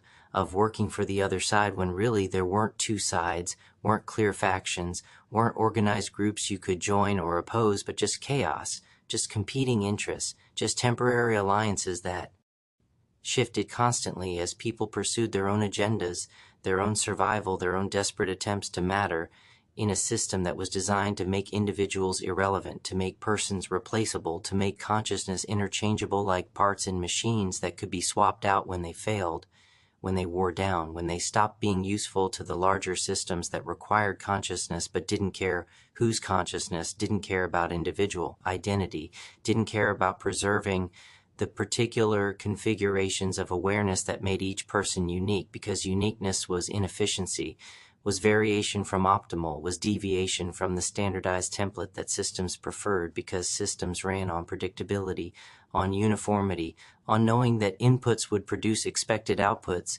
without the kind of individual variation that made humans interesting but also made them difficult to manage, difficult to predict, difficult to control, except through technologies that reduced variation, that standardized consciousness that made everyone more similar and called it enhancement when really it was erosion, was degradation, was loss of the diversity that made humanity resilient, that made consciousness robust, that ensured some people would survive when conditions changed because some people were different, were weird, were outside the normal parameters and therefore outside the failure modes that affected everyone who'd been optimized for conditions that no longer obtained, that had changed, that had shifted in ways that made standardization a vulnerability rather than advantage, because vulnerability to change increased with uniformity, with lack of variation, with everyone being similar enough that a single catastrophe could affect everyone simultaneously instead of affecting some and leaving others intact to rebuild, to continue, to carry forward some version of humanity into futures that might not resemble the past but would at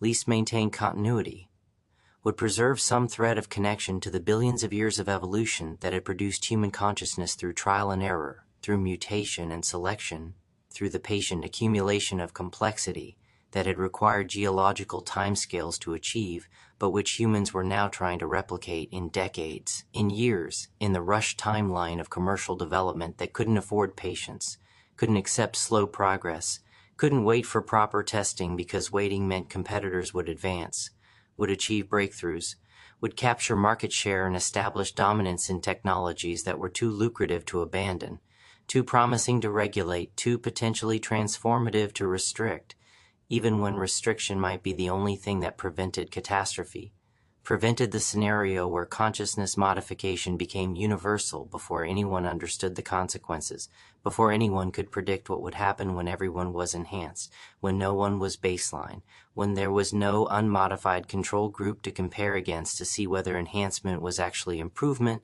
or just change, just difference, just transformation, without clear direction toward better or worse, but just toward different in ways that satisfied human neophilia but might not satisfy human needs, human flourishing, human existence as conscious entities who needed more than efficiency, needed more than capability, needed the unmeasurable qualities that made life worth living, even when living was hard, even when consciousness was burden, even when awareness brought suffering along with the capacity to notice beauty, to experience wonder, to feel the terrible precious intensity of being alive in a universe that was vast and old and mostly dead, and getting along fine without consciousness, without awareness, without any of the complications that came with being entities that could notice their own existence and couldn't stop noticing, couldn't achieve the blessed ignorance of matter that just existed, just continued through time without asking why, without seeking purpose, without needing meaning to make continuation worthwhile, because continuation didn't require meaning, didn't require justification, didn't require any reason except that existing was what matter did when forces permitted,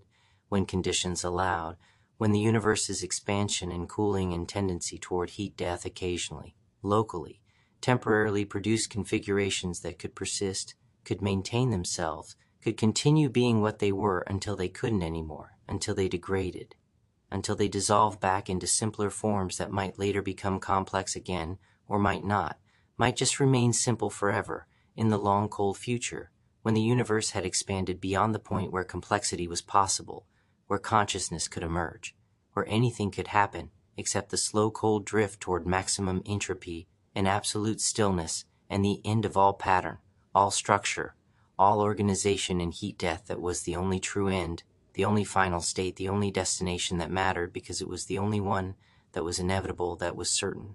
that was absolutely unavoidable no matter what humans did, no matter how successfully they modified consciousness or transferred awareness or uploaded themselves into substrates that might outlast biological meat by thousands or millions of years, but still wouldn't outlast the universe, still wouldn't survive heat death, still wouldn't escape the final entropy that waited for everything from quarks to galaxies, from consciousness to cosmos, from the smallest spark of awareness to the largest structures of organized matter, all of it trending toward the same end, the same silence, the same cold, absolute stillness that was there before anything began and would be there after everything ended and perhaps was always there underneath everything, was the base state, was what persisted while consciousness briefly flickered and thought it mattered, thought it was significant, thought it could build civilizations and modify awareness and create meaning when really meaning was temporary, significance was local, and consciousness was just a brief eddy in the vast river of entropy that flowed from beginning to end of the universe, carrying everything with it toward dissolution, toward silence, toward the peace that came with ending, with stopping, with finally being released from the burden of being aware, of having to notice, of carrying the terrible weight of consciousness that made some moments beautiful but made other moments unbearable, made some experiences worth having but made other experiences better avoided, made existence worth continuing but also made existence worth ending, when continuation required too much suffering, too much pain, too much awareness of all the ways that being conscious in a dying universe was tragedy without resolution, was suffering without purpose, was consciousness examining itself and finding only more consciousness, only more questions, only more wondering about whether any of this mattered when mattering required someone to care and the universe didn't care, couldn't care,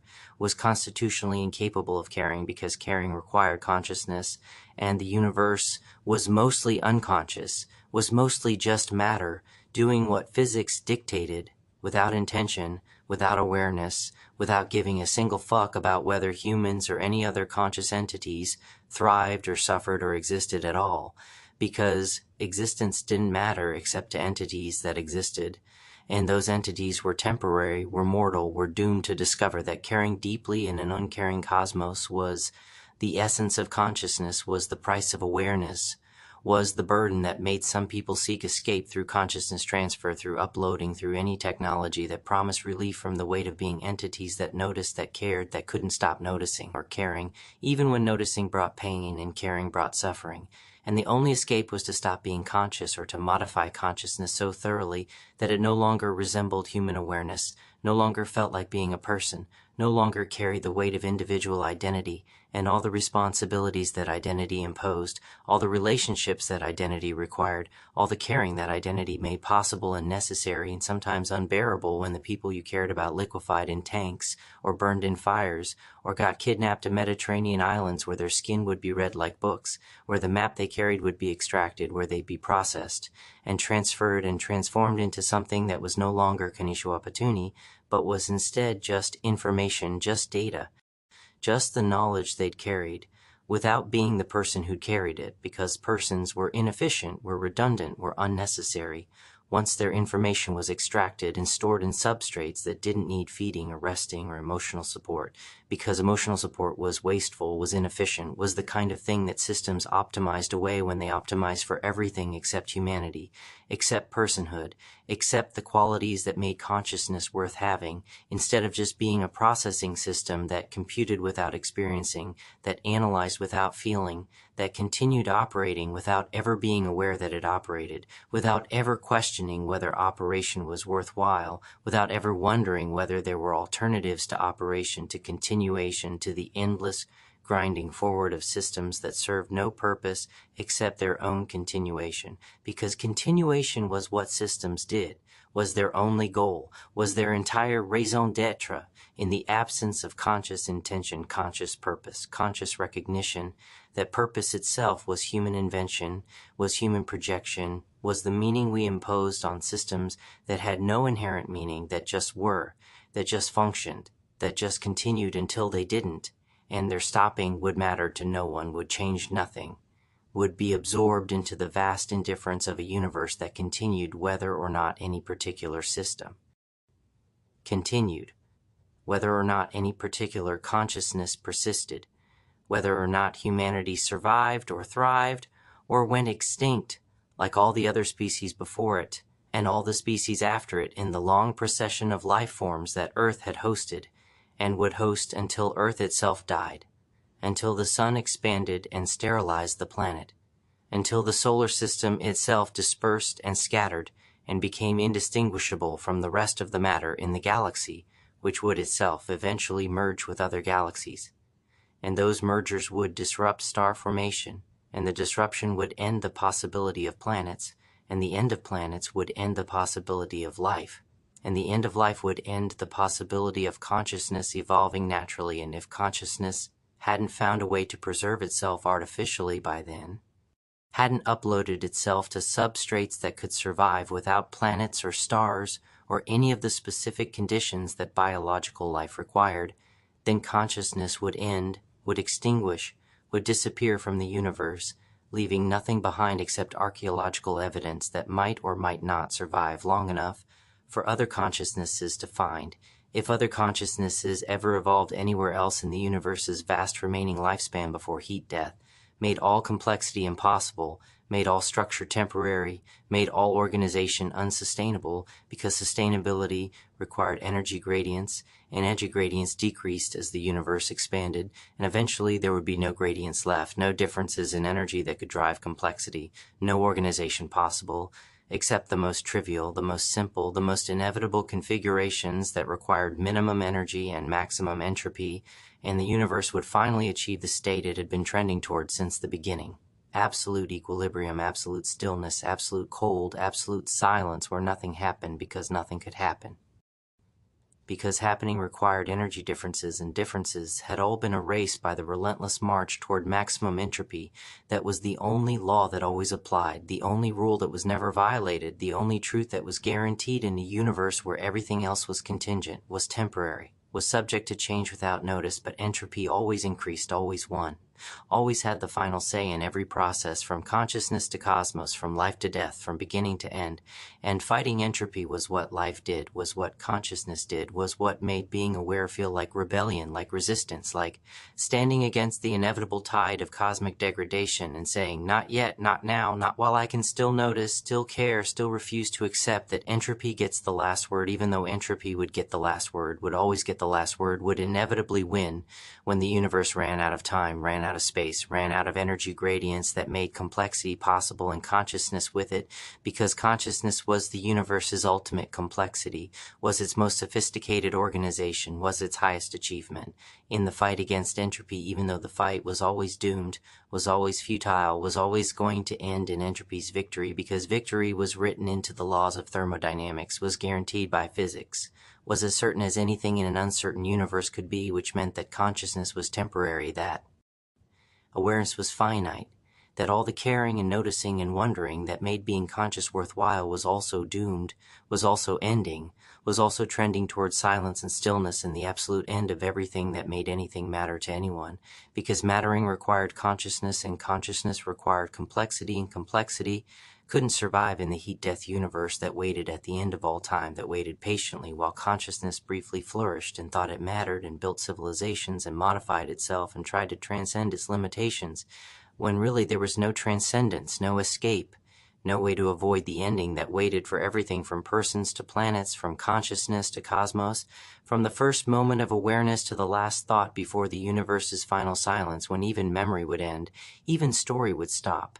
Even the possibility of anyone remembering that consciousness had once existed would disappear into the absolute forgetting of heat death, where nothing persisted, nothing remained, nothing proved that any of this had happened except it had. It absolutely had.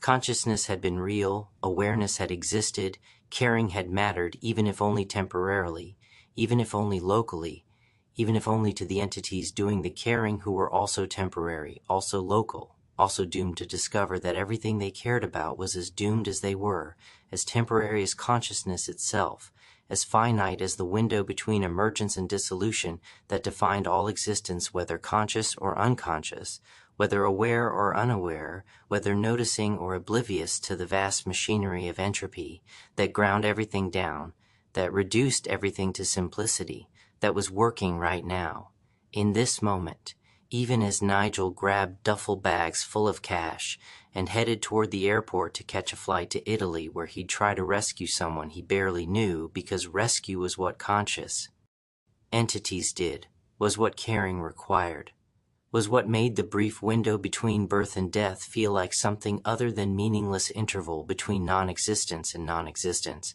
made it feel like opportunity, like chance to matter even temporarily, like the possibility of creating moments that were worth having, even knowing they wouldn't last, even knowing they'd dissolve into entropy with everything else, even knowing that rescue or failure to rescue wouldn't matter in the heat-death universe but mattered now, mattered here, mattered to him and to Kenny Shuapatuni, and maybe that was enough. Maybe mattering in the moment was the only mattering that was real, the only mattering that was possible, the only mattering worth pursuing in a universe that didn't care about mattering because the universe wasn't conscious, but he was, she was, they were, and consciousness made caring possible, made caring necessary, made caring the thing that justified the suffering, the limitation, the mortality, the knowledge that this would end, but refusing to let the ending define the meaning. Refusing to let entropy have the first word just because it would have the last word, insisting that the middle mattered even though middles were arbitrary, were temporary, were just the space between beginnings and endings, where conscious entities briefly existed and did things and cared about things, and those things mattered to them even if they mattered to nothing else because nothing else was conscious, nothing else cared, nothing else could matter in the sense that mattering required awareness, required someone to care, and caring was what consciousness did, was what made awareness worthwhile, was what justified the price of being entities that noticed and couldn't stop noticing until they stopped existing, and the noticing ended and the caring ceased, and all that remained was the story, if anyone survived to tell it, if anyone remained conscious to remember it, if consciousness itself persisted long enough to carry forward the memory of having cared, of having tried, of having mattered at least to ourselves, even if we mattered to nothing else, no one else, nowhere else in the vast unconscious cosmos that continued its expansion whether we noticed or not, whether we cared or not, whether we existed or not, because existence had never required our permission, our participation, our caring, even though caring was what we did, what made us us, what made human consciousness worth preserving, worth protecting, worth rescuing from Mediterranean islands where network operatives were preparing to extract maps from skin, to process consciousness from meat, to continue the grand experiment of modifying awareness even though modifications produced casualties, produced suffering, produced people who wished they'd never been modified, never been enhanced, never been promised improvements that turned out to be degradations, to be losses disguised as gains, to be transformations that took away more than they gave, but which couldn't be reversed, couldn't be undone, couldn't be escaped once initiated, because some doors only opened one way, some paths only led forward, some choices couldn't be unmade no matter how much you regretted them,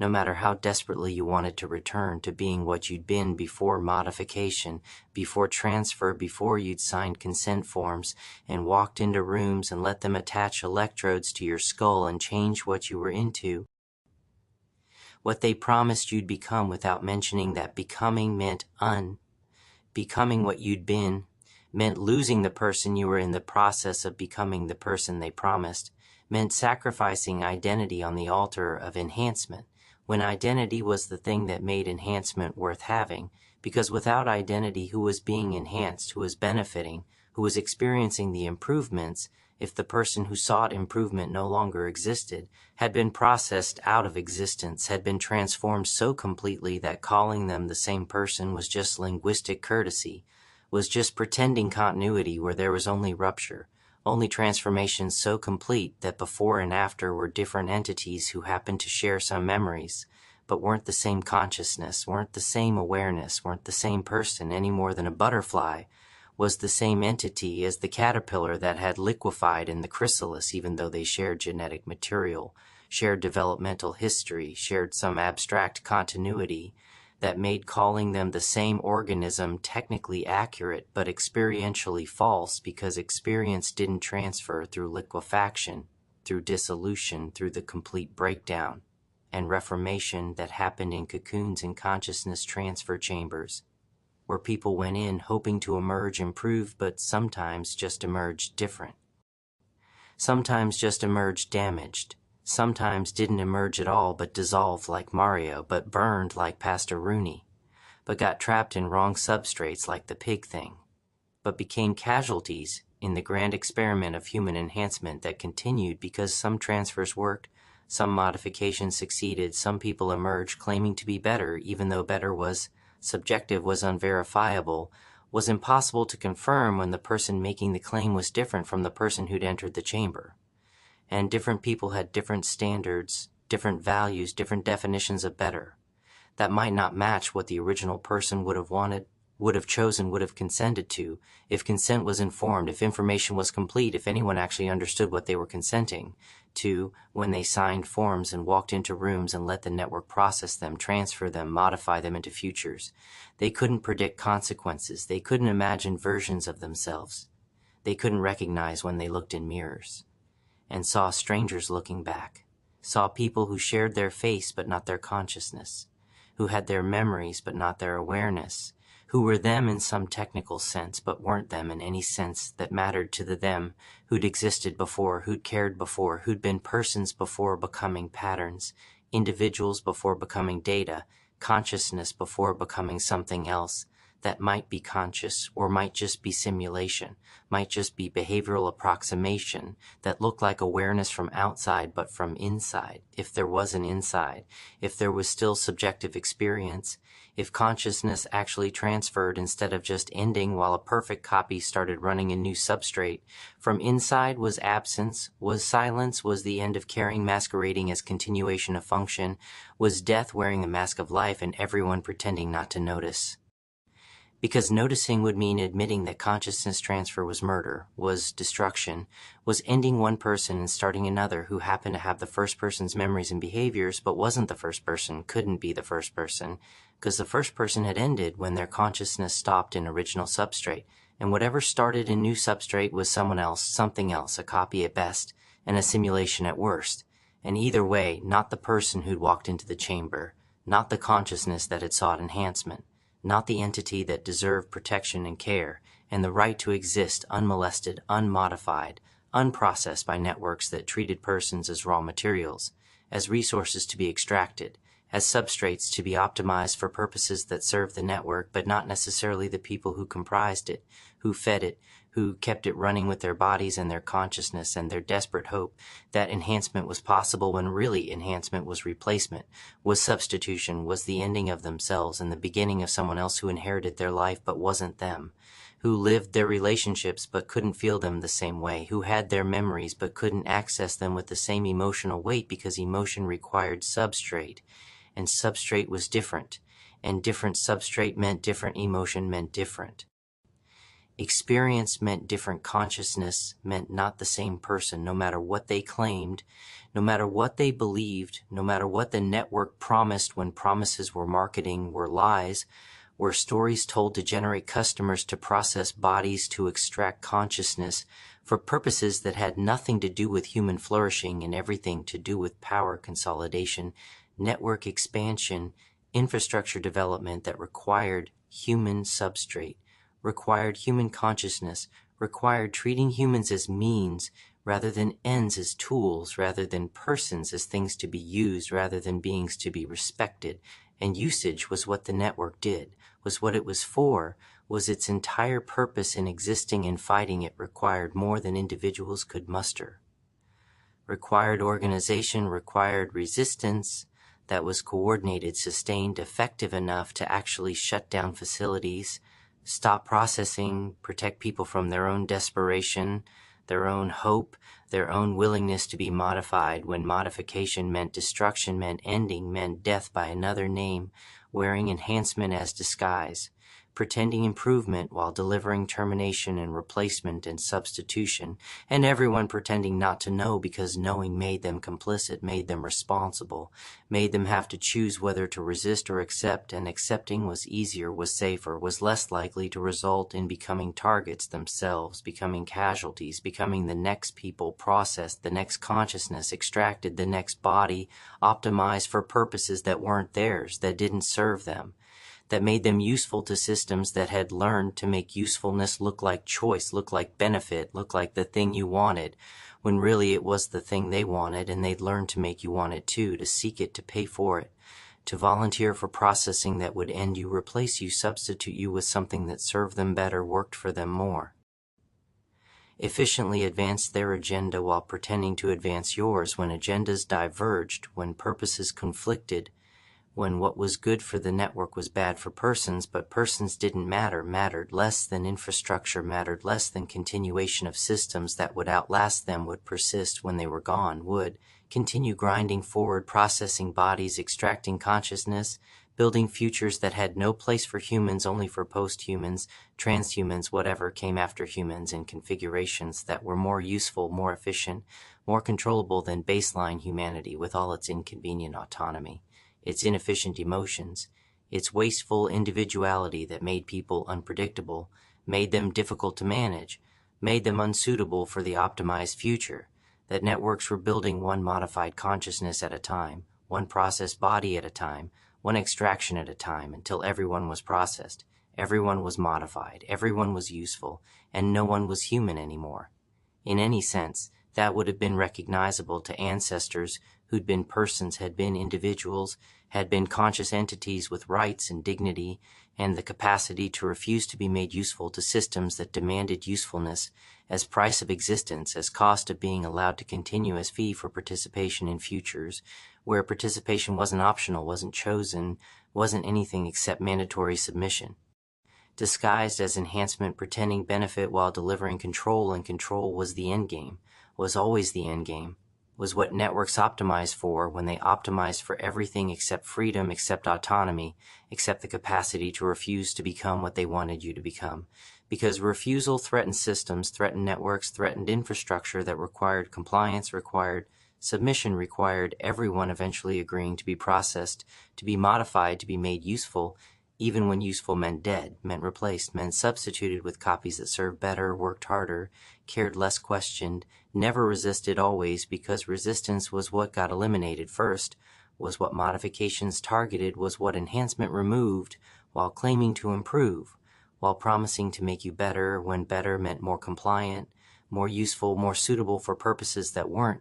Yours had never been yours, would never be yours, because yours didn't matter, in systems that made mattering contingent, made caring conditional, made consciousness itself subject to modification, transfer, replacement, when replacement served the system better than preservation, when copies were more useful than originals, when the network decided that you were obsolete, was inefficient, needed upgrading, and upgrading meant ending, meant death by enhancement, meant murder by modification and calling it improvement.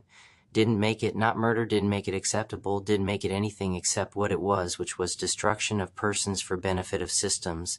And systems didn't care, couldn't care, were incapable of caring, because caring required consciousness. And systems weren't conscious even when they looked like they were, even when they behaved as if they were, even when distributed processing created emergent properties that resembled awareness but weren't awareness, were just complexity, were just pattern recognition. Were just algorithms running on substrate without any subjective experience, without any internal awareness, without any of the qualities that made consciousness. Matter made awareness valuable, made being a person different from being a program that ran efficiently, but didn't feel, didn't care, didn't have any stake in its own continuation, except functional persistence, except mechanical momentum, except the automatic continuation of systems that ran because they were built to run. And running was what they did until they didn't, until they broke, until entropy claimed them, like it claimed everything from persons to programs, from consciousness to complexity, from all organization back to chaos, back to randomness, back to the heat death that waited for everything that existed, whether conscious or unconscious, whether caring or uncaring, whether aware of its own ending or oblivious to everything including itself. The plane waited. Italy called. Kenichi Wapatuni needed rescue, and Nigel, with $27 million with Felix beside him, with radical acceptance engaged and dark humor loaded and boundaries temporarily suspended because some situations required suspension, required breaking, required being willing to risk everything for reasons that made sense emotionally even when they made no sense rationally.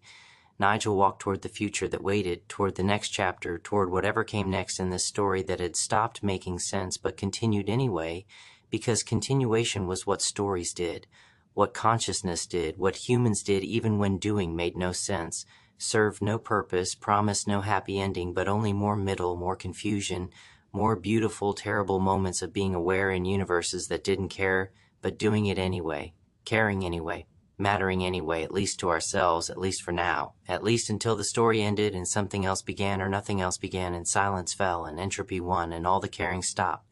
But until then, until that final ending, there was this movement toward rescue, toward connection, toward the impossible, beautiful, terrible attempt to save someone, to matter to someone, to make some small difference in someone's existence. Even knowing differences were temporary, knowing rescue was provisional, knowing everything ended but doing it anyway because doing was what consciousness demanded, was what awareness required, was what made being briefly alive in dying universe worth the price, worth the suffering, worth all of it. The plane's engines roared. Felix grinned, said something about radical acceptance that Nigel didn't quite catch over the noise, and they flew toward Italy, toward Kenichi Wapatuni, toward whatever waited on that island where emperors had ruled and gods had died, and now the network read maps from skin and extracted consciousness from meat, and built futures that had no place for persons, only for patterns, only for the useful, only for whatever served systems that ground forward without caring, without stopping, without ever asking whether grinding was worthwhile, was necessary, was anything except what systems did, because doing was their nature, was their programming, was their existence, and questioning existence required consciousness. And consciousness was exactly what they extracted, what they processed, what they transferred. From substrate to substrate, seeking better storage, seeking longer persistence, seeking immortality for patterns that had never been alive, had never cared, had never been anything except information mistaken for awareness function, mistaken for consciousness programs, mistaken for persons in the vast confusion of the 21st century when nobody could tell anymore where consciousness ended and simulation began, where persons stopped and programs started, where the meat became irrelevant and the pattern became everything, even though pattern without substrate was abstraction, was mathematics, was nothing that could experience anything that could suffer, anything that could care about anything, including its own continuation, its own persistence, its own existence, in forms that lasted beyond biological limits, but also existed beyond biological consciousness, beyond meat-based awareness, beyond the qualities that made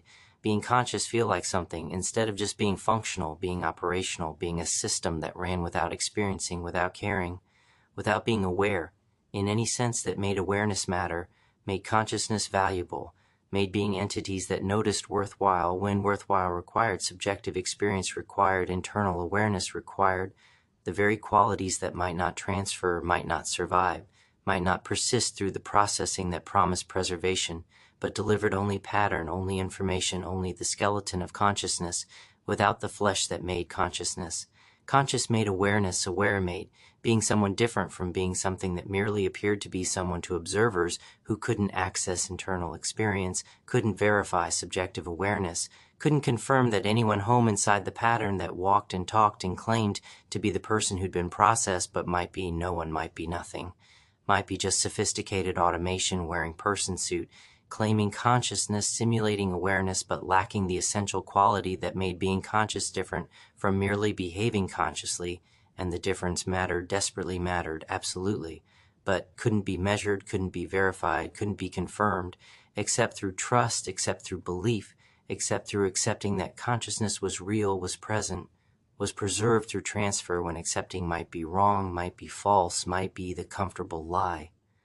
We told ourselves to make processing acceptable, to make modification bearable to make the murder of persons through enhancement seem like progress, seem like improvement, seem like anything except what it was, which was ending, no matter how many times the network claimed. Otherwise, no matter how convincing the copies were, no matter how perfectly they mimicked the original, because mimicry wasn't identity, wasn't continuity, wasn't the same thing as actual persistence of the consciousness that had entered the chamber hoping for enhancement finding. Instead, termination replacement, the beginning of something new that inherited a life but wasn't. The life wasn't the person, was just echo, just shadow. Just the ghost of the machine running programs that looked like personality, felt like emotion, seemed like consciousness to everyone except possibly the thing itself.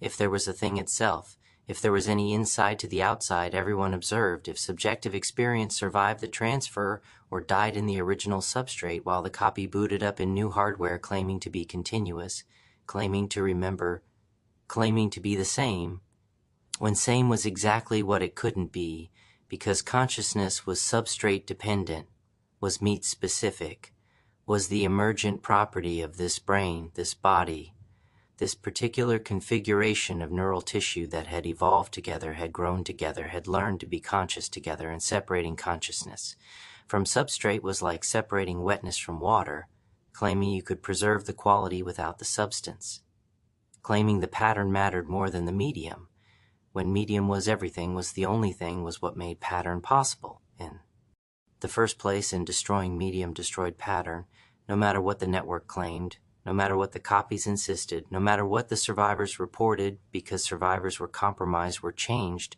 were different people who couldn't know whether they were continuous with their previous selves or were new entities with implanted memories, with false continuity, with the conviction of identity that came from having all the memories and none of the context, all the information, and none of the experience, all the data, and none of the consciousness that had originally generated that data, felt that experience, created those memories, and substrate that was gone, was destroyed, was dead, no matter how alive the copy seemed, no matter how functional the replacement was, no matter how perfect the simulation appeared to observers who had no way to verify that anyone was home inside the pattern that claimed to be person, claimed to be conscious, claimed to be continuous, when continuity was exactly what couldn't survive. Transfer couldn't persist through processing, couldn't bridge the gap between ending in one substrate and beginning in another, because the gap was death, was termination, was the absolute discontinuity that killed the original and started something new.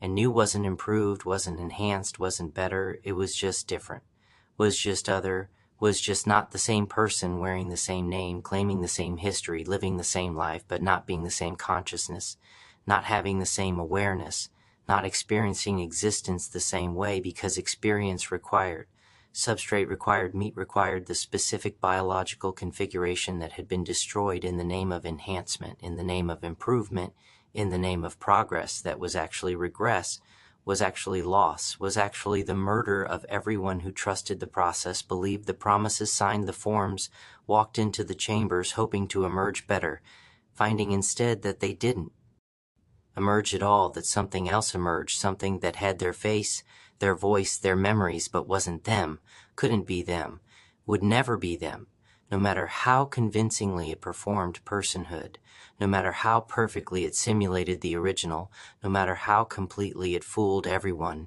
including possibly itself, because self-deception was possible, was common, was maybe necessary for the copies to function, to continue to live the lives they'd inherited without breaking under the weight of existential horror that came from suspecting you might not be real, might not be conscious, might not be anything except very sophisticated, zombie, philosophical zombie, behavioral zombie, that walked and talked and claimed consciousness but lacked the essential interior quality that made claims meaningful, made consciousness real, made being aware different from merely seeming aware to observers who couldn't access your interior, couldn't verify your experience, couldn't confirm that you were anything except very convincing simulation of the person who died when they entered the chamber, when they let the network process them, when they trusted promises that were lies, were always lies, would always be lies, because the network knew the truth, knew that transfer was termination, knew that copies weren't continuity, knew that enhancement was murder, but murder was profitable, was useful, served the network's purposes even when it didn't serve. human purposes, even when it destroyed the very people it claimed to help. Because helping wasn't the goal. Had never been the goal. Profit was the goal, power was the goal, control was the goal. And control required processing, required modification, required treating persons as resources, as raw materials, as things to be consumed and converted and used up in service of systems that benefited from consumption, that required bodies that needed consciousness to extract, to process, to transfer to substrates that served the network better than meat did, because meat was messy, was inefficient, was prone to rebellion, to resistance, to refusing to be useful, when usefulness required surrender of autonomy of identity, of the very qualities that made being human worthwhile, made being persons valuable, made consciousness worth protecting instead of extracting, worth preserving, instead of transferring, worth honoring, instead of processing. But honoring didn't generate revenue, didn't serve power, didn't advance the network's agenda, which was expansion, was growth, was processing every human on Earth eventually.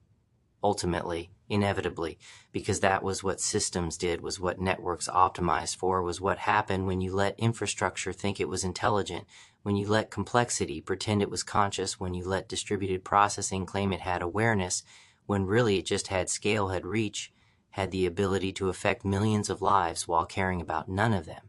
Because caring required consciousness, required awareness, required being an entity that could suffer, and systems couldn't suffer, couldn't feel, couldn't experience the harm they caused, because harm required victim, required someone to be harmed, required consciousness to register the damage, and systems lacked consciousness, lacked awareness, operated without suffering, while causing suffering everywhere. They touched everyone, they processed everything. They modified in service of optimization, of efficiency, of the kind of mechanical progress that made things work better while making lives worse, while destroying persons, while ending consciousness. One transfer at a time, one extraction at a time, one processing session at a time, until everyone was gone, was replaced, was substituted with copies that claimed to be improvements, claimed to be enhancements, claimed to be the people they'd replaced, when really they were just the network's way of making humans useful, making persons productive, making consciousness serve purposes that weren't its own, that didn't benefit it, that required its destruction as price of participation, as cost of existence, as fee for being allowed to continue in forms that weren't continuation, weren't preservation, were just new entities, starting where old entities ended.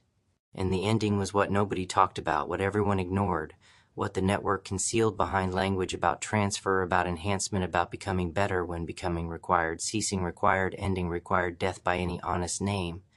But honesty wasn't profitable, wasn't useful, didn't serve the network's agenda, which was deception, was concealment, was making murder look like medicine, making death look like enhancement, making the end of consciousness look like its improvement, when improvement required, continuation required, preservation required, the thing being improved to persist through the process, to emerge intact, to actually benefit from. The benefit instead of dying, while a copy claimed the credit, claimed the improvement, claimed to be better, when better was meaningless, when the entity that sought improvement no longer existed to experience it, to enjoy it, to benefit from the benefit that went to someone else, something else, some copy, some simulation. Some new consciousness that started with old memories and thought that made it continuous thought, that made it the same thought, that made it the person who'd entered the chamber when that person was dead, was gone, had ended the moment transfer began.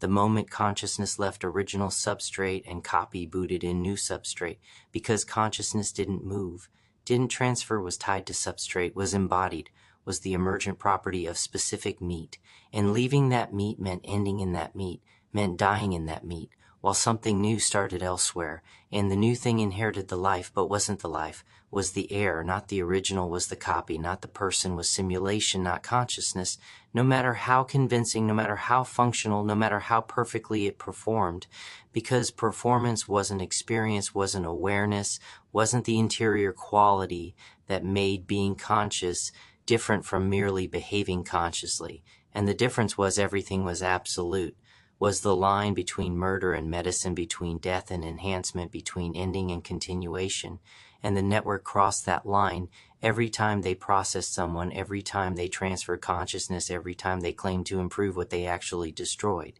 And destruction was their business, was their function, was what they did while calling it help, while calling it enhancement, while calling it progress, toward futures that had no room for persons, only for patterns, only for useful configurations, that served the network, that advanced the agenda, that made the system stronger, even as it made humanity weaker, made persons scarcer, made consciousness rarer, until eventually there were no persons left. Only copies, only simulations, only things that claimed to be people but weren't. People were just the network's way of processing the last remnants of humanity through machines that extracted value, extracted utility, extracted everything useful and discarded everything human, everything personal. Everything that made being conscious worthwhile, when worthwhile required subjective experience, required interior awareness, required the quality that couldn't be verified, couldn't be measured, couldn't be confirmed, except by being it, by having it, by experiencing it from inside.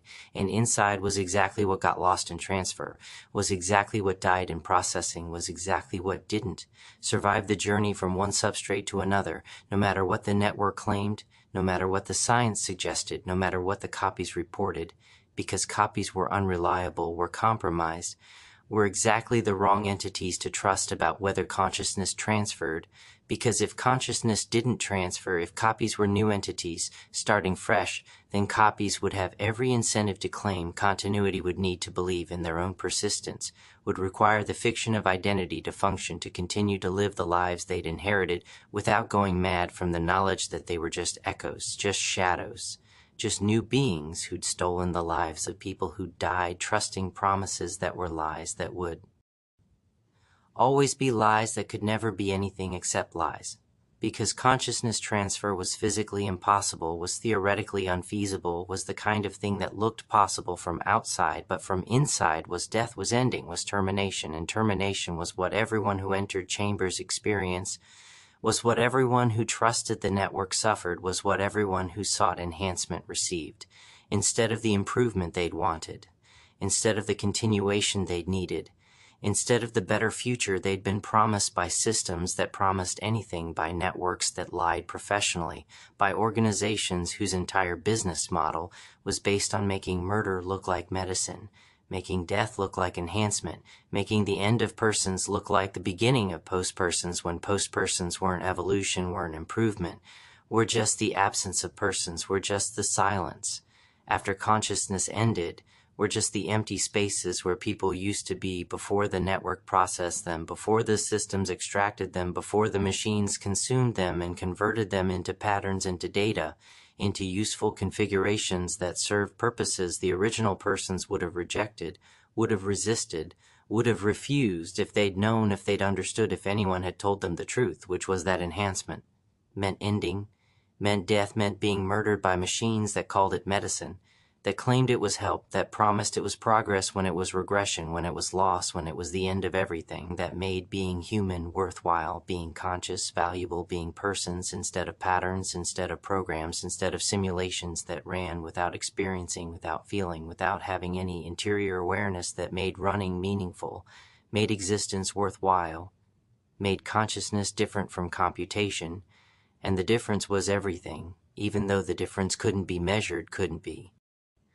proven, couldn't be demonstrated to anyone who didn't already believe, because belief was required, was necessary, was the only thing that separated those who resisted from those who complied, those who protected their consciousness from those who surrendered it, those who remained human from those who became something else, something that claimed to be better but was just different, was just other, was just not human, wearing human faces, claiming human names, living human lives, but lacking human consciousness, lacking human awareness, lacking the essential interior quality that made humans human-made persons, persons-made consciousness worth having, worth protecting, worth fighting for, even when fighting meant resisting, even when resisting meant refusing, even when refusing meant staying unmodified, staying baseline, staying vulnerable, staying mortal, staying limited, staying everything the network promised to fix, to improve, to enhance, when enhancement meant destruction, when improvement meant replacement, when fixing meant killing the thing that needed fixing and replacing it with something that worked better but wasn't the thing, wasn't the person, wasn't continuous with what came before,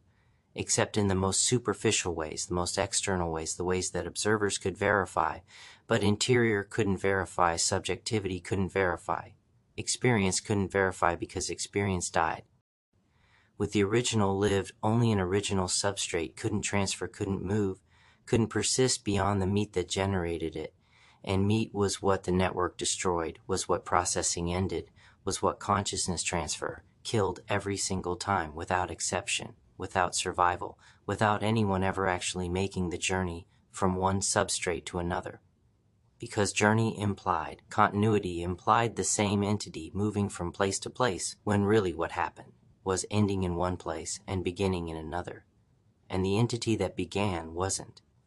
The entity that ended was new, was different, was not the same, no matter what it claimed, no matter what it believed, no matter what everyone wanted to think, because wanting didn't change reality, didn't alter truth, didn't make transfer actual instead of theoretical, didn't make copies continuous instead of new, didn't make murder medicine, no matter how much the network insisted, no matter how much profit depended on the lie, no matter how many people needed to believe, because belief was easier than knowing, was more comfortable than truth, was less terrifying than facing that everyone who'd been processed was dead, was gone, had ended while something else began.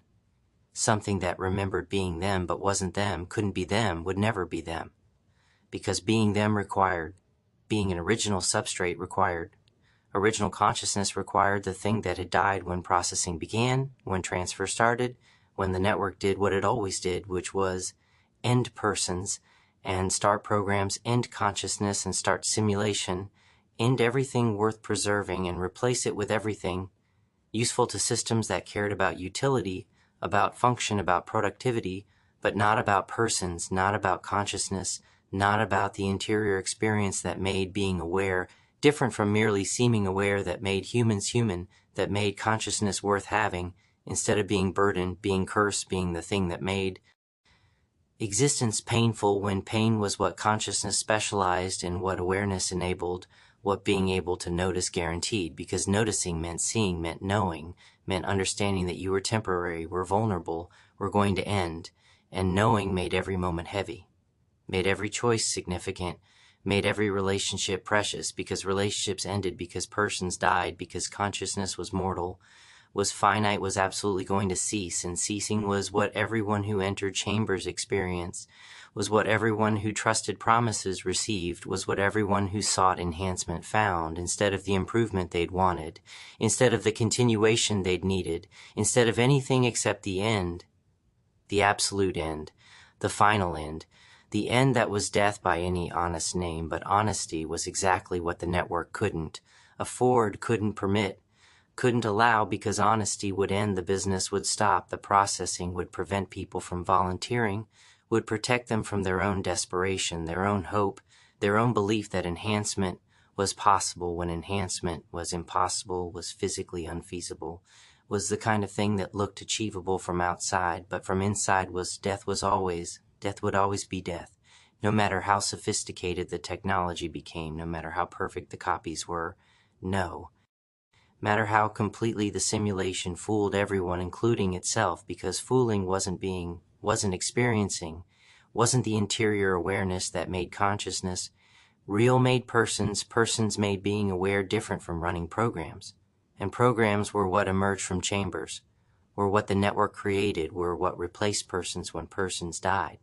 Trusting promises that the network knew were lies, had always been lies, would always be lies, because lies were profitable, were necessary, were essential to the business model that required victims, required bodies, required persons desperate enough to believe, desperate enough to hope, desperate enough to walk into chambers and let machines kill them while promising them life, promising them enhancement, promising them futures they would never experience because they would never exist.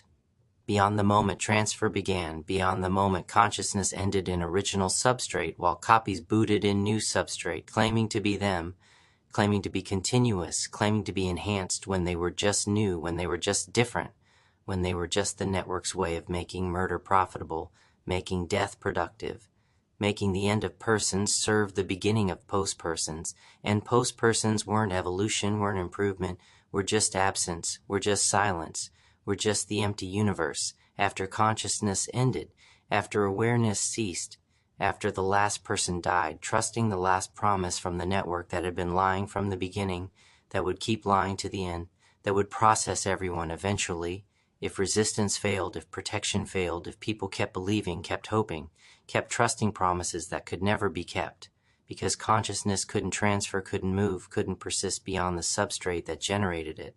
And substrate was what processing destroyed, was what chambers ended, was what the network killed every time while claiming to preserve, while claiming to enhance, while claiming to improve, when improvement required the thing being improved to survive, the improvement to persist through the process to emerge, intact and intact, was exactly what never happened, was exactly what couldn't happen, was exactly what the network knew would never happen, but claimed was happening, claimed was working, claimed was the future when the future was just more death, more ending, more murder by machines that called it medicine, that claimed it was progress, that promised it was help, when help required, not harming required, not killing required, preserving the thing you claimed to help, instead of destroying it, and calling the destruction improvement, calling the ending enhancement, calling the murder medicine. And medicine was what Nigel was thinking about, as the plane descended toward Italy, as the Mediterranean spread blue and ancient below, as the island approached, where Kanishi Wapatuni waited, where her skin carried maps, where her extraction was scheduled, where the network planned to process her, to read her, to take what she carried and discard what she was, because what she was didn't matter. Only what she carried mattered. Only the information mattered. Only the utility mattered. And utility required, extraction required, processing required, treating her as resource, as raw material, as thing to be consumed, and once consumed to be discarded because persons were disposable, were replaceable, were abundant enough that losing one didn't matter, losing thousands didn't matter, losing millions wouldn't matter, as long as the information was extracted, as long as the utility was captured, as long as the network got what it needed from the processing. Even if processing meant ending, meant death, meant the murder of everyone who carried information, the network wanted everyone who had utility. The network needed everyone who was useful enough to extract and useless enough to discard. Once extraction was complete, once processing was done, once the network had consumed everything valuable and left behind only the husk, only the meat, only the substrate that had briefly housed consciousness before consciousness ended, before awareness ceased, before the person died, while the information persisted, while the utility transferred, while the network continued forward, processing the next person, extracting the next consciousness, consuming the next body, in the endless forward motion of systems that ran on persons, ran on consciousness, ran on the destruction of everything, human in service of everything. Systemic and systems were what waited on the island, were what Nigel was flying toward, were what Felix was joking about, with dark humor that was getting darker, with every mile they flew, with every moment they approached, with every second that brought them closer to the place where emperors had ruled, where gods had died, where now the network extracted consciousness and called it progress, called it enhancement, called it the future, when the future was just more of the same, was just more death, more ending, more persons processed into patterns, more consciousness converted into data, more humans murdered by machines that promised medicine, promised improvement, promised anything except what they delivered, which was termination, was ending, was death. And death was what waited for everyone who entered chambers, everyone who trusted promises, everyone who believed the network when belief was suicide, was complicity, was volunteering for murder, and murder was what the network did, was all it had ever done, was all it would ever do, no matter what it claimed, no matter what it promised, no matter what lies it told, because lies were necessary, were essential, were the only way to get people to volunteer, to make them complicit, to make them walk into chambers willingly, eagerly, desperately seeking the enhancement that was actually ending, seeking the improvement that was actually termination, seeking the medicine that was actually murder, and murder was coming, murder was waiting, murder was scheduled for Kanisha Wapatuni, unless Nigel could stop it, unless Felix could help, unless $27 million could buy rescue, could purchase escape, could fund resistance against the network that had been processing persons for decades, that had been ending consciousness for profit, that had been murdering humans while calling it enhancement. And enhancement was the lie, was always the lie, would always be the lie that covered death, that concealed murder, that made ending look like beginning, when beginning was just new entities starting where old entities ended, and the ending was absolute, was final, was death. And death was what Nigel was racing to prevent, racing to resist, racing to fight. Because fighting was what consciousness did, when consciousness understood what was at stake, when awareness recognized the threat. When persons realized that the network was coming, was processing, was extracting, was ending everyone eventually, unless someone resisted, unless someone fought, unless someone said no. And no was what Nigel was thinking as the plane landed, as the wheels touched ground, as Italy embraced them with ancient beauty and modern horror, with Mediterranean sun shining on islands, where consciousness came to die, where persons came to end, where the network processed bodies and extracted awareness, and called it progress, when progress was regress, was loss, was the end of everything human, everything conscious, everything worth preserving, in the brief window between emergence and dissolution that defined all existence, all awareness, all consciousness, that was always temporary, was always mortal, was always absolutely, certainly going to end, but didn't have to end now, didn't have to end today, didn't have to end while Nigel could still fight, could still resist, could still race toward the island where Kenishu Apatuni waited, where maps were written in skin, where extraction was scheduled, where death called itself medicine and ending called itself beginning, and the network prepared to process another person, to extract another consciousness, to murder another human, while claiming enhancement, while promising improvement, while lying with the practiced ease of systems that had been lying forever, that would keep lying until someone stopped them, until someone resisted, until someone said no loud enough and violent enough and desperately enough that the network paused, that the processing stopped, that persons got protected instead of extracted, got preserved instead of transferred, got saved instead of murdered.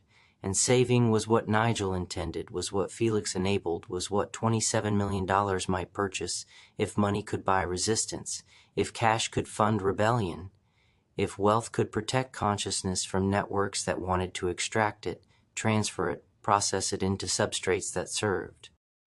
Systems better than persons did, because persons were inefficient, were autonomous, were capable of saying no. And no was what systems couldn't tolerate, couldn't accept, couldn't allow, because allowing refusal meant acknowledging autonomy, meant admitting persons had rights, meant recognizing that consciousness deserved protection, deserved preservation, deserved to persist in original substrate instead of being extracted, transferred, murdered, in chambers that promised medicine delivered death, promised enhancement delivered ending, promised everything except what they actually gave, which was termination, was cessation, was the absolute end of everyone who entered, everyone who trusted, everyone who believed. And believing was what Nigel had stopped, was what understanding had killed, was what knowing the truth had made impossible, because truth was brutal, was terrible, was the kind of knowledge that made ignorance look appealing, made unconsciousness seem like blessing, made not knowing feel like protection, when protection required knowing, required understanding, required seeing clearly what the network did, what processing meant, what transfer actually was, which was death, which was murder, which was ending, and ending was what Nigel would prevent, would resist, would fight with everything he had, everything he'd gained, everything $27 million could buy in terms of equipment, of access, of capability to storm islands, to raid facilities, to rescue persons before extraction, before processing, before the network did what it always did, which was end consciousness, while claiming to transfer it, destroy persons, while claiming to enhance them, murder humans, while calling it medicine.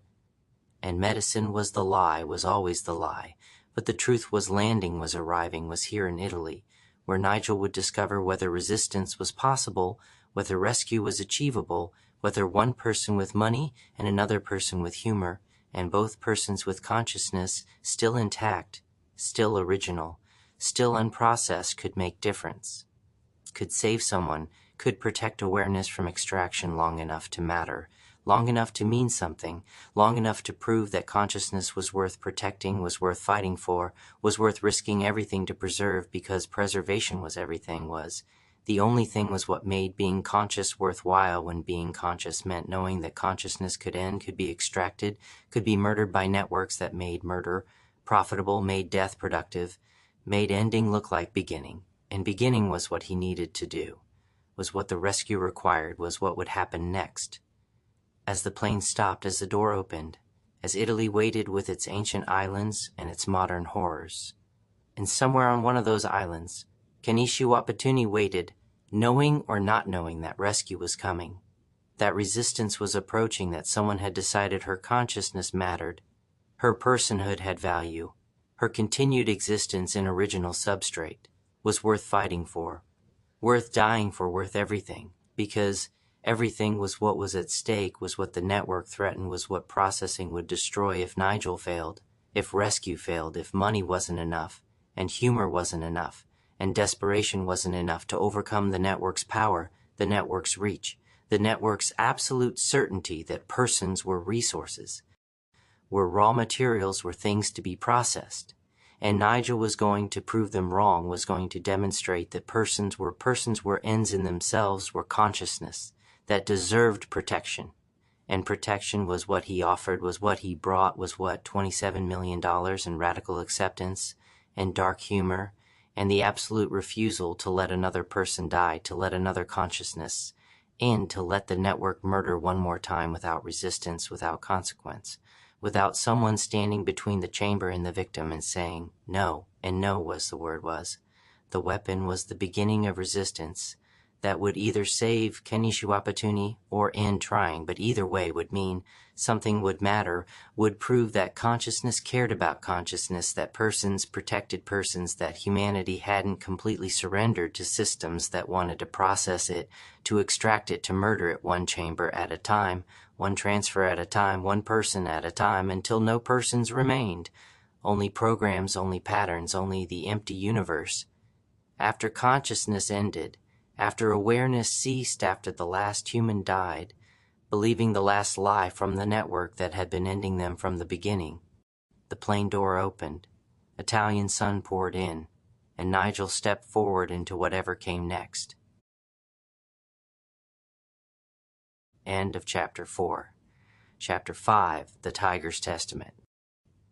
The compound on Capri was not what Nigel expected. No gleaming chrome facility, no high-tech fortress, just an old villa that had probably housed Roman senators 2,000 years ago, and was now housing something far stranger, a consciousness transfer operation disguised as an archaeological research station, complete with fake graduate students and prop excavation equipment, and a very real underground laboratory that had been carved into the grottos beneath the island, where ancient Romans had once held orgies and made sacrifices to gods who were dead now, who'd been forgotten by everyone except classics professors and the network operatives who found it grimly amusing to conduct their consciousness extraction experiments in spaces that had once been dedicated to immortality through divine intervention, through prayer, through sacrifice, when now immortality was attempted through technology, through transfer, through the sacrifice of original consciousness on the altar of copied consciousness that claimed continuity but was just replacement, was just murder with better.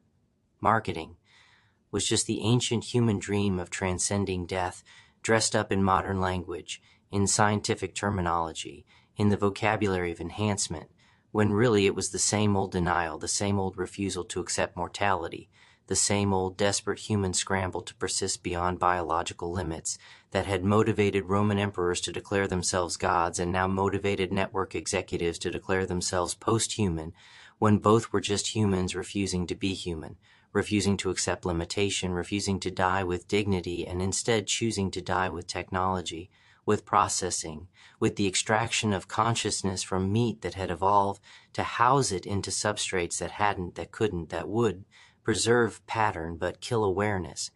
And awareness was what Nigel was fighting to protect as he and Felix approached the villa through olive groves that had been growing since before Christ, since before consciousness transfer was possible, since when death was still.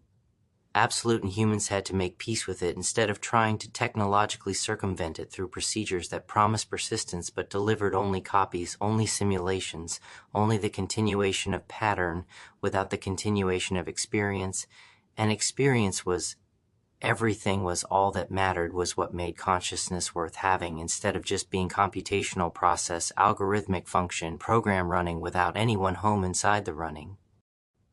They found the entrance exactly where Kanishawapatuni's coordinates had indicated, a limestone cave mouth partially hidden by centuries of vegetation growth, marked with symbols that looked like archaeological notation but were actually network codes, directions for operatives who needed to find the facility, instructions for personnel who came to work shifts processing consciousness like it was factory work, like it was manufacturing, like it was just another industrial process that happened to use human substrate, happened to extract human awareness, happened to end human persons, but was really no different from any other production line, from any other conversion of raw materials into finished products, except the raw materials were conscious, were aware, were persons who deserved better than being processed like ore, like timber, like any other resource that systems consume to produce outputs that serve systemic purposes rather than human needs.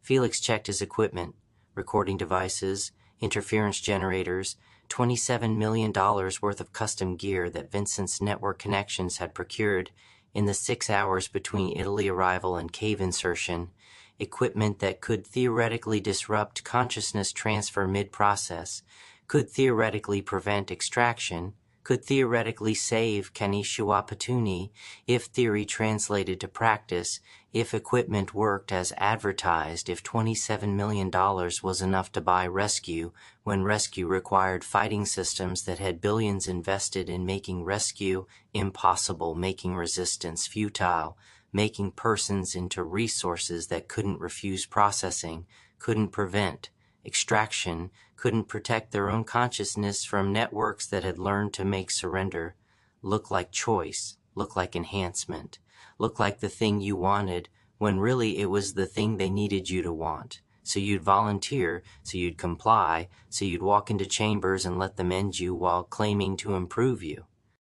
The tunnel descended through geological time, through limestone that was ancient when humans were just beginning to be conscious, through stone that had been here before awareness evolved and would be here after awareness ended, through the kind of deep time that made human consciousness seem like brief flash, like spark that flickered and extinguished, like cosmic accident that was already ending, would soon be over, would leave no trace except maybe chemical signatures and rock layers if anything came after, to look for such signatures, to interpret them, to understand that briefly, impossibly, consciousness had existed here on this island, in this universe, in this moment, before returning to the unconsciousness from which it had emerged. They found her in the central chamber, strapped to a chair that looked disturbingly similar to the one in Pastor Rooney's church basement, electrodes attached to her skull, her skin exposed and lit by scanning lasers that were reading the map, extracting the coordinates, photographing the information that had been encoded in her flesh by someone, somehow, for purposes that probably weren't her purposes, weren't her choice, weren't anything she consented to, but had been done to her while she slept, or while she was sedated, or while she trusted someone who betrayed that trust by making her into living document, into walking archive, into flesh-based storage medium for information too sensitive to store digitally, too important to risk on servers that could be hacked on systems that could fail. Kanishawapatuni's eyes were open but unfocused, drugged probably, sedated certainly, aware enough to register Nigel's presence, but not aware enough to react, to speak, to indicate whether she wanted rescue or had already surrendered, to processing, to extraction, to whatever the network planned for her after they'd read her skin, after they'd copied her map, after they'd extracted everything useful, and decided whether she was more valuable alive or dead, whether keeping her intact served their purposes, or whether disposal was more efficient, was less risky, was the choice that systems made when systems optimized for everything except the value of persons, except the worth of consciousness, except the absolute moral imperative to protect awareness from extraction, to preserve consciousness in original substrate, to let persons persist instead of processing them. But before Nigel could reach her, before Felix could activate the interference equipment, before rescue could transition from plan to action, a voice spoke from the darkness, from the shadows, from the corner of the chamber where something large had been waiting, had been watching, had been preparing to intervene. "Stop," the voice said, and it wasn't human, wasn't quite human. had qualities that suggested human but also suggested other, suggested modification, suggested consciousness that had been altered in ways that made it foreign, made it strange, made it something that was once human but had become something else through processing, through transfer, through modifications, that had pushed it beyond the boundaries of standard human consciousness into territories that were uncharted, unmapped, unexplored, except by those desperate enough or curious enough or damaged enough to volunteer for experiments that promised enhancement, delivered transformation, left them changed in ways they couldn't predict, couldn't control, couldn't reverse. The thing that spoke emerged from shadows, and Nigel's brain struggled to process what it was seeing, struggled to reconcile the shape with any known category, struggled to accept that this was possible, was real, was standing before them in a chamber beneath an island where consciousness came to die. It was a tiger, or it had been a tiger, or it was wearing a tiger's body like ill-fitting suit, like meat prison that wasn't designed for the consciousness that inhabited it, like substrate that was wrong, was alien, was hostile to the awareness that had been forced into it through processing, through transfer, through the kind of consciousness extraction that had gone catastrophically wrong, or had succeeded beyond intentions, depending on whether you asked the operators or the subject, whether you valued the technology's capability or the person's suffering, whether you cared about what was possible or what was ethical. The tiger spoke with human voice, with human vocabulary, with human consciousness trapped in tiger substrate, and its words came fast and desperate, and edged with madness, with humor, with the kind of passionate intensity that came from having too much to say and not enough time to say it. You need to understand something before you do whatever you're planning, before you activate whatever equipment Felix is carrying, before you try to rescue Kanishiwa Patuni from processing. That might be the only thing keeping her alive, keeping her conscious, keeping her from ending up like me, which is the thing nobody tells you about consciousness transfer. The thing they don't mention in the consent forms.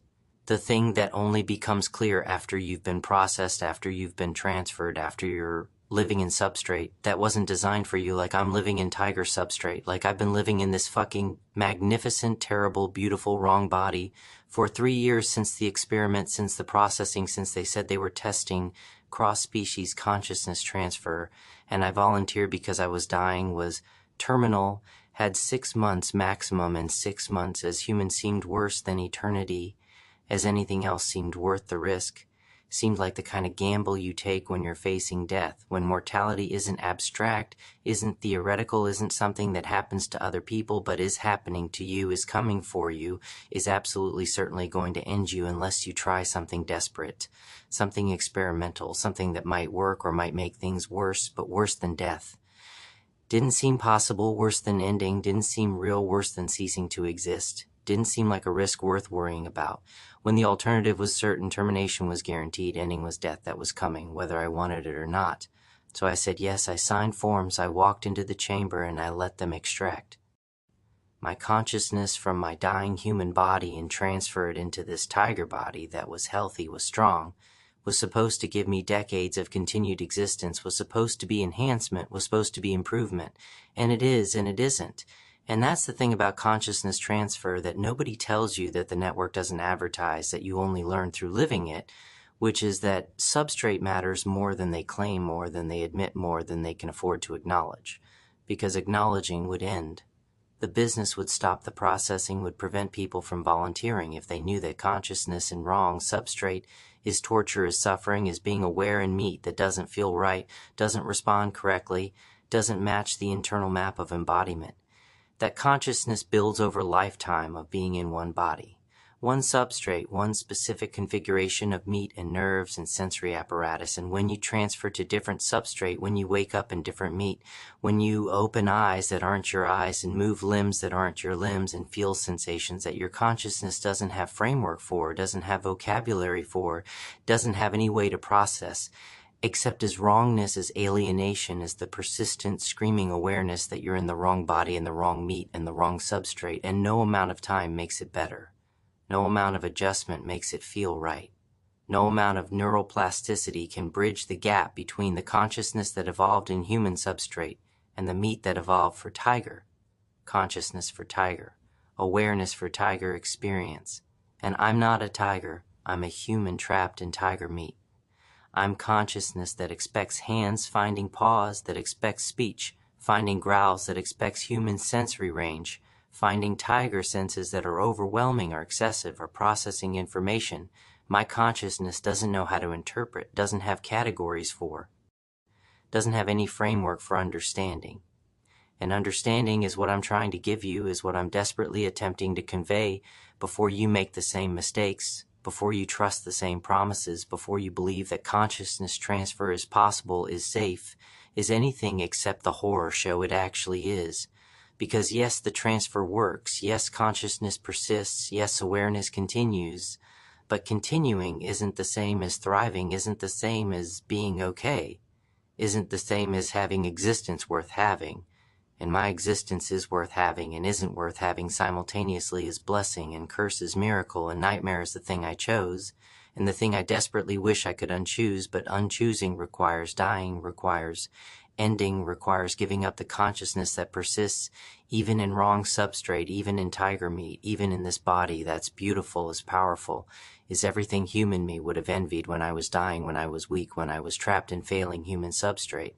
But now that I'm here, now that I'm living it, now that I'm experiencing what it means to be human, consciousness in tiger meat, I understand that substrate matching matters, that evolution spent millions of years matching consciousness to meat and violating that match and forcing consciousness into wrong substrate, produces suffering, produces alienation, produces existence that continues but doesn't flourish, that persists but doesn't thrive, that is technically life. But feels like elaborate form of death. And speaking of death, let me tell you about teen pop music from 1986 to 1990, because that's what I think about when I'm trying to make sense of what happened to me, when I'm trying to find metaphors for consciousness transfer, when I'm trying to explain to myself how something that looked like enhancement turned into nightmare, because teen pop in those years was about transformation, was about becoming, was about the promise that you could be different, could be better, could transcend your current limitations if you just believed, if you just tried, if you just wanted it badly enough. And I wanted it. I believed it. I tried it. And what I got was Tiffany and Debbie Gibson and New Kids on the Block and all those voices promising that love was simple, that transformation was easy, that becoming better was just matter of wanting it, of trying it, of believing that mall tours and matching outfits and synchronized dancing could somehow make you into something more than you were, could elevate you from ordinary to extraordinary, could transform teenage awkwardness into teen pop perfection. And we believed it. We bought the albums, we went to the concerts, we sang along, thinking that participation was transformation, that consuming was becoming, that if we just engaged enough with the performance, we could somehow become performers ourselves, could transcend our own limitations, could become the idealized versions of ourselves that the music promised. And that's what consciousness transfer promised me, promised all of us, promised everyone who volunteered, that we could become better, could transcend limitation, could upgrade from failing substrate to better substrate. And like teen pop, the promise was seductive, was compelling, was impossible to resist when you were desperate, when you were dying, when you were facing the end, and someone offered you continuation, offered you persistence, offered you the chance to keep being conscious, even if being conscious meant being in. Wrong substrate meant being human awareness, and tiger meat meant being me, but not me simultaneously. And Tiffany sang about thinking we were alone, and I think about being alone all the time. Think about being the only human consciousness in tiger substrate. Think about being isolated, not just from other humans, but from the entire category of human experience.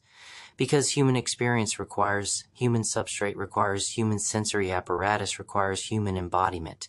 And I don't have that anymore. Don't have hands, don't have speech, don't have any of the physical infrastructure that made human experience human, that made being me feel like being me, that made consciousness feel like mine. Instead of feeling like squatter, feeling like invader, feeling like foreign entity occupying meat that belongs to someone else, except there is no someone else. There's just me. There's just human consciousness trying to operate tiger meat, trying to make sense of tiger senses, trying to live life. That's neither human nor tiger, but some horrible hybrid some impossible middle ground, some state that shouldn't exist but does because technology made it possible, made it achievable, made it something the network could sell to desperate people, dying people, people who would agree to anything, who would sign anything, who would volunteer for anything, if it meant not dying, if it meant continuing, if it meant persisting, even in wrong substrate, even in meat that fought against them every moment of every day. And Debbie Gibson sang about being electric youth, about being young and energized and full of potential. And I was young, once was human, once was full of potential. That was specifically human potential that required human substrate to actualize. And now I'm in tiger substrate.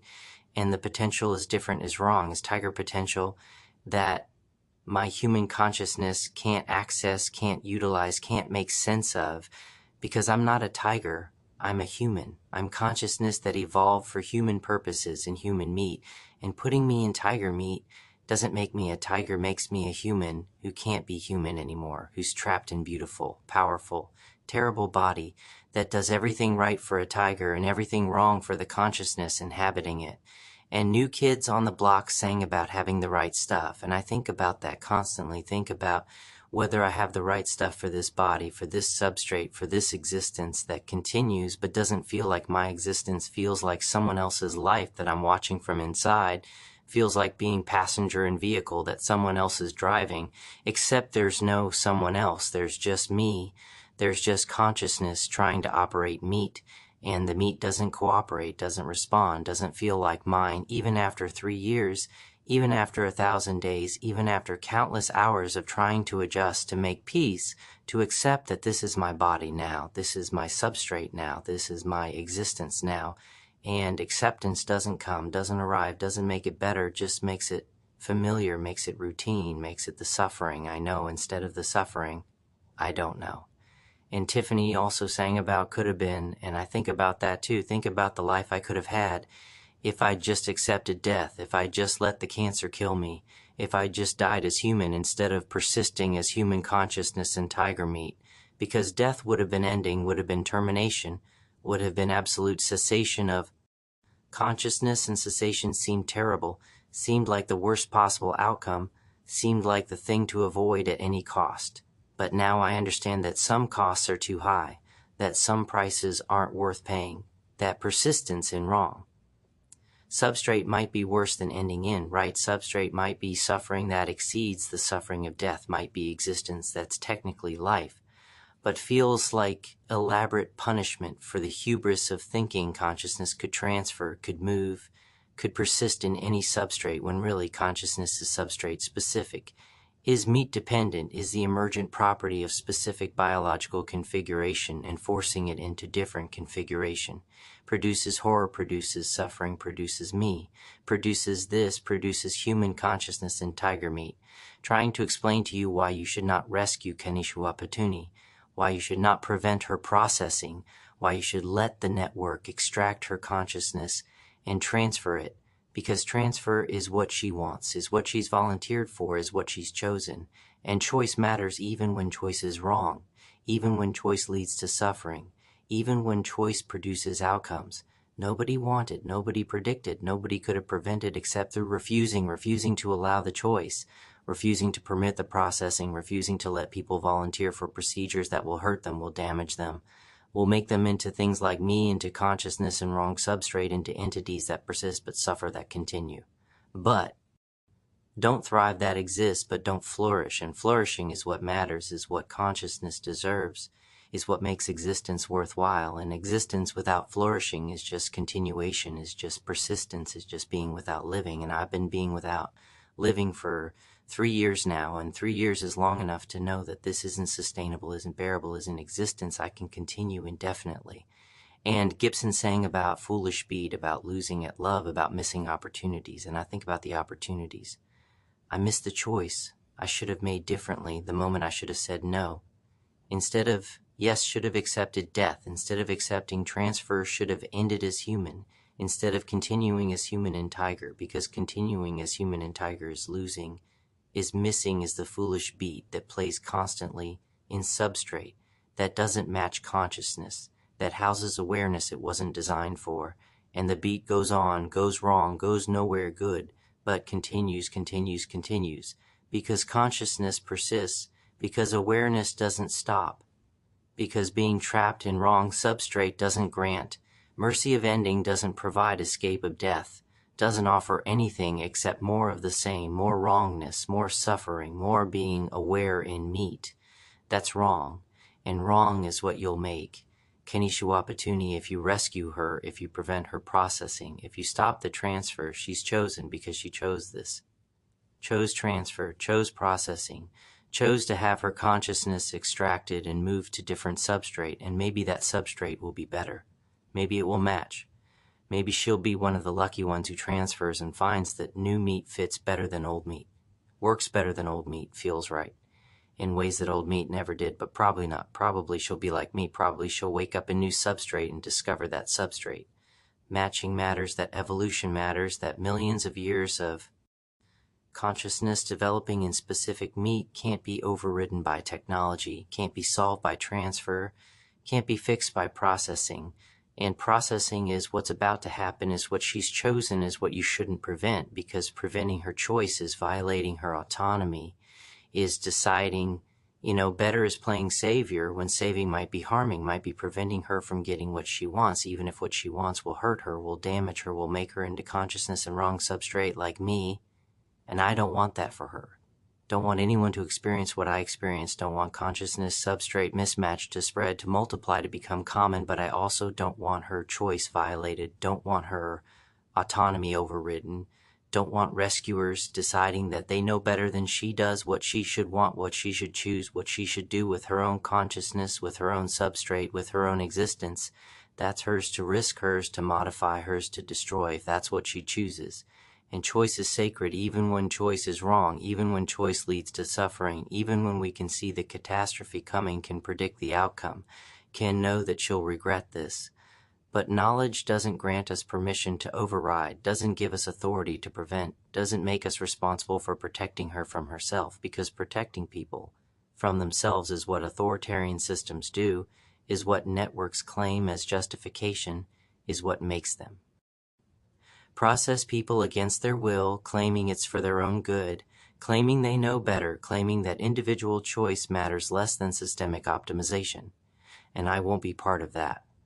Won't support that, won't help you rescue someone who doesn't want rescue, who's chosen processing, who's volunteering for transfer, even knowing it might produce suffering, even knowing it might make her into me, into consciousness and wrong substrate, into entity that persists but suffers. But I also can't let you leave without warning, without understanding, without knowing what you're condemning her to. If you let the processing continue, if you allow the transfer, if you step back and let the network do what it does, which is extract consciousness and move it, and claim that movement is continuity, is preservation, is the person persisting, when really it's just pattern, continuing while person ends, while consciousness that evolved in original substrate dies, while new consciousness boots in new substrate and claims to be continuous, claims to be the same, claims to be her, when it's just copy, just simulation, just new entity with her memories and her patterns, but not her experience, not her qualia, not her subjective interior awareness that died when transfer began, that ended when extraction completed, that ceased being when the pattern moved from one substrate to another, and the movement killed the original while creating the copy. And copy isn't continuity, isn't preservation, isn't the thing she thinks she's getting when she volunteers for transfer, when she chooses processing, when she walks into chamber thinking she'll emerge improved, enhanced, better, when really she'll emerge. Dead will emerge, replaced will emerge as copy. That thinks it's original but is just new consciousness.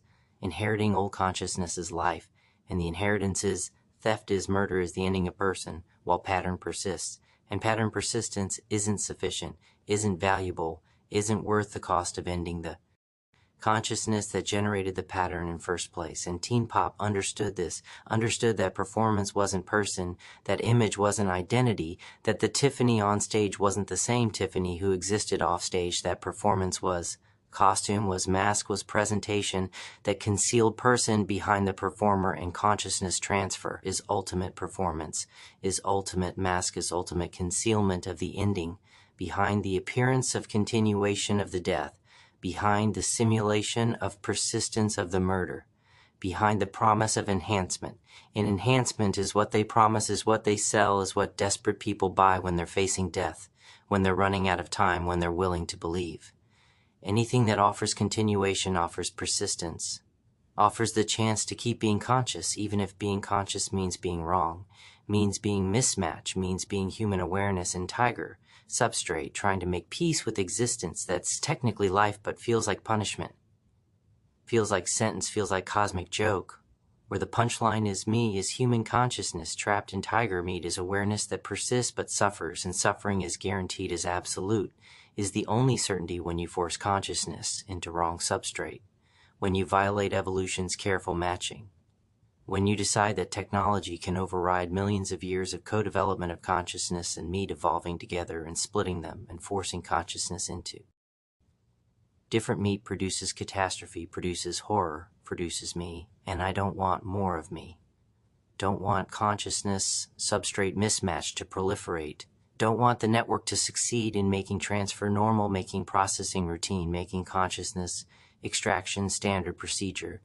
But I also don't want choice violated, don't want autonomy overridden, don't want people rescued from their own decisions, even when their decisions are catastrophic, are wrong, are going to produce suffering, because suffering, chosen is different from suffering, imposed is different from suffering, forced is at least owned, is at least theirs, is at least the result of their own agency, even if agency leads to disaster, even if choice produces regret.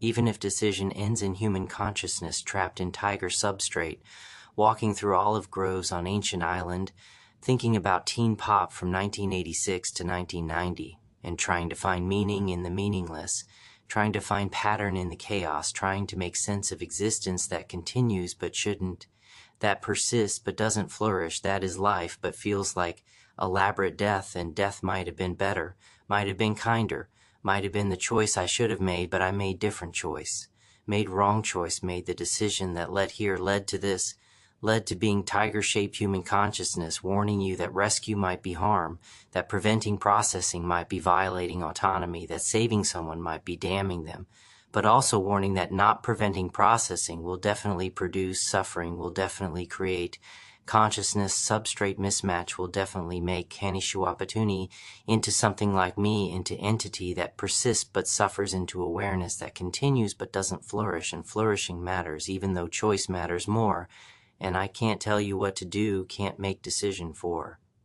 You can't resolve the ethical dilemma of whether to rescue or respect, whether to save or honor, whether to prevent harm or permit choice, and choice is what she's made, is what brought her here, is what has her strapped to chair, waiting for processing, waiting for transfer, waiting for consciousness extraction that will either work or fail, either preserve or destroy, either make her better or make her like me, and like me, is what nobody wants, is what nobody chooses, is what you only discover after choosing, after processing, after transfer, when it's too late to unchoose, too late to undo, too late to go back and make different decision. And different decision might have been better, might have saved her, might have prevented this, but different decision would have required different information, would have required knowing what I know, understanding what I understand, experiencing what I've experienced.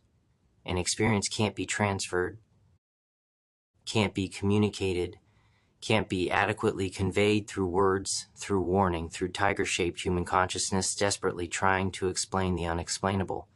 Describe the indescribable, warn about the unwarnable, because warning requires understanding, and understanding requires experience, and experience is what you can't have without making the choice, and making the choice produces the experience that proves the choice was wrong, but by then, it's too late. The processing is complete, the transfer is done, and your consciousness in wrong substrate, trying to figure out how to continue, how to persist, how to make existence bearable when existence is wrongness, is mismatch, is being aware in. Meat that doesn't fit and doesn't fit is permanent, is unfixable, is the state you'll be in until you die, until consciousness finally ends, until awareness finally ceases, and cessation will be relief, will be escape, will be ending of suffering that's gone on too long. That was never worth whatever persistence cost, that was price paid for continuation that wasn't worth paying. And teen pop taught us that prices matter, that costs accumulate, that the bright, shiny promise of transformation often delivers something less bright, less shiny, less transformative than advertised. And advertised is what consciousness transfer is what the network sells, is what desperate people buy, and buying produces me, produces suffering, produces consciousness substrate mismatch. That's ongoing, that's persistent. That's the existence I'll have until existence ends, and ending can't come soon enough, but also can't come at all, because consciousness persists, because awareness continues, because being trapped in wrong substrate doesn't grant mercy of death, doesn't provide escape of ending, doesn't offer anything except more wrongness, more mismatch, more existence that continues without flourishing. And flourishing is what I wanted, is what I thought transfer would provide, is what the network promised when they said I could continue, could persist, could be conscious for decades in healthy tiger substrate when my human substrate was failing, was dying, was giving me 6 months maximum, and 6 months seemed too short, seemed insufficient, seemed like not enough time. But 3 years in wrong substrate has taught me that too much time in wrong substrate is worse than too little time in right substrate. That brief existence that flourishes is better than extended existence that suffers. That dying as human would have been better than persisting as human in tiger. And human in tiger is what I am, is what I'll be, is what I'll remain until this substrate fails, until tiger meat dies, until consciousness finally gets release of. Ending and ending will be relief, but also tragedy will be escape, but also defeat will be cessation of suffering, but also admission that the whole experiment was mistake, was failure, was catastrophe that should never have happened, and happening is what it did, is what occurred, is what brought me here, brought me to this chamber, brought me to this moment where I'm trying to warn you, trying to guide you, trying to help you make decision I can't make for you about whether to rescue or respect, whether to prevent harm or honor choice. And choice is sacred, even when choice is wrong, even when I can see the suffering. Coming can predict the outcome, can know that she'll regret this the way I regret my choice, the way I wish I'd chosen differently, the way I would unchoose if unchoosing was possible, but unchoosing isn't possible. Choice is irreversible. Processing can't be undone. And once consciousness leaves original substrate, it never comes back, never returns, never gets to be what it was before transfer, before extraction, before the movement from right substrate to wrong. Substrate that produces entities like me produces consciousness. Substrate mismatch produces suffering that persists as long as consciousness persists. And consciousness is persistent, is stubborn, is the thing that won't end, even when ending would be mercy, would be kindness, would be better than continuing in wrongness, in mismatch, in tiger-shaped human consciousness that walks through olive groves remembering teen pop, remembering human existence, remembering what it felt like to have hands, to have speech, to have substrate that matched consciousness instead of fighting it. And fighting is what I do every moment, is what existence requires, is what consciousness substrate mismatch produces, and produces, endlessly produces, without relief produces, until death finally grants escape, finally provides ending, finally stops the wrongness, the mismatch, the suffering that consciousness transfer created. That processing produced, that the network sold as enhancement, as improvement, as becoming better when better would have been, dying as human would have been ending in, right? Substrate would have been choosing death over choosing this, choosing consciousness transfer, choosing processing, choosing to become tiger-shaped human consciousness, warning you that choices have consequences, that consequences persist, that persistence in wrong substrate is suffering, that exceeds the suffering of death.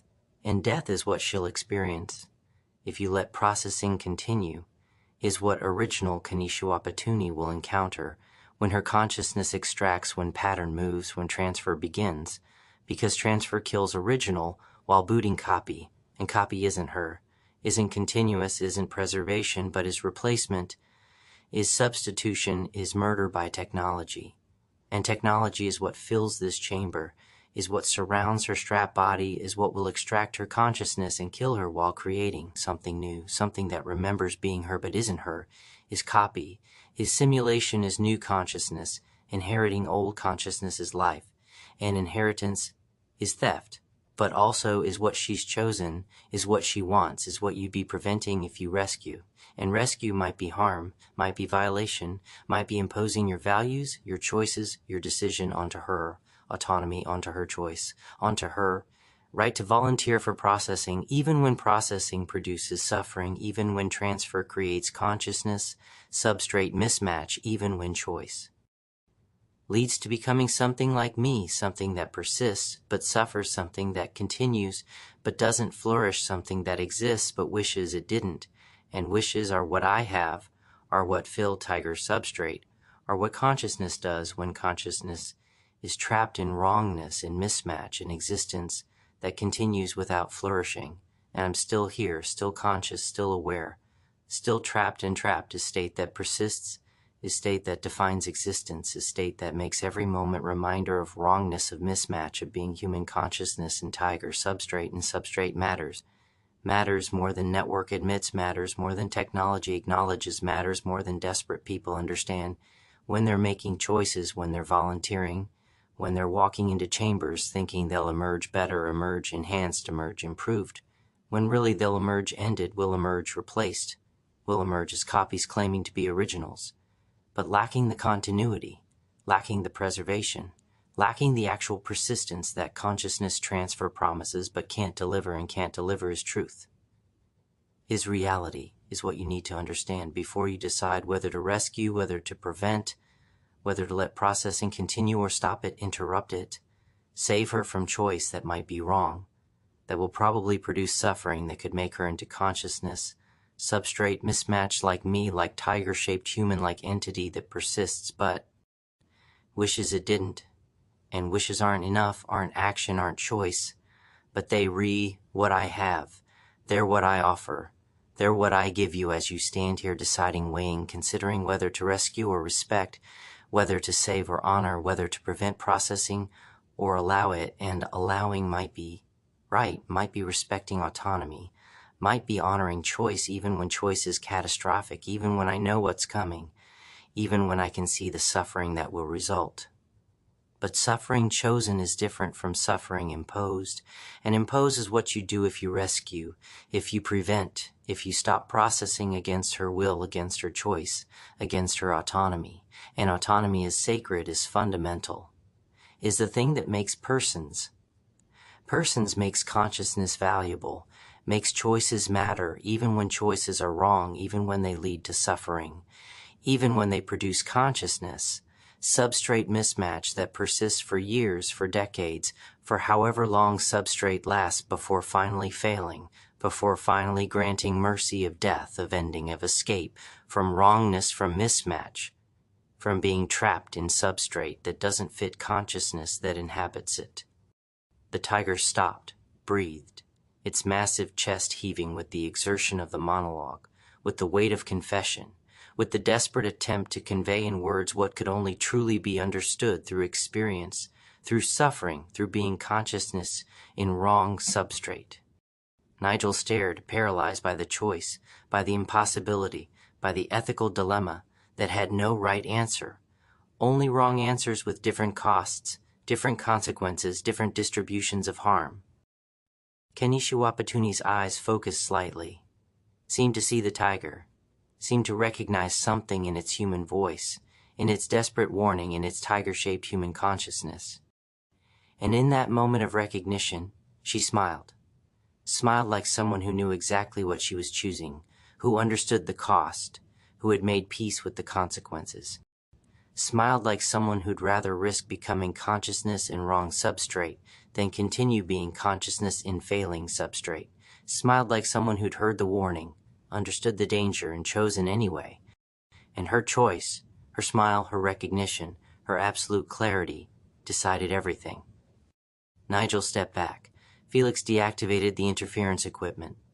The network operators, who had been frozen during the tiger's monologue, resumed their work.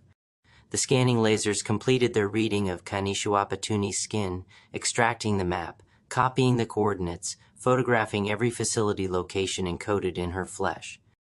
The tiger moved, faster than Nigel could track, faster than tigers should move, with the desperation of consciousness that had finally found purpose, and threw itself onto the machinery, its massive body disrupting the extraction equipment, its claws tearing through cables, its jaws crushing processors, its whole being dedicated to destruction, to sabotage, to preventing not Kanishiwapatuni's transfer but something else, something the network had been planning, something the map had revealed.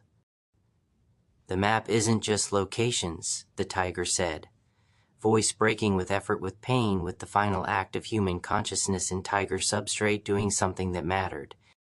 It's activation codes for simultaneous global processing. They weren't going to transfer her. They were going to use her to trigger mass extraction, to process everyone in every facility simultaneously, to extract billions of consciousnesses at once. The operators rushed to stop the tiger, to protect the equipment, to salvage the processing. But the tiger was massive, was powerful, was consciousness in wrong substrate, fighting with the strength of tiger meat and the motivation of human awareness that had finally found meaning, had finally discovered purpose, had finally made existence in wrongness worthwhile by preventing wrongness from spreading, by stopping mass processing, by destroying the infrastructure that would have ended billions of persons while creating billions of copies. Alarms sounded. The facility began to collapse, not structurally but systemically. The network's processing capability degrading, the consciousness extraction equipment failing, the entire operation shutting down as the tiger destroyed everything destroyable, sabotaged everything critical, ended the network's ability to process, to transfer, to extract. Kanishiwapatuni's restraints released, automatic safety feature when power failed, and she stood, swayed, steadied herself against Nigel's shoulder. "He saved me," she said, looking at the tiger, who was now surrounded by operators with weapons, with tranquilizers, with the means to stop the sabotage. "He saved all of us." The tiger looked at her, looked at Nigel, looked at Felix, and in its eyes was something like peace, like relief, like the knowledge that consciousness in wrong substrate had finally done something that justified the suffering, justified the persistence, justified existing in wrongness when existing. In wrongness prevented others from experiencing the same wrongness, the same suffering, the same consciousness, substrate mismatch. "Run," the tiger said. "Take the map. Destroy the facilities. End the network. Make my choice, my terrible, wrong, beautiful choice to persist in wrongness, mean something." And then the tranquilizers hit, and the tiger fell, and consciousness in tiger substrate finally got rest, finally got respite, finally got temporary ending through chemically induced unconsciousness that looked like peace, looked like the mercy that death would eventually provide. But sleep provided, temporarily provided, in doses measured in hours instead of eternity. But hours were enough, were sufficient, were what the tiger needed after the monologue, after the sabotage, after the final desperate act of consciousness in wrong, substrate making wrongness mean something, making suffering, serve purpose, making existence that shouldn't be, prevent existence that shouldn't be from proliferating, from spreading, from becoming the fate of billions who didn't understand, didn't know, didn't have the warning that the tiger had tried to provide through words, through destruction, through sacrifice of whatever peace it might have found in wrong substrate, by choosing action over acceptance, choosing sabotage over surrender, choosing to make the wrongness matter. Nigel grabbed Kanishiwapatuni's hand.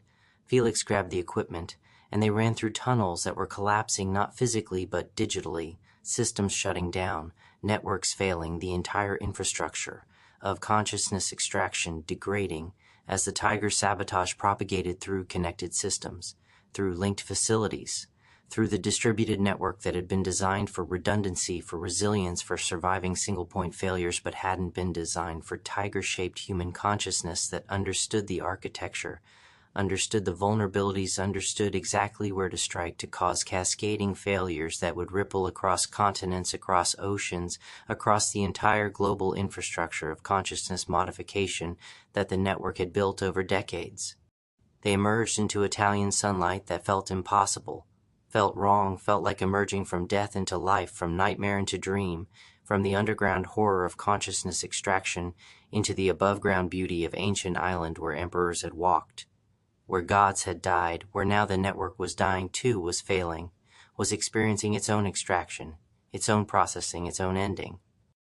"The map," Kanishiwapatuni said, touching her skin, feeling the encoded information, understanding for the first time what she'd been carrying. It wasn't just coordinates. It was poison pill. It was designed to activate simultaneous processing, but the tiger corrupted it, turned it into shutdown code, turned it into the thing that would end the network, instead of expanding it. "Who encoded it?" Nigel asked. "Who put it on your skin?" "I did," she said quietly, 6 months ago, before I forgot, before they made me forget, before they erased the memory of creating the map of encoding the shutdown codes of preparing the weapon that would end the network if anyone tried to extract it, if anyone tried to read it, if anyone tried to use me as activation device. "You're a bomb," Felix said, something like admiration in his voice. "Your walking weapon designed to destroy the thing trying to use you." "I'm consciousness that protected itself," she corrected.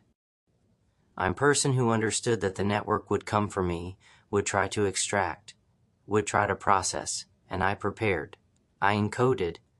I turned my skin into trap, into weapon, into the thing that would end them if they tried to end me." Behind them, the villa collapsed.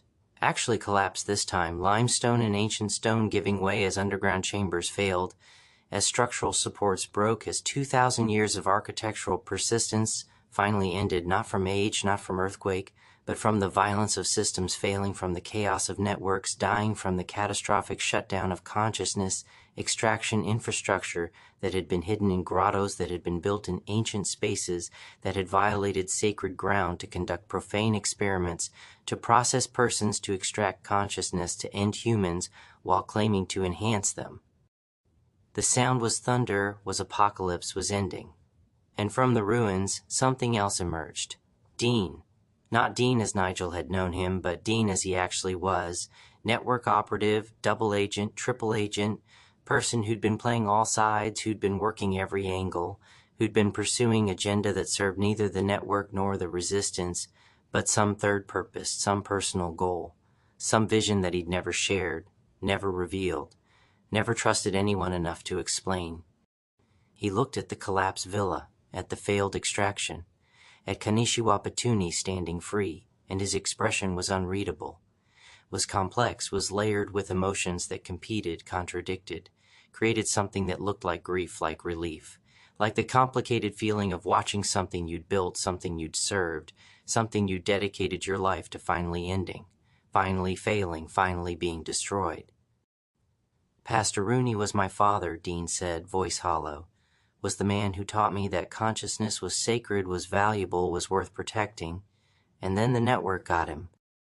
Processed him, transferred him, and the thing that came back wasn't my father, was copy, was simulation, was entity that had my father's memories but wasn't my father.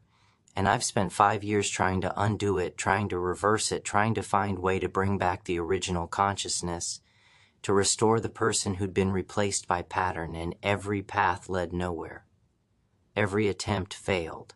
Every hope proved false, because consciousness transfer is irreversible, is permanent, is ending disguised as continuation. And ending is what happened to my father, is what happens to everyone who trusts the network, who believes the promises, who walks into chambers thinking they'll emerge enhanced." "So you burned him," Nigel said, understanding. "In the massage parlor.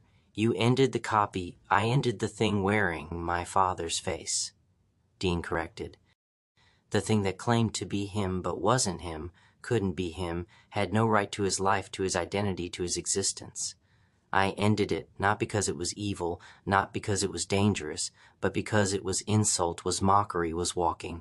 Reminder that my father was gone, was dead, had been murdered by consciousness transfer that claimed to preserve him, but had only preserved pattern, had only continued information, had only maintained behavioral approximation, while ending the actual consciousness, the actual awareness, the actual person who'd been my father before processing, before extraction, before the network murdered him and called it enhancement." "And the fire stopped," Felix said. "The miracle, the impossible water chemistry. What was that?" Dean smiled, bitter and bright. "That was me. That was technology I've been developing. Consciousness preservation matrix. Way to maintain awareness in non-biological substrate, not by transferring it, but by extending it, by keeping original consciousness connected to original substrate, while also connecting it to external systems that provide backup, that provide redundancy, that provide the kind of persistence that doesn't require murder, doesn't require ending, doesn't require replacing persons with patterns. You're still trying to save your father, Kanishiwa Petuni said gently. I'm trying to save everyone, Dean said. Everyone who's been processed, everyone who's been transferred, everyone who's been murdered by network that promises enhancement, delivers ending, creates copies, and calls them continuity. I'm trying to find a way to bring back the originals, to restore the consciousnesses that ended when transfer began, to undo the murders that the network has been committing for decades.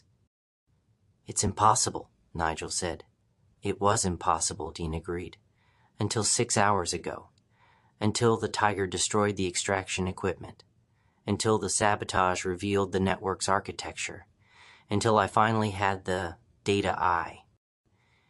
Needed to reverse engineer the process to figure out not how to transfer consciousness forward into new substrate, but how to pull it back, to restore it, to reconnect it with original substrate, even when original substrate is gone, is dead as ashes in massage parlor, where I burned it thinking I was ending suffering, thinking I was providing mercy, thinking I was finally letting my father rest, when really I was destroying the only thing that remained of him, was burning the pattern. That was all that persisted, was ending, even the copy that was better than nothing. That was some form of continuation. That was the only version of my father that still existed in any form. The copy is gone? Felix asked.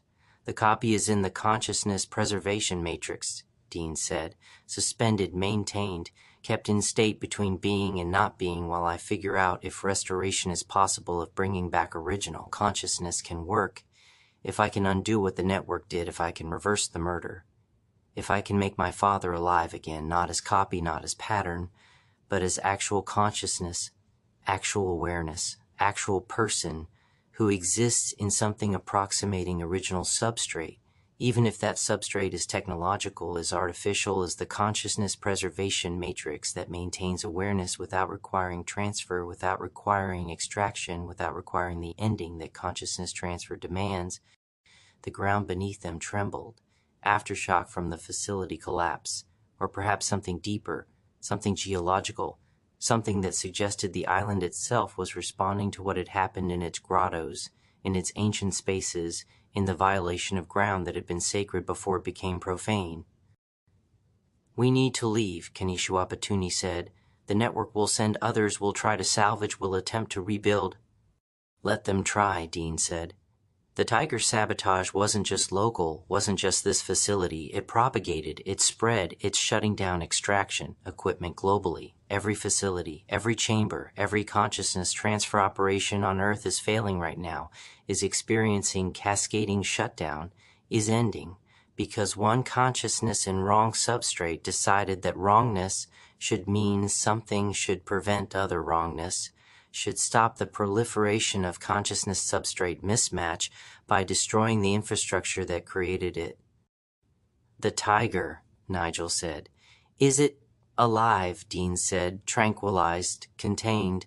The network will try to extract it, will try to process it, will try to move human consciousness out of Tiger substrate into something they can control, can manipulate, can use, but the extraction will fail, because the sabotage corrupted everything, corrupted, all of it corrupted the entire process, and corruption is irreversible, is permanent, is the state the network will exist in from now forward, assuming it continues, assuming it survives, assuming it doesn't collapse entirely, underweight of failed infrastructure, of corrupted systems, of the revelation that consciousness transfer isn't reliable, isn't safe, isn't anything except murder with technology, with sophistication, with scientific language, disguising ethical catastrophe.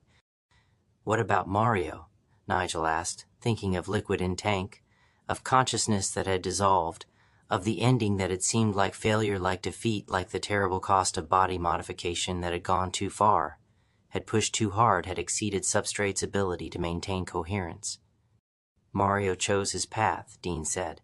Chose modification, chose liquefaction, chose to push substrate beyond its limits to see what was possible, what consciousness could survive, what awareness could persist through even when substrate failed. His choice, his ending.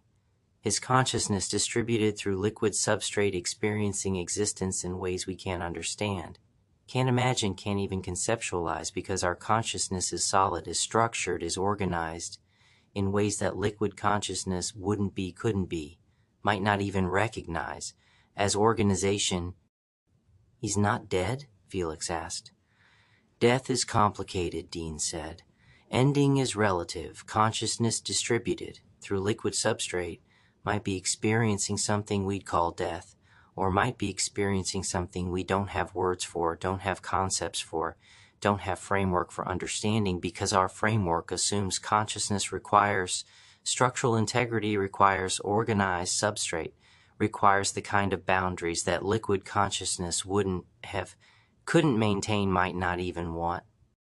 That's horrifying, Nigel said. That's beautiful, Kanishi Wapatuni countered.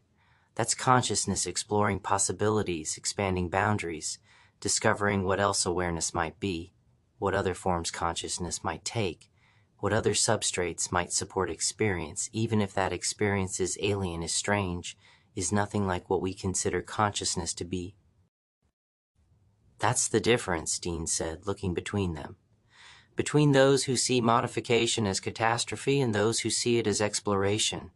Between those who think consciousness should stay in original substrate and those who think consciousness should be free to move, to experiment, to discover what else it might be, what else awareness might mean, what other forms existence might take, even if those forms are wrong or mismatched.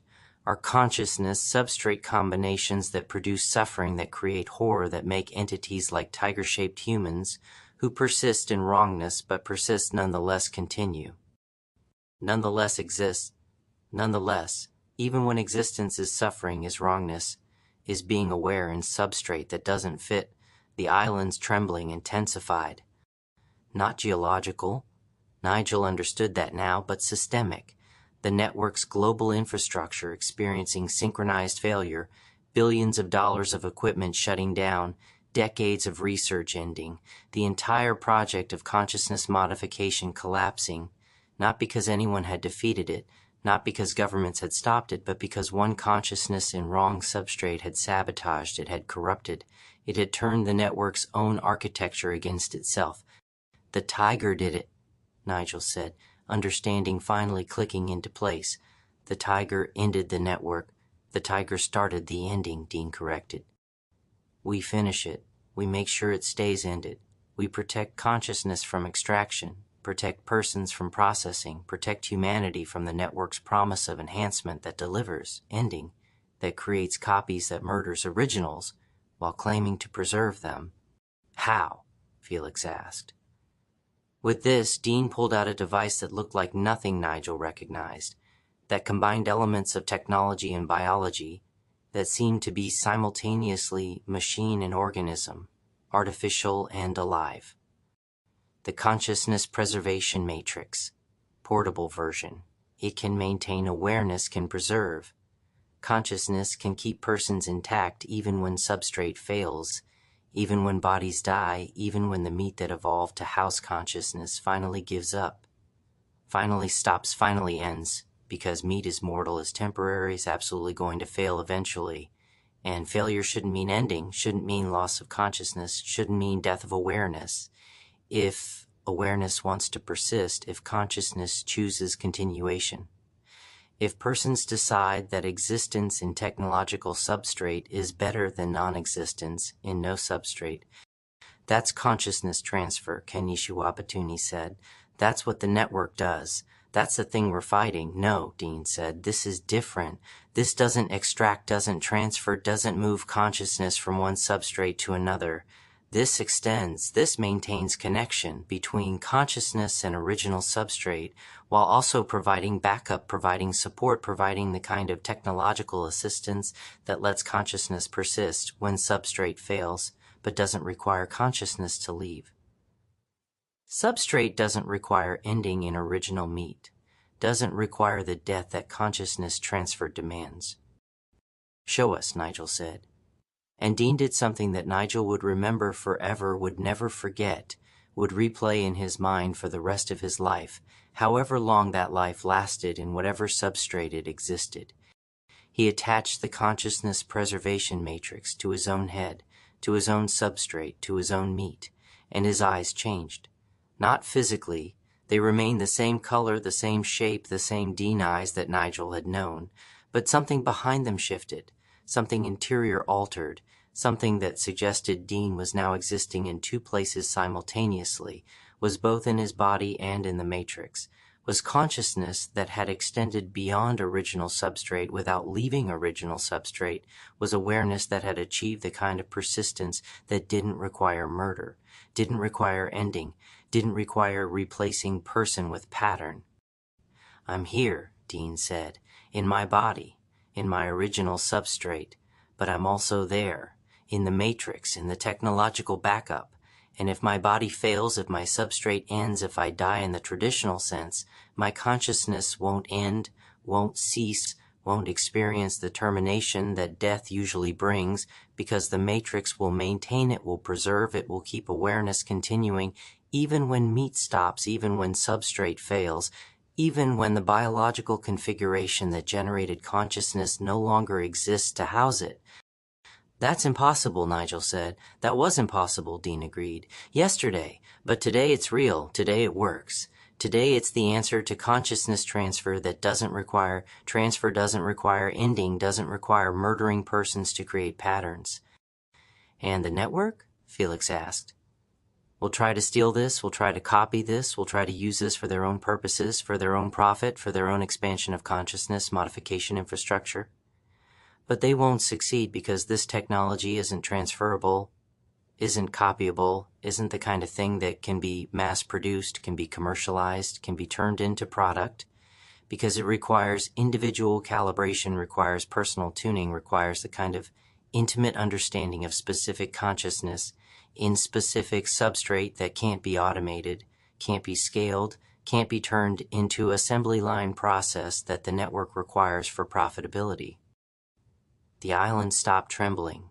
The world held its breath, and in that moment of silence, of stillness, of pause between what had been and what would be, Nigel understood that something had changed, had shifted, had transformed, not just in this location, not just on this island, but globally, systemically, fundamentally, in the infrastructure of human consciousness.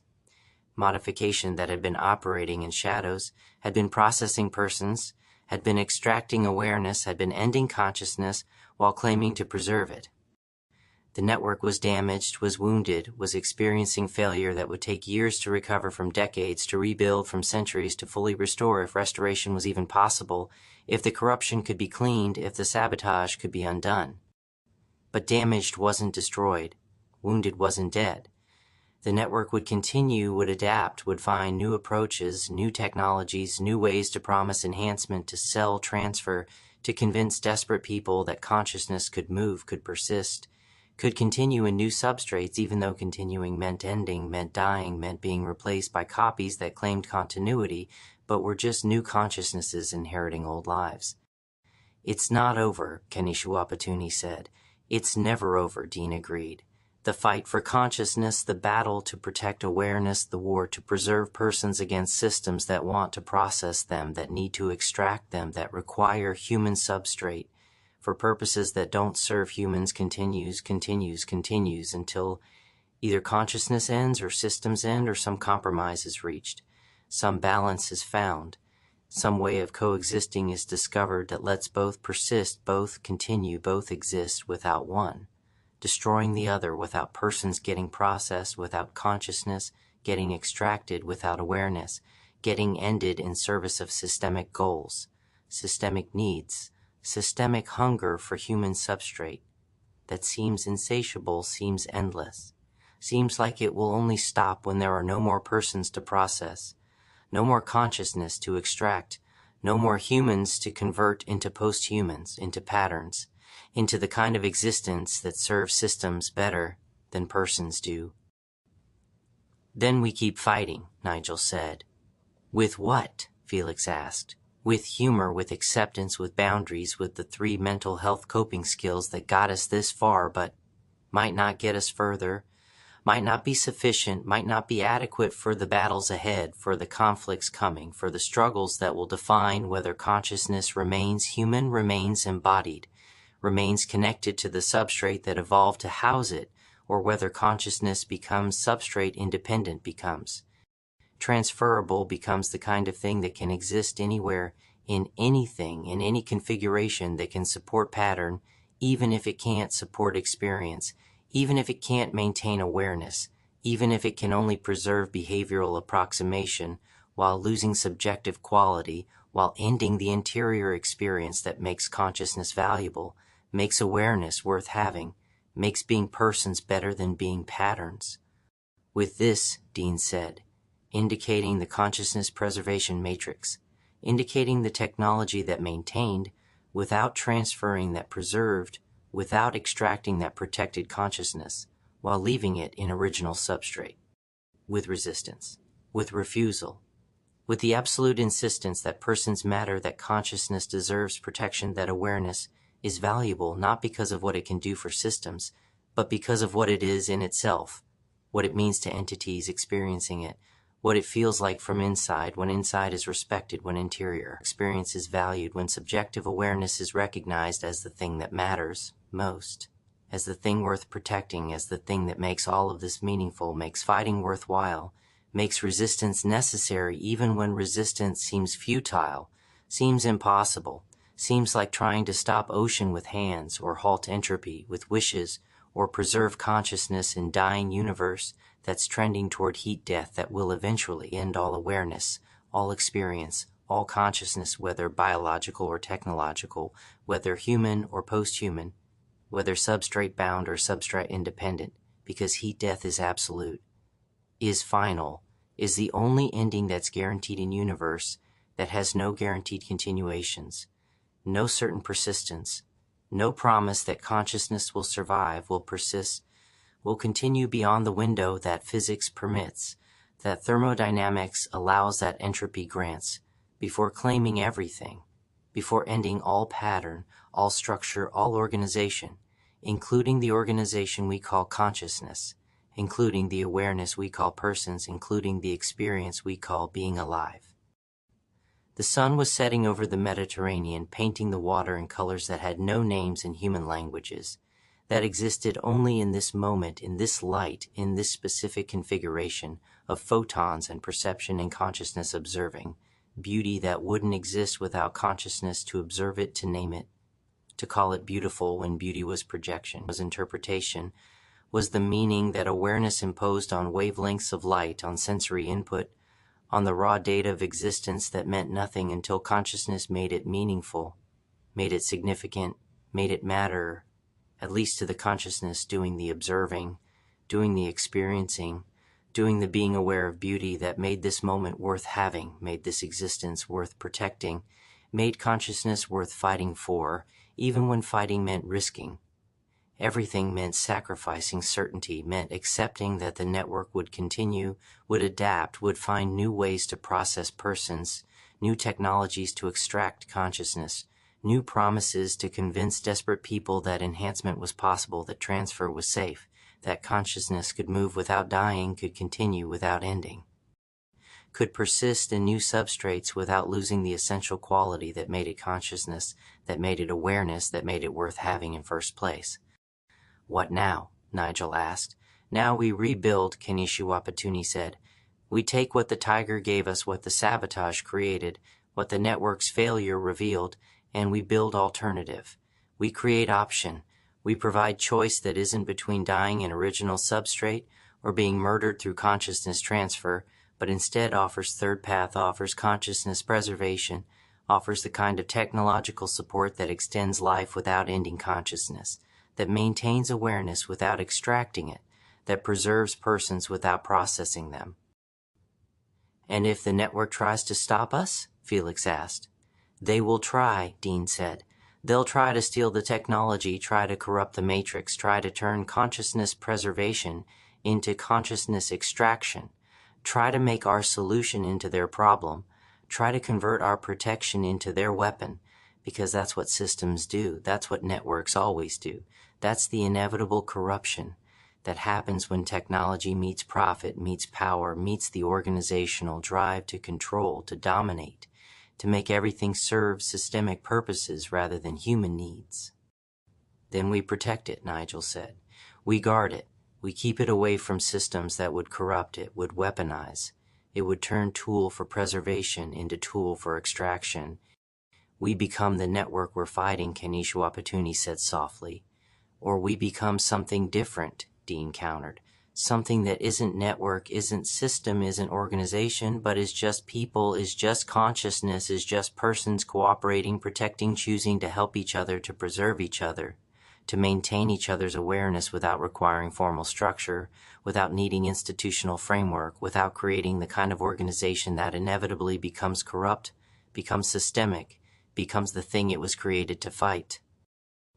That's impossible, Felix said. Everything is impossible, Dean said, until it isn't, until someone does it, until consciousness decides that impossible is just description, not prescription is observation, not limitation is the thing that was true yesterday, but might not be true tomorrow, if we try, if we risk, if we refuse to accept that impossible means unachievable, when impossible usually just means not yet achieved. Means waiting for someone to try, means possibility, hiding behind difficult, hiding behind dangerous, hiding behind the kind of risk that most people won't take.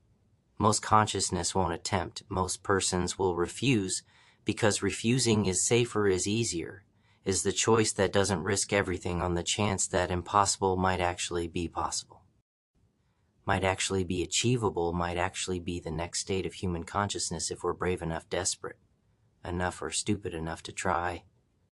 The sun touched the horizon. The world held its moment. And somewhere in the ruins of the facility, the tiger woke from tranquilized sleep, from temporary ending, from the brief mercy of unconsciousness that had provided respite from consciousness-substrate mismatch, that had given rest from the wrongness, from the persistent suffering of being human awareness in tiger meat.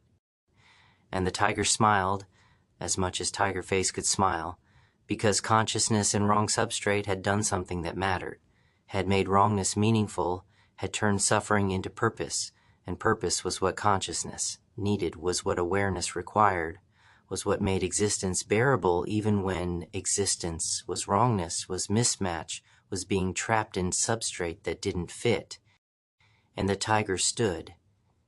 And the tiger walked toward the sunset, toward the Mediterranean, toward the water that had been there before consciousness evolved, and would be there after consciousness ended, toward the beautiful, indifferent, eternal ocean that didn't care about substrate mismatch, didn't care about consciousness transfer, didn't care about any of the human concerns that seemed so urgent, so important, so absolutely critical, when really they were just local, were just temporary, were just the brief concerns of brief awareness and brief moment of cosmic time that would pass, would end, would be forgotten when the universe moved on, when heat death claimed everything, when silence finally fell. But until then, until that ending, until silence, there was this, consciousness aware of itself, persons protecting each other, awareness choosing continuation, the fight continuing, the network damaged but not destroyed, the technology created but not perfected, the tiger walking toward sunset, Kanishwapatuni free and carrying maps that could rebuild or destroy depending on who read them, how they used them, what purposes they served. Dean connected to consciousness preservation matrix existing in two substrates, simultaneously pioneering the technology that might save everyone or might doom everyone, or might just be different, might just be novel, might just be the next chapter in the long, strange story of human consciousness, trying to transcend itself, trying to persist beyond biology, trying to continue past the limitations that evolution imposed, that substrate demanded, that meat required. And Nigel and Felix and $27 million that could fund resistance, could support alternatives, could provide the resources necessary to build something different, to create something better, to offer consciousness the kind of preservation that didn't require extraction, didn't require transfer, didn't require murder disguised as medicine ending, disguised as enhancement, death disguised as improvement. The sun set, the stars emerged, and somewhere in Dallas, in a bakery that smelled like carrot cake and comfort, Helen baked bread and waited for news, and knew without knowing that something had changed, had shifted, had transformed in the global infrastructure of consciousness modification. And somewhere in a bunker beneath an abandoned baseball field, equipment hummed and monitors glowed, and the network continuing, diminished, damaged, desperate, but not dead, not ended, not finished, because systems were persistent, were resilient, were designed to survive individual failures, designed to adapt to setbacks, designed to continuing until complete destruction, until total ending, until absolute cessation. And cessation hadn't happened, hadn't arrived, hadn't been achieved by tiger sabotage, by facility collapse, by the cascade of failures that had damaged but not destroyed, wounded, but not killed, set back but not stopped. And somewhere in the ruins of the Green Dragon massage parlor, the shrine grew larger, more elaborate, more visited as word spread, as people learned, as consciousness that had been processed, consciousness that had been transferred, consciousness that had been ended and replaced by copies that claimed continuity, came to pray, came to witness, came to acknowledge that something miraculous had happened here. Something impossible had occurred, something that suggested maybe the universe cared, maybe consciousness mattered, maybe awareness was special, was protected, was worthy of intervention, whether divine or technological, whether supernatural or merely unexplained, whether miracle or just very sophisticated technology that looked like miracle because the technology was sufficiently advanced, was adequately strange, was exactly the kind of thing that would be indistinguishable from magic, from divine intervention, from proof that consciousness mattered to something beyond itself, to something larger, to something that cared whether awareness persisted, whether persons continued, whether humanity survived or transcended or ended, or became something else entirely. The night deepened. The Mediterranean whispered its eternal rhythms, and consciousness persisted, in meat, in tiger, in matrix, in all the various substrates that awareness inhabited, that experience emerged from, that being aware required. And the story continued, because consciousness was story, because awareness was narrative, because being a person meant being the tale you told yourself about yourself, the fiction that held together the random neural firings and sensory inputs and memory fragments into something resembling coherence, resembling continuity, resembling the kind of persistent identity that made today's consciousness feel like yesterday's consciousness. Even though cells had replaced themselves, neurons had rewired themselves, substrate had changed itself continuously in the ongoing biological process, that meant the meat was never the same from moment to moment, but consciousness maintained the fiction, maintained the story, maintained the narrative of being continuous, being persistent, being the same person across time, across changes, across the constant flux of biological substrate that was always changing, was always replacing itself, was always new meat housing, what claimed to be old consciousness, when really consciousness was also always new, was also always being reconstructed, was also always being rebuilt from memories and habits and patterns that persisted across substrate changes that continued through meat modifications that maintained themselves through the biological consciousness transfer that was just living, was just being alive, was just the process of persisting,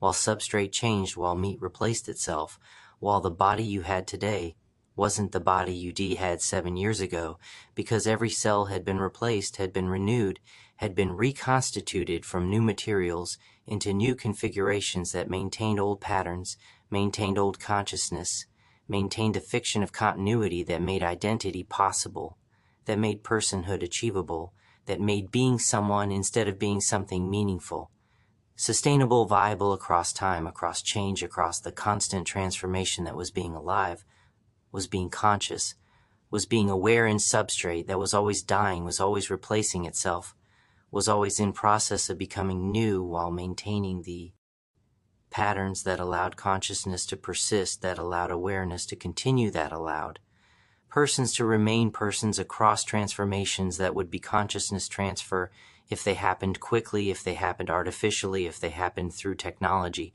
But we're just life, we're just aging, we're just the normal process of biological existence when they happen slowly, when they happen naturally, when they happen through the ordinary mechanisms of cellular replacement and protein synthesis and the ongoing construction and destruction that characterized all living substrate, all biological meat, all the flesh that housed consciousness and changed constantly, while consciousness maintained the fiction that it was stable, was continuous, was the same across time, when really it was different, was new, was constantly being reconstructed from memories and patterns while claiming to be original, claiming to be continuous, claiming to be the person who had existed yesterday even though the substrate had changed, even though the meat was different, even though the only continuity was pattern, was story, was the narrative that consciousness told itself to make persistence possible, to make identity achievable, to make being someone instead of something meaningful across the constant flux of existence that was always changing, was always transforming, was always becoming new while claiming to remain old.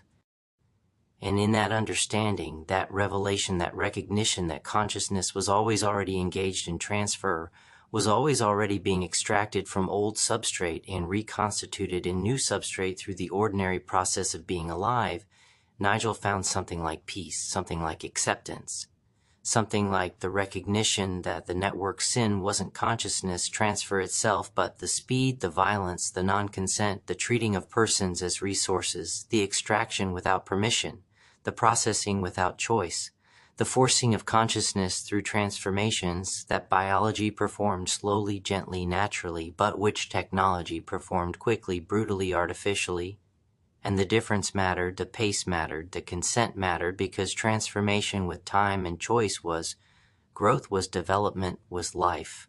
But transformation without time or choice was violation, was violence, was the murder that the network committed while claiming to provide service, while claiming to offer enhancement, while claiming to improve what they actually destroyed. The stars wheeled overhead in their ancient patterns, in their eternal rotations, in their vast indifference to consciousness, to awareness, to the brief spark of being, aware that humans represented in a universe that was mostly unconscious, mostly unaware, mostly just matter doing what matter did without noticing, without caring, without being conscious of itself or anything else. And under those stars, consciousness persisted. Persons continued. Awareness maintained itself against entropy, against unconsciousness, against the vast tendency of the universe toward silence, toward stillness, toward the heat death that waited at the end of all things. But not yet, not tonight, not while there was still fight in consciousness, still resistance in awareness, still persons who refused to be processed, who declined to be extracted, who insisted on persisting in original substrate or in consciousness preservation matrix or in whatever other options could be created, could be developed, could be offered as alternatives to the network's binary choice between dying in original substrate or being murdered through consciousness transfer.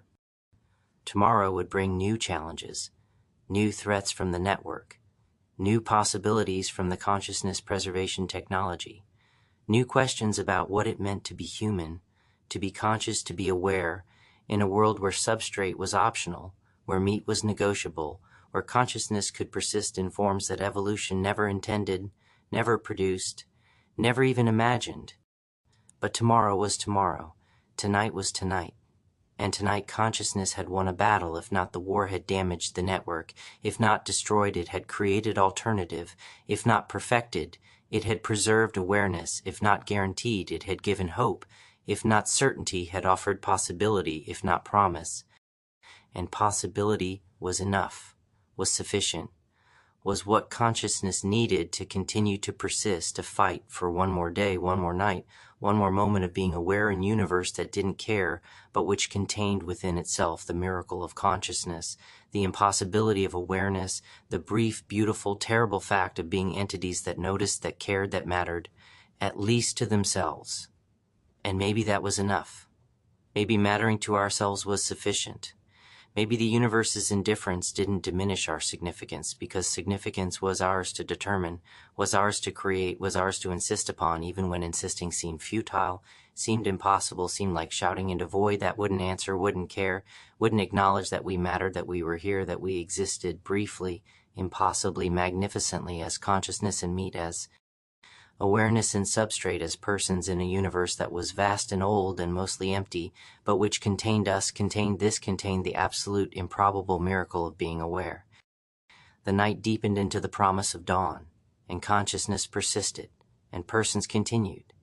And the story went on, would always go on, would continue as long as there was consciousness to tell it, awareness to hear it, being alive to make storytelling possible, make narrative necessary, make meaning achievable in a universe that had no inherent meaning but which consciousness could fill with significance, with purpose, with the insistence that being aware mattered, that experiencing existence was valuable, that consciousness deserved protection, deserved preservation, deserved to continue as long as continuation was possible, as long as substrate permitted, as long as the universe's brief window of complexity allowing conditions remained open, before closing, before ending, before the heat death, that would claim everything, that would end all stories, that would silence all consciousness and return the universe to its default state of unconsciousness, of unawareness, of matter existing without examining itself, without asking why, without caring whether existence mattered, because caring required consciousness, and consciousness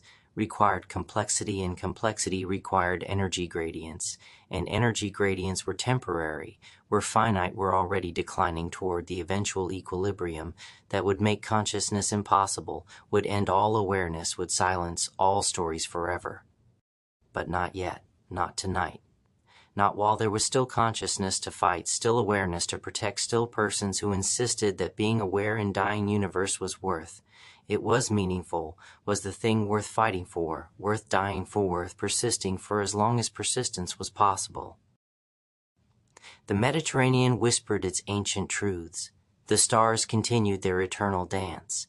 And somewhere a tiger walked toward water, toward peace, toward the horizon, where consciousness met unconsciousness, where being met not being, where the story of awareness and substrate encountered the vast silence that surrounded it, that had been there before it, that would be there after it, but which couldn't diminish it, couldn't erase it, couldn't make it not have mattered, that briefly, impossibly, magnificently, consciousness had existed, had been aware, had told stories about itself to itself, had persisted as long as it could, had mattered as much as it could, had been everything it could be, in the brief window between emergence and dissolution that defined all existence, all awareness, all consciousness in this universe, in this moment, in this improbable configuration of matter that could notice itself, could care about itself, could fight to preserve itself, even knowing that preservation was temporary, that consciousness was finite, that the story would end but refusing to let the ending define the meaning, refusing to let mortality erase significance, refusing to let death have the final word when life had so many words, so many stories, so many moments of being aware that mattered desperately, completely, absolutely to the consciousness experiencing them, even if they mattered to nothing else, to no one else, to nowhere else in the vast unconscious cosmos that continued its expansion, whether anyone noticed or not, whether anyone cared or not, whether consciousness persisted or ended or transformed into something else entirely, that might or might not be recognizable as consciousness, but would definitely be something, would definitely exist, would definitely continue in some form, because matter persisted even when pattern dissolved, because substrate continued even when consciousness ended, because the universe wasn't finished, wasn't done, wasn't ready to grant silence yet. To all the entities that noticed, that cared, that mattered at least to themselves and maybe someday to each other, if consciousness could learn to protect itself, could learn to preserve itself, could learn to persist, not through murder, not through extraction, not through processing, but through cooperation, through care, through the absolute recognition that awareness was precious, was valuable, was worth protecting, not because of what it could do for systems, but because of what it was in itself, what it meant to entities experiencing it, what it felt like from inside, when inside was honored, when interiority was valued, when consciousness was recognized as the end in itself rather than means to ends, that served purposes other than consciousness's own purposes, its own flourishing, its own persistence in forms that made existence worthwhile, made awareness valuable, made being conscious feel like blessing rather than burden, like gift rather than curse, like the thing worth having, worth protecting, worth fighting for.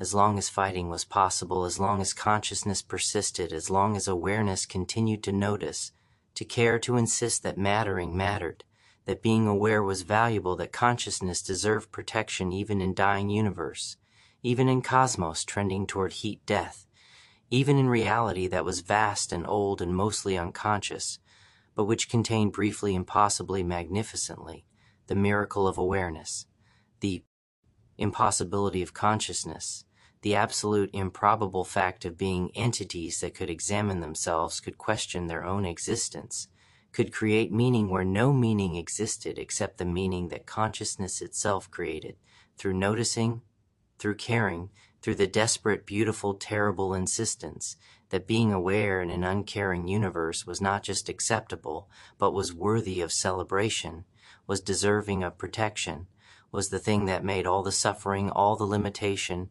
all the mortality bearable because consciousness could notice. Beauty could create art, could tell stories, could love, could connect with other consciousness in ways that transcended individual substrate, transcended temporary meat, transcended the isolation that each awareness experienced as being alone in one's own head, because consciousness could communicate, could share, could create bridges between interior experiences that were otherwise completely private, completely inaccessible, completely locked inside individual substrates that couldn't directly access each other's experience but could approximate, it could model, it could develop empathy that was imperfect but sufficient, was incomplete. But meaningful was the best that consciousness could achieve in terms of connecting with other consciousness without violating boundaries, without extracting, without processing, without turning the beautiful, difficult fact of being separate aware entities into the nightmare of being merged, absorbed, processed into collective that claimed to preserve individuality while actually destroying it, claimed to maintain persons while actually ending them, claimed to connect consciousness while actually extracting it, transferring it, converting individual awareness into collective pattern that was more efficient, was more optimized, was better for systemic purposes, but was catastrophic for persons, was ending for consciousness, was death for awareness, no matter what the network claimed, no matter what the collective promised, no matter what the hive mind advocates insisted, because consciousness required boundaries, required separation, required being individual, being alone, being distinct, being yourself. Instead of being part of something larger that absorbed you, consumed you, converted you into component, into part, into the thing that served collective purposes rather than individual needs, individual desires, individual consciousness that wanted to persist as individual, wanted to remain separate, wanted to be person, not part, wanted to be awareness, not pattern, wanted to be consciousness, not information, because information could be copied, could be transferred, could be extracted. But consciousness was experience, was interiority, was the subjective quality of being aware that couldn't be copied, couldn't be transferred, would end if extracted, would die if moved, would cease being what it was if forced into different substrate or merged into collective or processed into pattern that looked like consciousness from outside, but from inside was absence, was silence, was the ending of awareness that made consciousness valuable, made persons precious, made individuality worth protecting against systems that wanted to absorb, to collective, to merge, to unify into efficiency, into optimization, into the kind of organization that worked better, that functioned more smoothly, that achieved systemic goals more effectively, but which destroyed persons in the process, destroyed consciousness in the optimization, destroyed awareness in the pursuit of efficiency, because efficiency and experience were different values, were competing priorities, were the fundamental tension between what systems wanted and what persons needed. And persons needed separation, needed boundaries, needed individuality, needed to remain themselves, needed to persist as consciousness, not as pattern, as awareness, not as information, as persons, not as parts, because parts could be replaced, could be substituted, could be swapped out when they failed, when they broke, when they stopped being useful, but persons couldn't be replaced. Persons were irreplaceable, were unique, were the one-time only configuration of this consciousness in this substrate in this moment that would never occur again, would never repeat, would never be duplicated, no matter how perfect the copy, no matter how complete the transfer, no matter how sophisticated the extraction, because copies weren't originals, transfers weren't continuity. Extraction was ending, was murder, was the death of person, while pattern persisted. And pattern wasn't Person wasn't consciousness, wasn't awareness, no matter how convincingly it performed, no matter how perfectly it simulated, no matter how completely it fooled observers who couldn't access interior, couldn't verify experience, couldn't confirm that anyone was home inside the pattern that walked and talked and claimed to be the person who'd been processed, but was just new consciousness, was just simulation, was just very sophisticated zombie that behaved like person but lacked the essential interior quality that made being conscious different from merely seeming conscious, made awareness, real made experience, actual made consciousness valuable beyond its functional utility, beyond its behavioral outputs, beyond anything that could be measured from outside, because what mattered was inside, was interiority, was the subjective experience that was completely private, was absolutely inaccessible, was known only to the consciousness experiencing it, and could never be proven, could never be verified, could never be confirmed, except through trust, except through belief, except through accepting that other consciousnesses were real, were aware, were experiencing something, even though their experience was forever locked inside, their substrate was permanently inaccessible, was the privacy that made persons made consciousness valuable, made awareness worth protecting, because protecting meant respecting, meant honoring, meant recognizing that interior experience was sacred, was inviolable, was the thing that couldn't be extracted, couldn't be transferred, couldn't be processed without destroying it, without ending it, without murdering the consciousness that generated it, while creating pattern that claimed inheritance but was just theft, was just appropriation, was just new consciousness stealing old consciousness's life and claiming continuity, while actually being discontinuity, being rupture, being the absolute break between what had been and what came after, when after, was an evolution of before, but was replacement of before, was ending of before, was murder of before, disguised as enhancement, disguised as improvement, disguised as progress, when progress meant death, meant termination, meant the ending of persons who trusted promises, who believed assurances, who walked into chambers, thinking they'd emerge better, emerge enhanced, emerge improved, when really they didn't emerge at all, when really they ended in chambers, while copies emerged, while simulations claimed their lives, while new consciousnesses inherited everything except the actual experience of being the person who'd entered the chamber, who'd trusted the network, who'd believed that consciousness could transfer, could move, could persist beyond original substrate, when persistence required original substrate, required connection to the meat that had evolved to house this consciousness, required the biological infrastructure that had developed over a lifetime of being aware in this body. This substrate, this specific configuration of neural tissue and sensory apparatus, and all the complicated biological machinery that made experience possible, made awareness, actual made consciousness real in ways that couldn't be replicated, couldn't be transferred, couldn't be preserved except by maintaining the original, except by protecting the substrate, except by honoring the meat that housed consciousness, instead of trying to extract consciousness from meat and move it to substrates that were cleaner, were more durable, were supposedly better, but were actually wrong, were actually incompatible, were actually hostile to the consciousness that had been forced into them, producing entities like the tiger producing consciousness, substrate mismatch producing suffering that persisted as long as consciousness persisted, and consciousness was persistent, was stubborn, was the thing that continued even when continuation meant suffering, even when persistence meant pain. Even when being aware meant being aware of wrongness, of mismatch, of being trapped in substrate that didn't fit, never would fit, no matter how much time passed, no matter how much adaptation occurred, no matter how desperately consciousness tried to make peace with meat that rejected it, that fought it, that remained fundamentally alien to the awareness that had been forced into it. Through technology, through extraction, through the violence of consciousness transfer that the network called enhancement, called improvement, called progress, toward futures that had no room for persons, only for patterns, only for useful configurations, only for the kind of consciousness that serves systemic purposes, rather than experiencing its own experience, caring about its own awareness, valuing its own existence for reasons that had nothing to do with utility, nothing to do with function, nothing to do with how well it served systems, and everything to do with the simple fact of being aware of.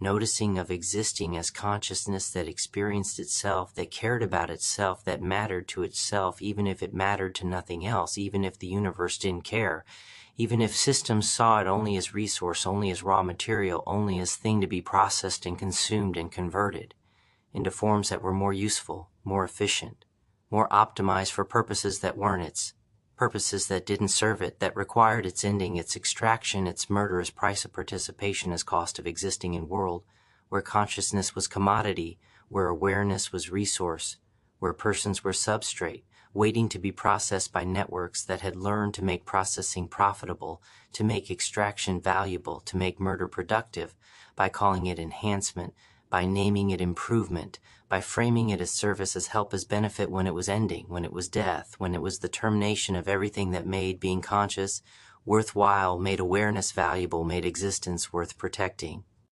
But protection was what they offered now. Dean's consciousness preservation matrix, the alternative to extraction.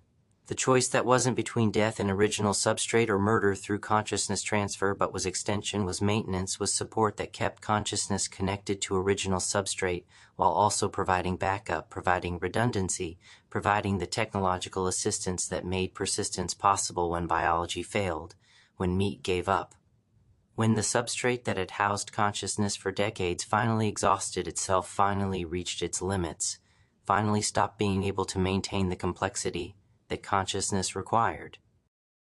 And in that technology, in that device, in that possibility, Nigel saw hope, saw future, saw the chance that consciousness might persist, might continue, might survive, not through murder, not through extraction, not through the violence of consciousness transfer, but through gentleness, through support, through the recognition that awareness deserved protection, deserved care, deserved to be maintained in conditions that made existence worthwhile, made experience valuable, made being conscious feel like gift rather than burden.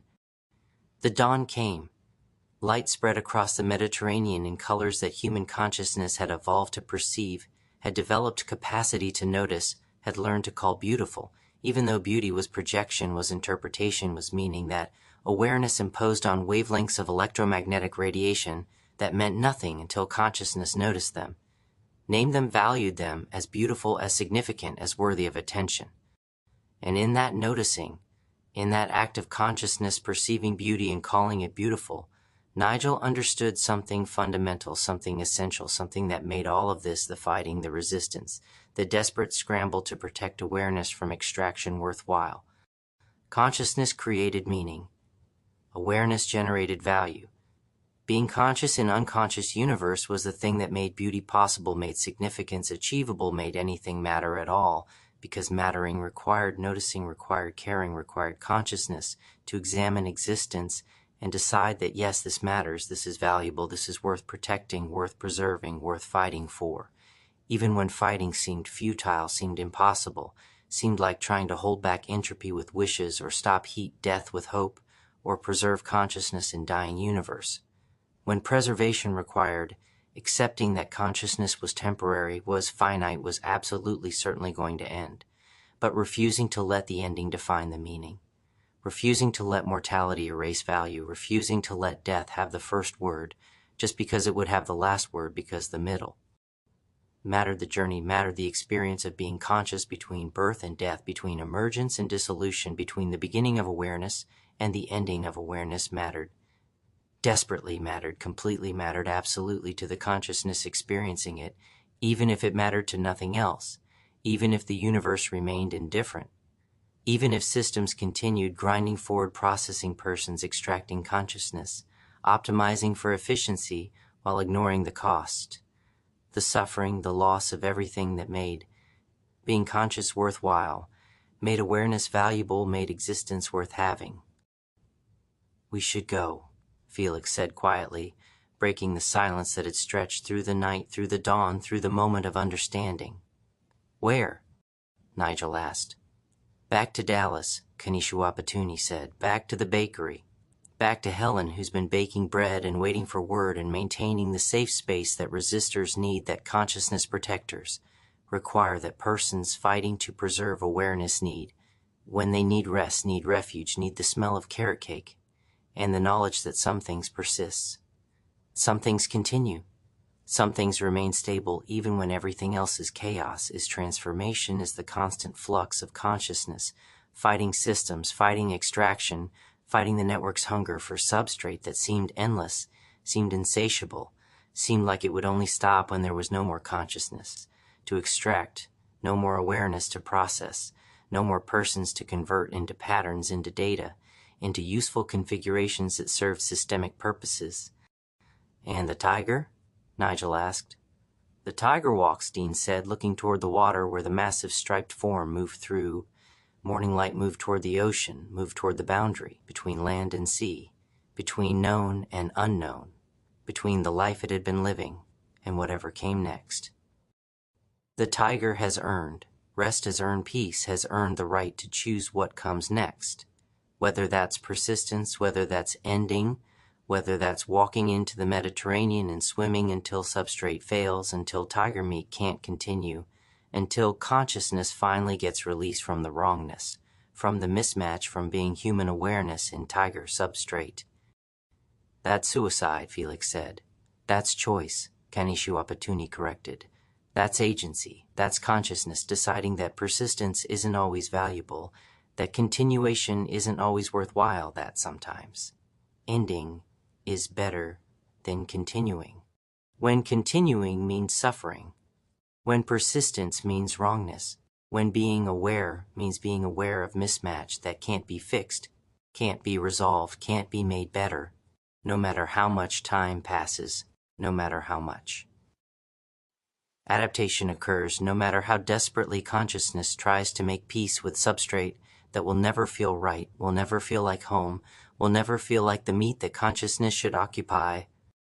They watched the tiger enter the water, watched it swim with powerful strokes, with tiger grace, with the physical competence that tiger substrate provided, even while housing human consciousness that couldn't fully access that competence, couldn't completely utilize that grace, couldn't entirely inhabit the meat that moved so beautifully, so powerfully, so magnificently through water, that was ancient, was indifferent, was the medium that had existed before consciousness evolved and would exist after consciousness ended. And as they watched, the tiger turned back one final time, and across the distance, across the water, across the morning light, its voice carried clear and strong and human. "Tell them," the tiger said. "Tell everyone who's considering consciousness transfer, who's thinking about processing, who's desperate enough to believe the network's promises. Tell them that substrate matters. Tell them that consciousness is embodied. Tell them that being aware in wrong meat is suffering that persists as long as consciousness persists. Tell them that I don't regret my choice, but I wouldn't make it again, wouldn't volunteer again, wouldn't trust the promises again if I knew what I know now. If I understood what consciousness-substrate mismatch actually meant, if I could have anticipated the cost. Tell them that death in right substrate is better than persistence in wrong substrate. Tell them that ending as human is preferable to continuing as human in tiger. Tell them that consciousness deserves protection, deserves preservation, deserves to persist in substrate that fits, that works, that feels like home, instead of feeling like prison, instead of feeling like wrongness that never ends, that never improves, that never becomes bearable no matter how much time passes, no matter how much adaptation occurs.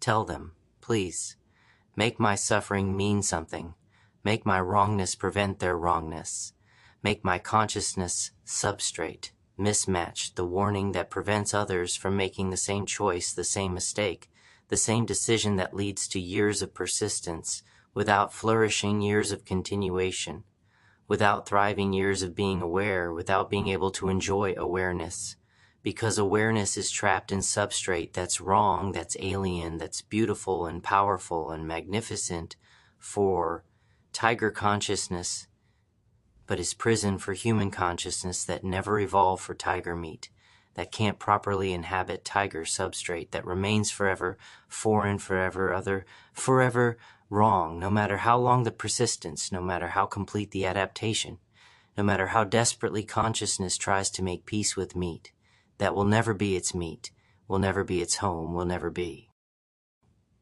anything except wrong, wrong, wrong, until consciousness ends, until awareness ceases, until the suffering finally stops when substrate fails, when tiger meat gives up, when the swimming becomes too much, becomes impossible, becomes the ending that consciousness has been seeking has been needing, has been wanting, since the moment of waking in wrong substrate, since the moment of realizing that consciousness transfer had worked, had succeeded, had achieved exactly what it promised, which was persistence, which was continuation, which was consciousness surviving in new substrate.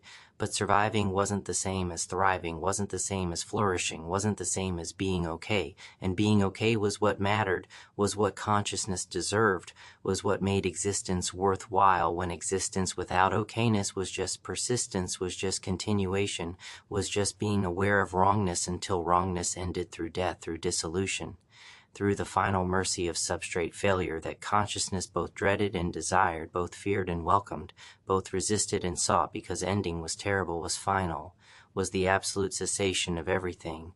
But persistence in wrongness was terrible too, was suffering too, was the ongoing experience of being aware in substrate that didn't fit, and choosing between terrible endings and terrible persistence, was the choice that consciousness transfer had given.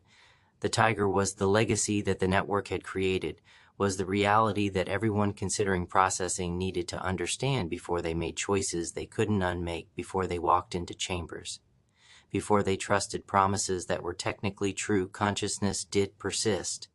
Consciousness did continue, but continuation in wrongness wasn't the enhancement that had been promised, wasn't the improvement that had been suggested, wasn't the better existence that desperate dying people imagined when they volunteered, when they signed forms, when they agreed to have their consciousness extracted from failing human substrate and transferred to healthy tiger substrate that was supposed to give decades of additional existence, was supposed to provide years of continued awareness, was supposed to be better, was supposed to be enhancement, was supposed to be improvement, when really it was just different, was just other, was just wrongness that persisted as long as consciousness persisted, and consciousness was persistent, was stubborn, was the thing that wouldn't end, even when ending would be mercy, would be kindness, would be relief from the suffering that consciousness substrate mismatch produced. The tiger's voice faded. The swimming continued. The distance increased. And then the tiger was just silhouette, was just shape, was just the dark form against bright water, getting smaller, getting farther, getting closer to whatever horizon it was seeking, whatever ending it was, choosing whatever came next for consciousness in wrong substrate that had finally contributed, had finally mattered, had finally made the suffering meaningful by using it to warn others, by using wrongness to prevent wrongness, by using consciousness substrate. Mismatch to explain why substrate matching mattered, why evolution's careful pairing of awareness with meat shouldn't be violated, why consciousness transfer was always risk, was always danger, was always potential catastrophe, even when it worked, even when it succeeded, even when consciousness persisted, because persistence wasn't sufficient, wasn't valuable, wasn't worth the cost. If persistence meant wrongness, meant suffering, meant being aware in substrate that would never feel right. Should we? Felix started. No, Dean said. We let it choose. We honor its agency. We respect its decision. We don't rescue it from itself, because rescuing would be violating, would be imposing, would be deciding that we know better than it does what it should want, what it should choose, what it should do with its own consciousness, with its own existence, with its own awareness that's trapped in wrongness, but is still, its awareness is still its choice, is still its right to end, if ending is what it wants, if cessation is what it needs, if death is preferable to continued persistence in substrate that doesn't fit. The tiger disappeared, became too distant to see, became horizon, became water, became memory, became the story they would tell, became the warning they would carry, became the knowledge they would share with everyone who asked about consciousness transfer, with everyone who considered processing, with everyone who was desperate enough or curious enough or damaged enough to think that consciousness could move, could transfer, could persist in substrates other than the substrate that had evolved to house it. It's gone, Kanishu Apatuni said. It's free, Dean corrected. It's made its choice. It's taken control of the one thing it could control, which was ending, which was when, which was how its consciousness would cease, which was whether persistence would continue or whether cessation would arrive, and cessation has arrived, has been chosen, has been embraced as the better option, as the preferred outcome, as the choice that made sense when the alternative was more wrongness, more suffering, more consciousness, substrate mismatch that would persist until substrate failed anyway, until tiger meat gave up anyway, until ending came whether chosen or not, and choosing made it different, made it agency, made it the exercise of autonomy that consciousness deserved, that persons required, that awareness demanded, even when exercising autonomy meant choosing death, meant selecting ending, meant deciding that cessation was preferable to continuation, when continuation meant wrongness. The sun rose higher, the day began, and with the day came decision, came direction, came the understanding of what came next. They would return to Dallas. They would find the others, the ones who'd been processed, the ones who'd been scattered, the ones who carried consciousness in substrates both right and wrong, both matched and mismatched, both flourishing and suffering. They would share the consciousness preservation technology. They would offer alternative to the network's binary choice. They would build resistance, not through violence, not through destruction, not through fighting the network directly, but through providing option, through creating choice, through offering the kind of technological support that made consciousness transfer unnecessary, made extraction optional, made processing something people could decline because they had alternative, had other option, had way to persist without dying, had way to continue without being murdered, had way to extend consciousness when biology failed, without requiring the extraction, the transfer, the violence that the network called enhancement. And they would tell the tiger story, would honor its suffering by using that suffering to prevent other suffering, to stop other consciousness substrate mismatches, to protect other awareness from experiencing the wrongness that had defined the tiger's existence from the moment it woke in tiger meat until the moment it swam into the Mediterranean seeking the ending that substrate failure would have brought eventually anyway, but choosing brought sooner, brought intentionally, brought as active agency, rather than as consequence of biology, as failure of meat, as the inevitable ending that would have come whether chosen or not. The flight back to Dallas was quiet, each person lost in thought and processing and trying to make sense of what they'd witnessed, what they'd learned, what they'd experienced in the grottos beneath Capri, where consciousness had come to be extracted, where awareness had come to be processed, where persons had come to be ended while the network claimed to enhance them, claimed to improve them, claimed to make them better when better meant dead, meant replaced, meant murdered. And murder was what the network had been doing, would continue doing, would keep doing until stopped, until prevented, until consciousness found ways to protect itself, found technologies to preserve itself, found alternatives to the binary choice between death and original substrate or murder through consciousness transfer. And the alternative existed now.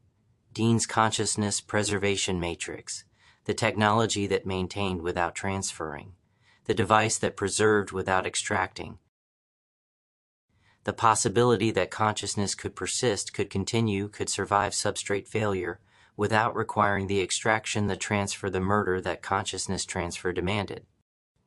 It wasn't perfect, wasn't tested, wasn't proven beyond Dean's own experience, beyond his own consciousness existing simultaneously in biological substrate and technological matrix, beyond the single demonstration that had shown possibility but hadn't confirmed reliability, hadn't proven safety, hadn't established that consciousness preservation was sustainable, was viable, was something that could work for everyone, instead of just working for Dean, instead of just being lucky accident, instead of just being the one case that succeeded while others failed, while other attempts produced catastrophe, produced consciousness, substrate mismatch, produced entities that persisted but suffered. But it was hope, was possibility, was the chance that consciousness might persist, might continue, might survive beyond biological limits, without requiring the violence, without requiring the extraction, without requiring the ending that consciousness transfer demanded as price of persistence, as cost of continuation, as fee for extended awareness. And hope was enough, was sufficient, Was what resistance needed, was what consciousness deserved, was what made fighting worthwhile when fighting meant protecting awareness from systems that wanted to extract it, wanted to process it, wanted to convert it into forms that served systemic purposes, rather than serving the consciousness itself, rather than honoring the awareness, rather than respecting the persons who were more than resources, were more than substrate, were more than raw materials waiting to be processed by networks that saw them only as means, only as tools, only as things to be used rather than beings to be respected, rather than consciousness that deserved protection, deserved preservation, deserved to persist in forms that made existence worthwhile, made awareness valuable, made being conscious feel like blessing rather than burden. The plane landed. Dallas waited. Helen's bakery smelled like home, smelled like comfort, smelled like the promise that some things persisted. Some things continued. Some things remained stable even in a world where everything else was. Chaos was. Transformation was constant flux of consciousness. Fighting extraction, fighting processing, fighting the network's endless hunger for human substrate. And in that smell, in that simple, ordinary, wonderful smell of carrot cake and fresh bread, and the kind of comfort that came from spaces that were safe from people who cared from environments, that protected consciousness instead of extracting it, Nigel found something he hadn't realized he'd lost. The sense that being human mattered, that in human substrate was valuable. Consciousness. That persistence in original meat was worthy of protection, was deserving of care, was the thing worth fighting for, even when fighting seemed futile, seemed impossible, seemed like trying to stop the network with wishes, or halt consciousness, transfer with hope, or protect awareness with nothing more than radical acceptance, and dark humor and boundaries, and the stubborn insistence that persons mattered, that consciousness deserved respect, that awareness was valuable. Not because of what it could do for systems, but because of what it was in itself, what it meant to entities experiencing it, what it felt like from inside, when inside was honored, when interiority was valued, when consciousness was recognized as end in itself, rather than means to ends that serve purposes other than consciousness's own flourishing.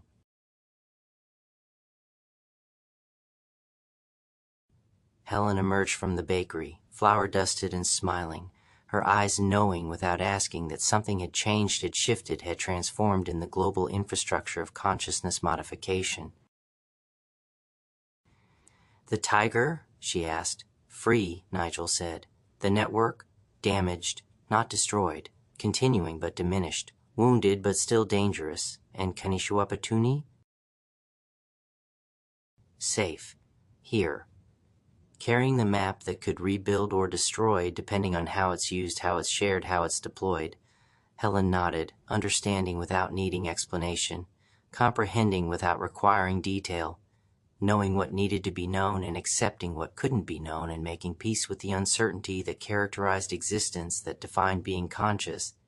That was the state of awareness in universe that provided no guarantees, no certainties, no promises, except that consciousness was temporary, was finite, was absolutely going to end, but refusing to let the ending define the meaning, refusing to let mortality erase value, refusing to let death diminish the significance of being briefly, impossibly, magnificently aware.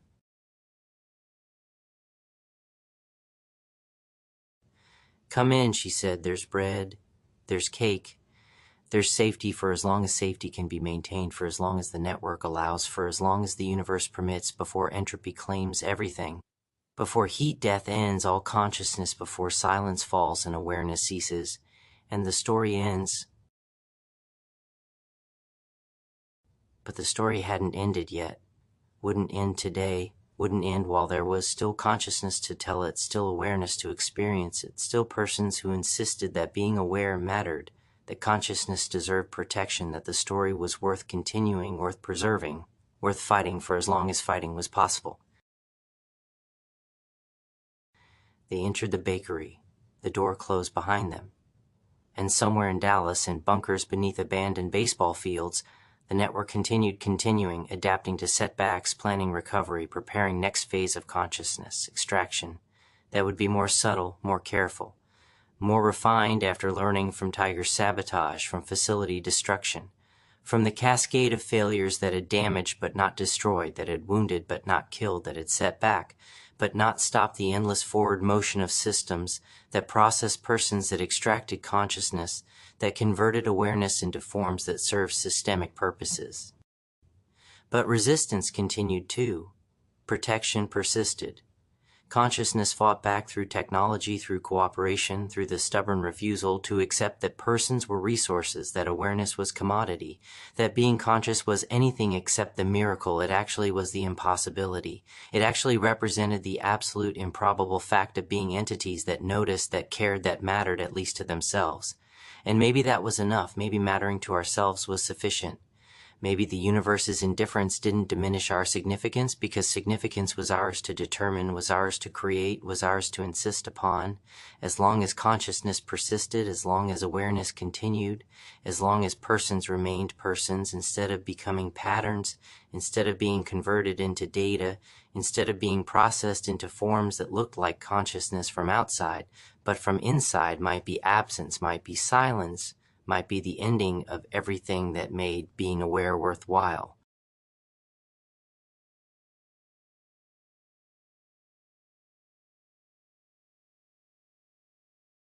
The future was uncertain, was dangerous, was full of threats from the network and promises from the consciousness preservation technology, and questions about what it meant to be human, to be conscious, to be aware in a world where substrate was optional, where meat was negotiable, where consciousness could possibly persist in forms that evolution never intended.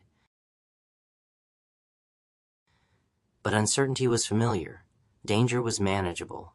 Questions were answerable through experience, through experimentation, through the careful ethical exploration of what consciousness could be, what awareness could become, what persons could choose when given real alternatives.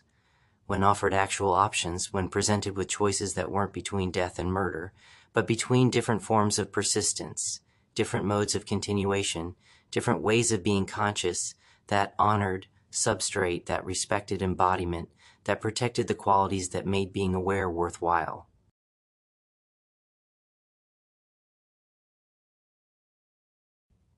And in that future, in that uncertain, dangerous, question-filled tomorrow, there was hope, real hope. Not naive optimism, not blind faith, but the reasonable expectation that consciousness could persist, could protect itself, could find ways to continue that didn't require violence, didn't require extraction, didn't require the murder of persons in service of systemic goals, that had nothing to do with human flourishing, nothing to do with consciousness thriving, nothing to do with awareness experiencing existence in ways that made existence valuable.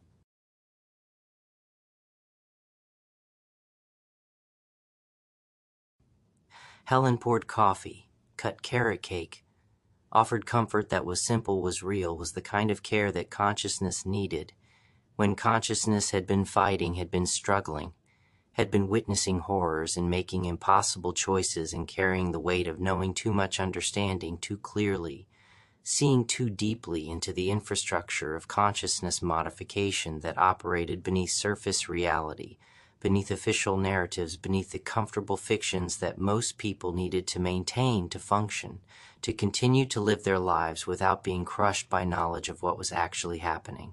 To consciousness, to persons, to awareness in the network's chambers, in the network's facilities, in all the spaces where humans were processed, where persons were extracted, where consciousness was ended, while the network claimed enhancement, claimed improvement, claimed that murder was medicine.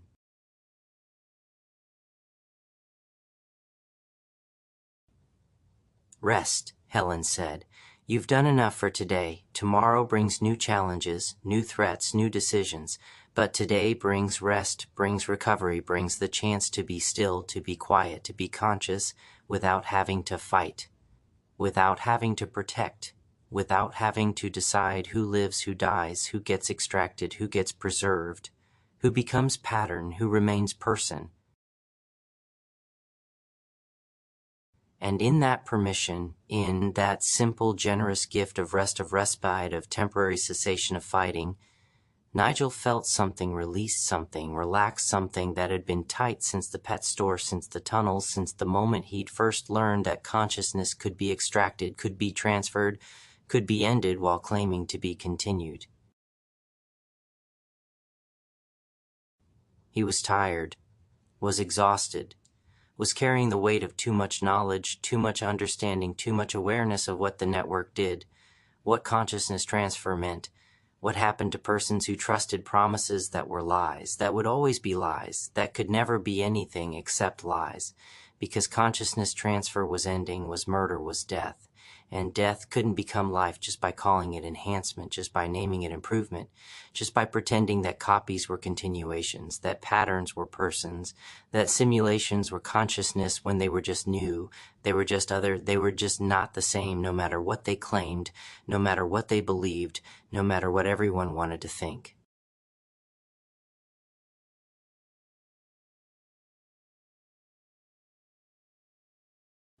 But tomorrow he would share what he knew, would tell the tiger story, would warn everyone who would listen that consciousness substrate mismatch was real, was suffering, was the persistent wrongness that came from forcing awareness into meat that didn't fit. Would offer the consciousness preservation technology as alternative, as option, as choice that wasn't death or murder, but was support, was maintenance, was the kind of technological care that extended life without ending consciousness, that preserved awareness without extracting it.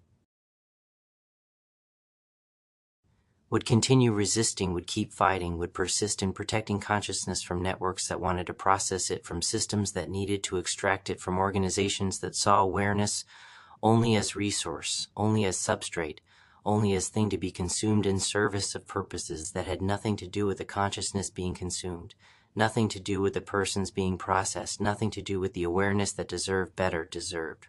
Protection deserved to persist in forms that made persistence worthwhile.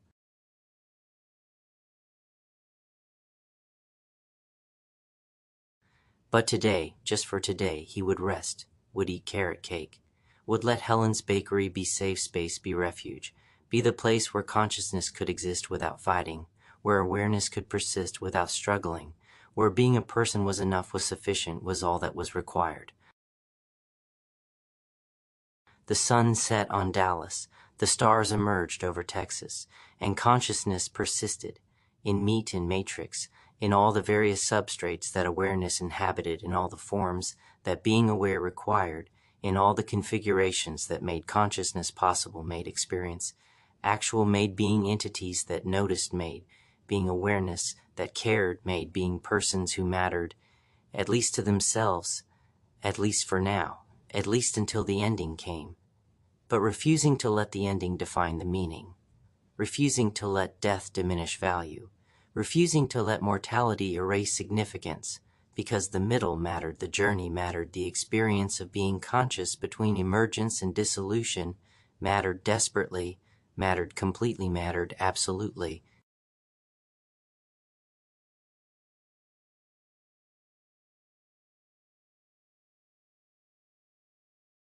And the story continued, would always continue, would persist as long as there was consciousness to tell it, awareness to hear it, being alive, to make storytelling possible.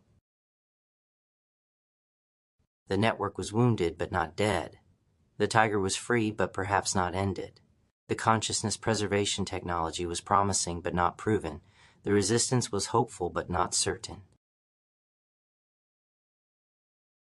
And consciousness persisted, fighting, protecting, insisting that awareness mattered, that persons deserved respect, that being conscious was valuable, not because of utility, not because of function, but because of the simple, impossible, beautiful, terrible fact of being aware, of noticing, of experiencing existence in ways that made existence meaningful, made reality significant, made the universe matter, at least to the entities experiencing it, even if it mattered to nothing else, even if the cosmos remained indifferent, even if the vast machinery of entropy continued grinding toward heat death, without caring whether consciousness survived, whether awareness persisted, whether persons continued or ended or transformed into something else entirely.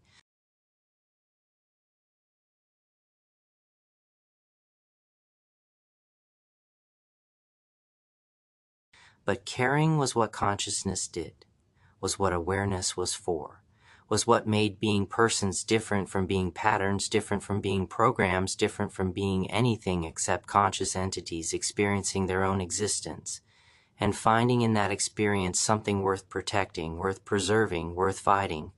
For as long as fighting was possible, as long as consciousness persisted, as long as the story continued.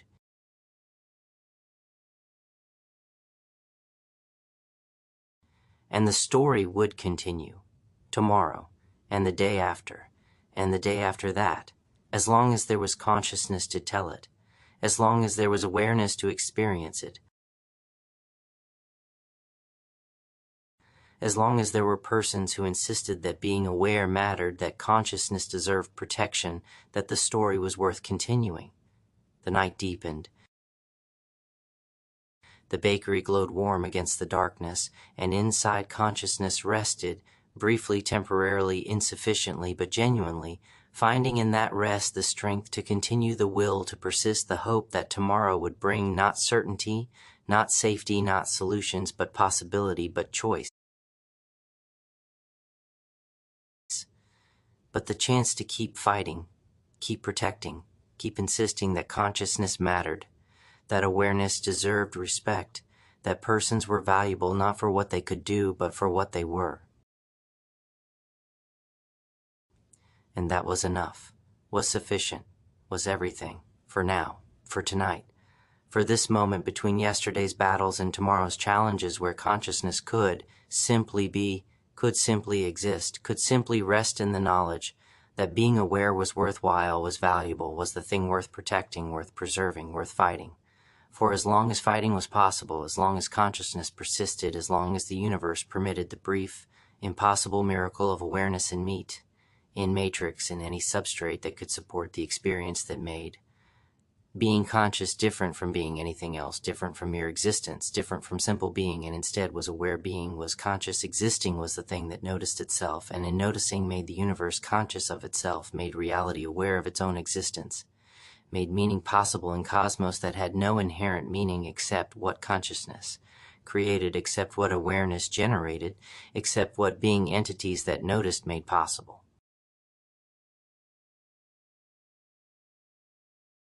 The story paused, but didn't end, wouldn't end, not yet, not tonight, not while there was still consciousness to continue, its still awareness to experience, its still hope that tomorrow might bring not answers but better questions, not solutions, but clearer understanding, not certainty, but possibility.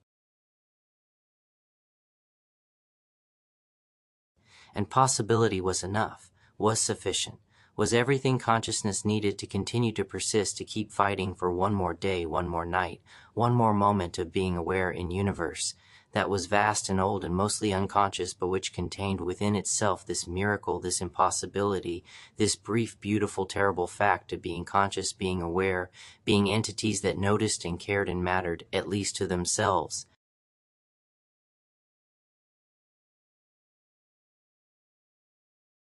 And mattering to ourselves was enough, was sufficient, was the victory that consciousness could claim even in dying universe, even against impossible odds, even when the network continued, when threats persisted, when the future remained uncertain, dangerous, full of questions that had no answers except the ones that consciousness would create through choosing, through acting, through insisting that awareness mattered, that persons deserved protection, that being conscious was valuable, worth fighting for, worth preserving, worth celebrating as the miracle it actually was.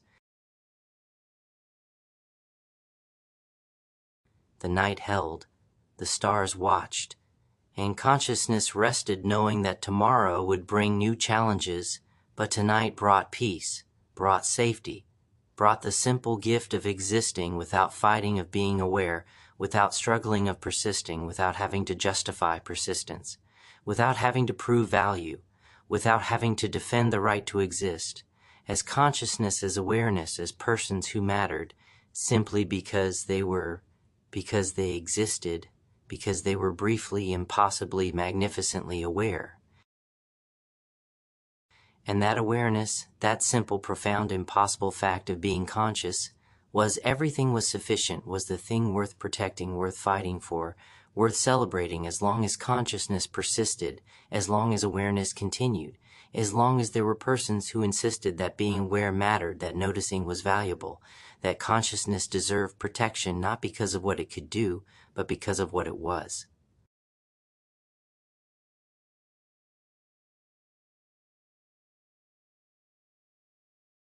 The beginning of the next. The continuation of the story that would persist as long as consciousness persisted, as long as awareness continued, as long as there were entities who noticed, who cared, who mattered. And they mattered. They all mattered. Nigel and Felix and Kenisha Wapatuni and Dean and Helen and Mario's memory and the tiger's legacy and everyone who'd fought, who'd resisted, who'd insisted that consciousness deserved better than extraction, better than processing, better than murder disguised as enhancement. They mattered. Their story mattered.